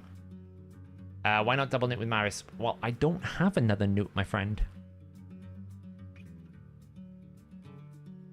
I don't have another Newt.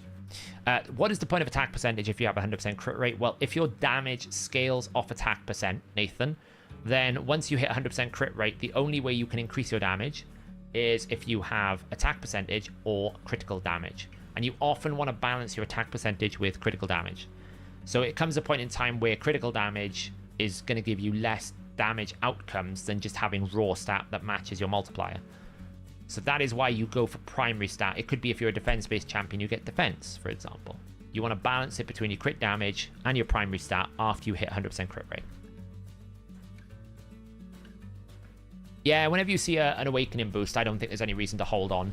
Obviously, don't pull your Eternal Soul Stones because you might want to save them for a better event.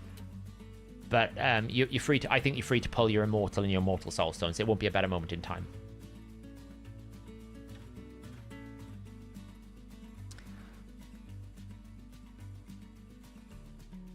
The 3% does make sense, then, Juno. Right, 3% was basically created so they could sell champions that were guaranteed guaranteed placements. Your Ghost Spawns, your Barons. The problem is they didn't really leverage it enough to make it worthwhile. So now it's just annoying. Right, it's not even fun, it's just annoying.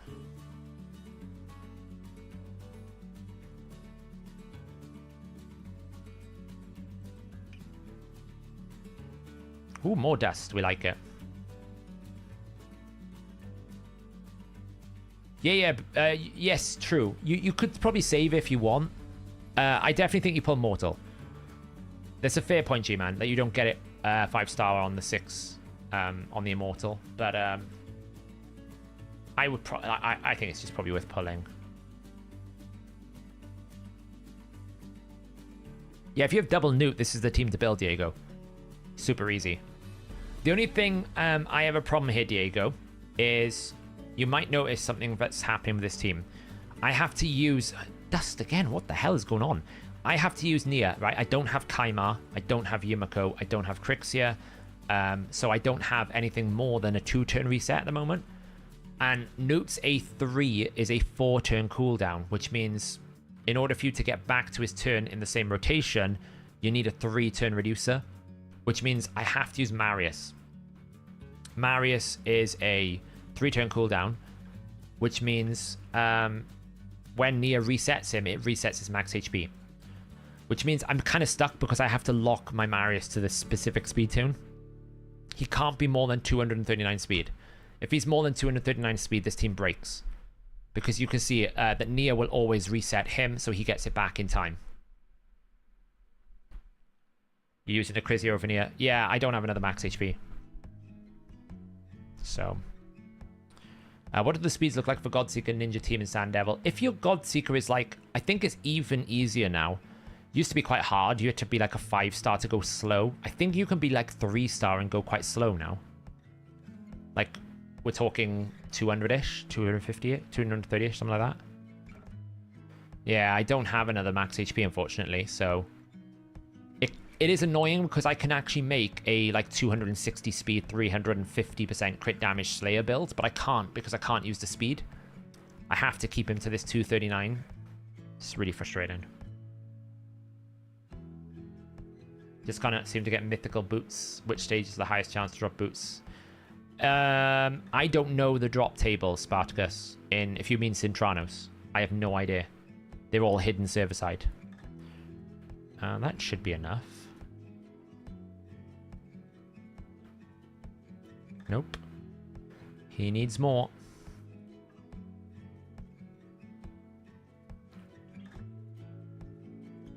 I can't believe they've hiked the price of this up. Honestly, it's disgusting. They literally have made a song and dance about how they made the bosses easier and then proceeded to make them like 10 times more expensive. It's great. It's brilliant.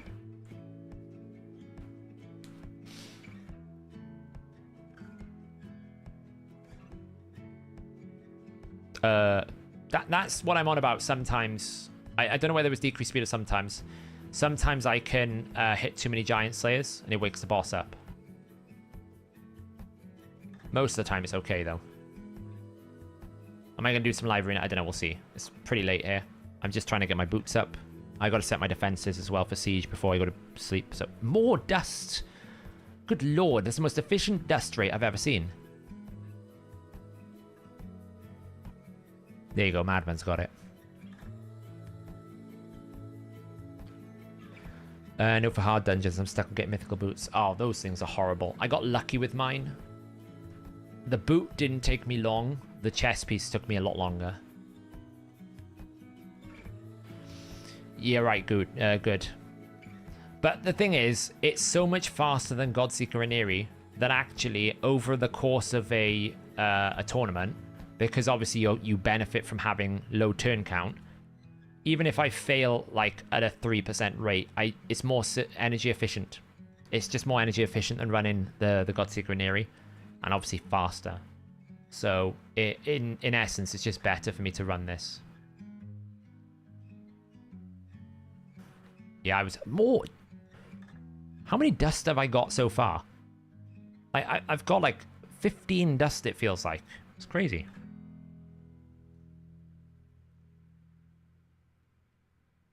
Crazy.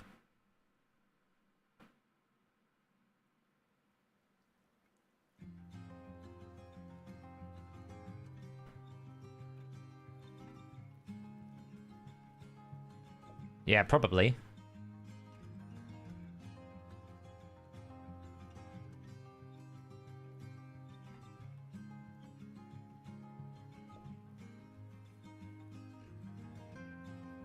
Have you considered pulling Siffy for safer runs? Do you know what I have, Jack? I've also considered pulling Kaimar so I could use Newt and reduce my turn count. It's also on the same consideration.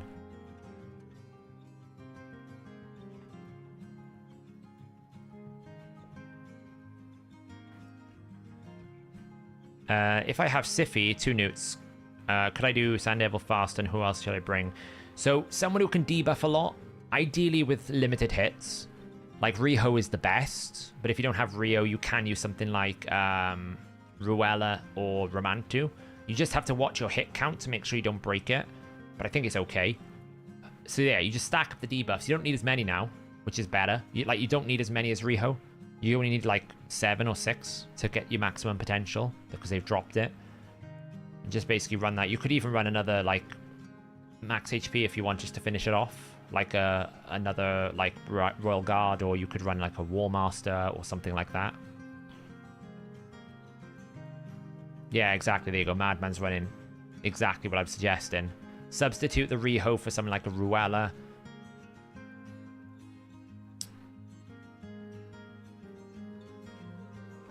So either with 3% of the decreased speed or Newt is hitting too many Giant Slayers. One of the two.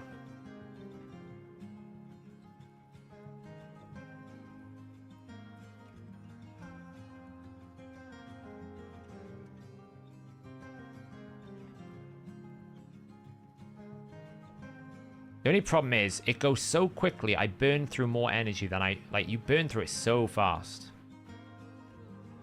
I could just burn through 1,000 energy in like 5 minutes. I will probably get the Immortal Stone, I guess, and I guess go all the way up. It's been a bit of a quiet day in terms of the fusion because, you know, all this is done. I did Spider with the last Dungeon Divers. This starts tomorrow, so... And I probably won't start the Dungeon Divers until the next dungeon goes, so it's not a bad time to use the energy in between. I will probably burn it all the way down. Because getting these prisms is basically free... It's a free...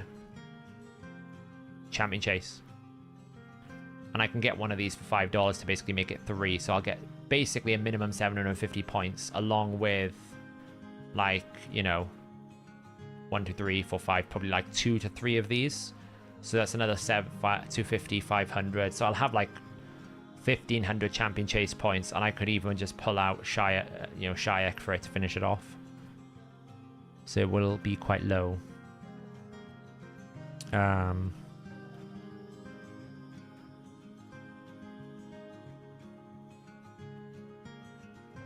Boom.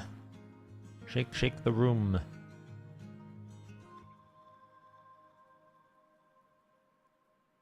I keep wanting to do this, and I just feel like it's a waste at the moment.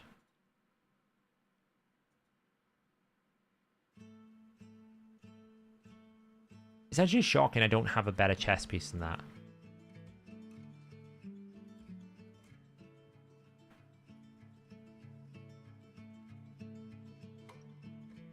I wonder if I have any in my inbox.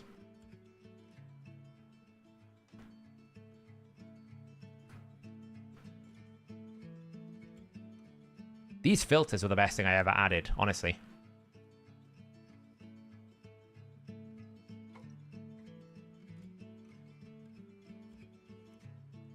No. We do not. We do not have any. And I mean, unless I have something in like,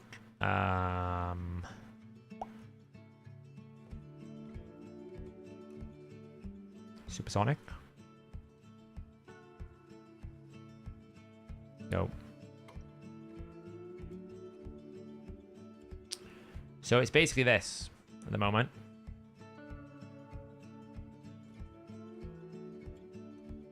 Because that's really the two weakest pieces in this build is the banner and the chest piece. Everything else is pretty fast, pretty strong. I can't really make it any better. But those two pieces are the weak ones. And like, I can't get a better Axie banner because I don't have an Axie banner. Like, I get that. It's not really better. It's kind of worse. That's kind of rolled really well, but not the stat we want.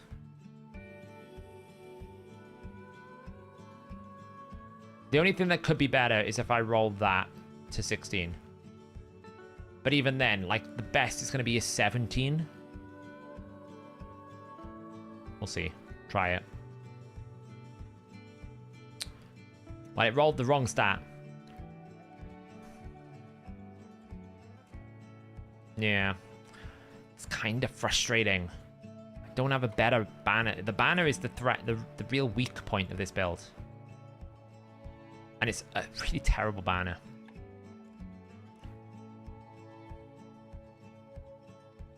Isn't Feral Ring? I mean, I don't have Feral gear. We didn't win. So, does Godseeker need to resist the decreased speed? No, she doesn't, Daniel.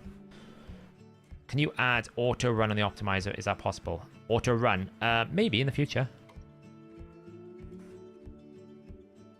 Like, we could find some better, like, some HP speed accuracy stone skin.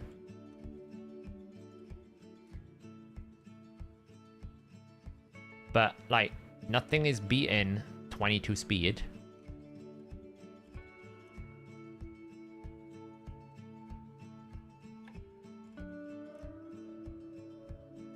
You know, so that's the thing. So that's not really going to be better. That's pretty maxed out. You're not going to get much better than that. That's pretty good. That's pretty good. Like, it's literally just these two pieces I can't improve. So, masteries wise, it's pretty much there. I could do with getting like retribution to finish him off, but you know, he's in polymorph at the moment. So he's good. He's probably good. Like, he's probably as good as I can get him at the moment. 327, 639 speed in supersonic and stone skin. You know, he's probably as good as I can get him at the moment. So,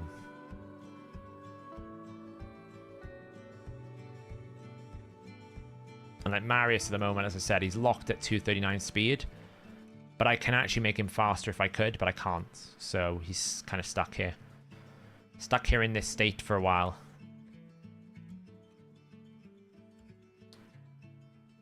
I really need to finish up, like, building out Wukong as well. He's kind of in a mess. Is he wearing, like, really good gloves? That, oh my god. Mind you, they have taken a lot. Crit damage! Crit damage, crit damage, crit damage. Well.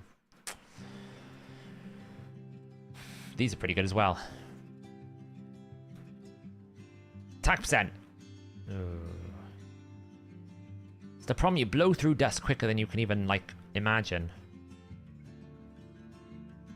I need to finish maxing out these as well. Like, she should actually be maxed out. But, like, this really needs to be resistance. I could give her more speed if I actually glyphed it. Terrible glyphs on here, actually. Look at that, 2. I don't think I have another resistance chest in bolster either.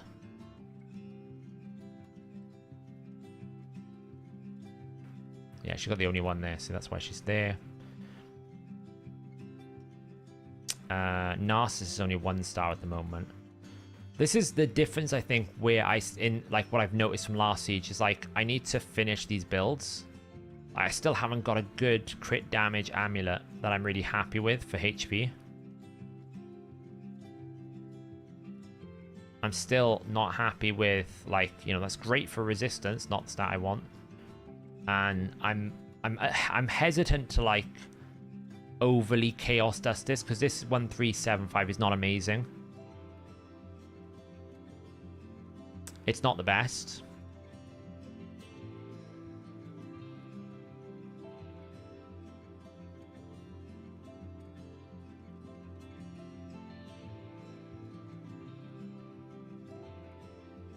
And I don't really have many good ones, to be honest. It's the best one I've got, and it's not great. Am I going to do more live arena? Probably not tonight. I'm probably going to call it there in a minute. Like, Shuzhen could do with more accuracy, but it's not the end of the world. I think a lot of my stuff needs it's just a ascension, getting them really min-maxed, you know? Like, this guy's in a great position. But I don't think I can use this build in arena because he's too glass cannon, he's too slow. Like, he's designed to get more speed, which he's not going to get here, so I don't really think he works in an arena defense. So I feel like he's just going to get mulched. And again, like, who do you pair him with? Ideally, you want to pair him with Pythian, and you want to pair him with Ramantu. Great. Well, who's the fourth? Like, I don't really know who to pair him with the fourth person here is. Like, I could do, like, Fushan.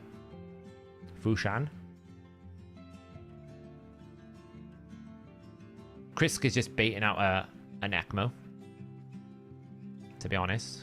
I could pair it with Basatha, I guess, and be annoying with, like, stuns. Because I lack the Lazarius.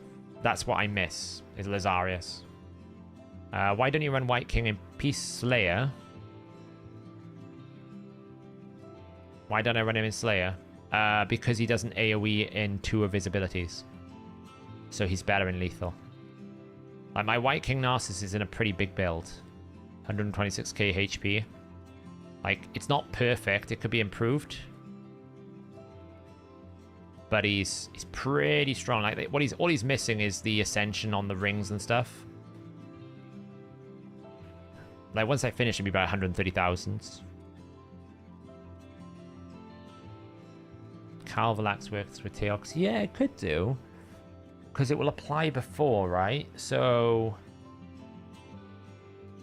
Get 1, 2, 3, 4, 5, 6, 7, 8, 9, 10, 11, 12. Wait, 12, 16? Assuming he lands all of them and he has enough accuracy. It's an 80% turn meter fill. That's actually quite nuts.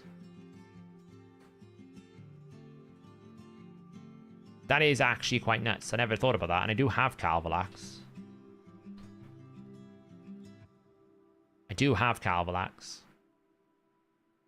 So we could build him like ultra fast, high accuracy. Well, not even ultra fast, just high accuracy, stone skin. And then let Teox just finish him off, I guess. Because it goes before, yeah. You kind of lose the polymorph protection, though, because he's not... You can lose the polymorph protection, right? Time to build Ziichi. Ziichi? Why would I be building Ziichi? It's actually, Ziichi's not bad. I have a belt. Like, I have a partially built. It's not bad. Problem is, like, you need debuffs. Calvalax is an interesting concept.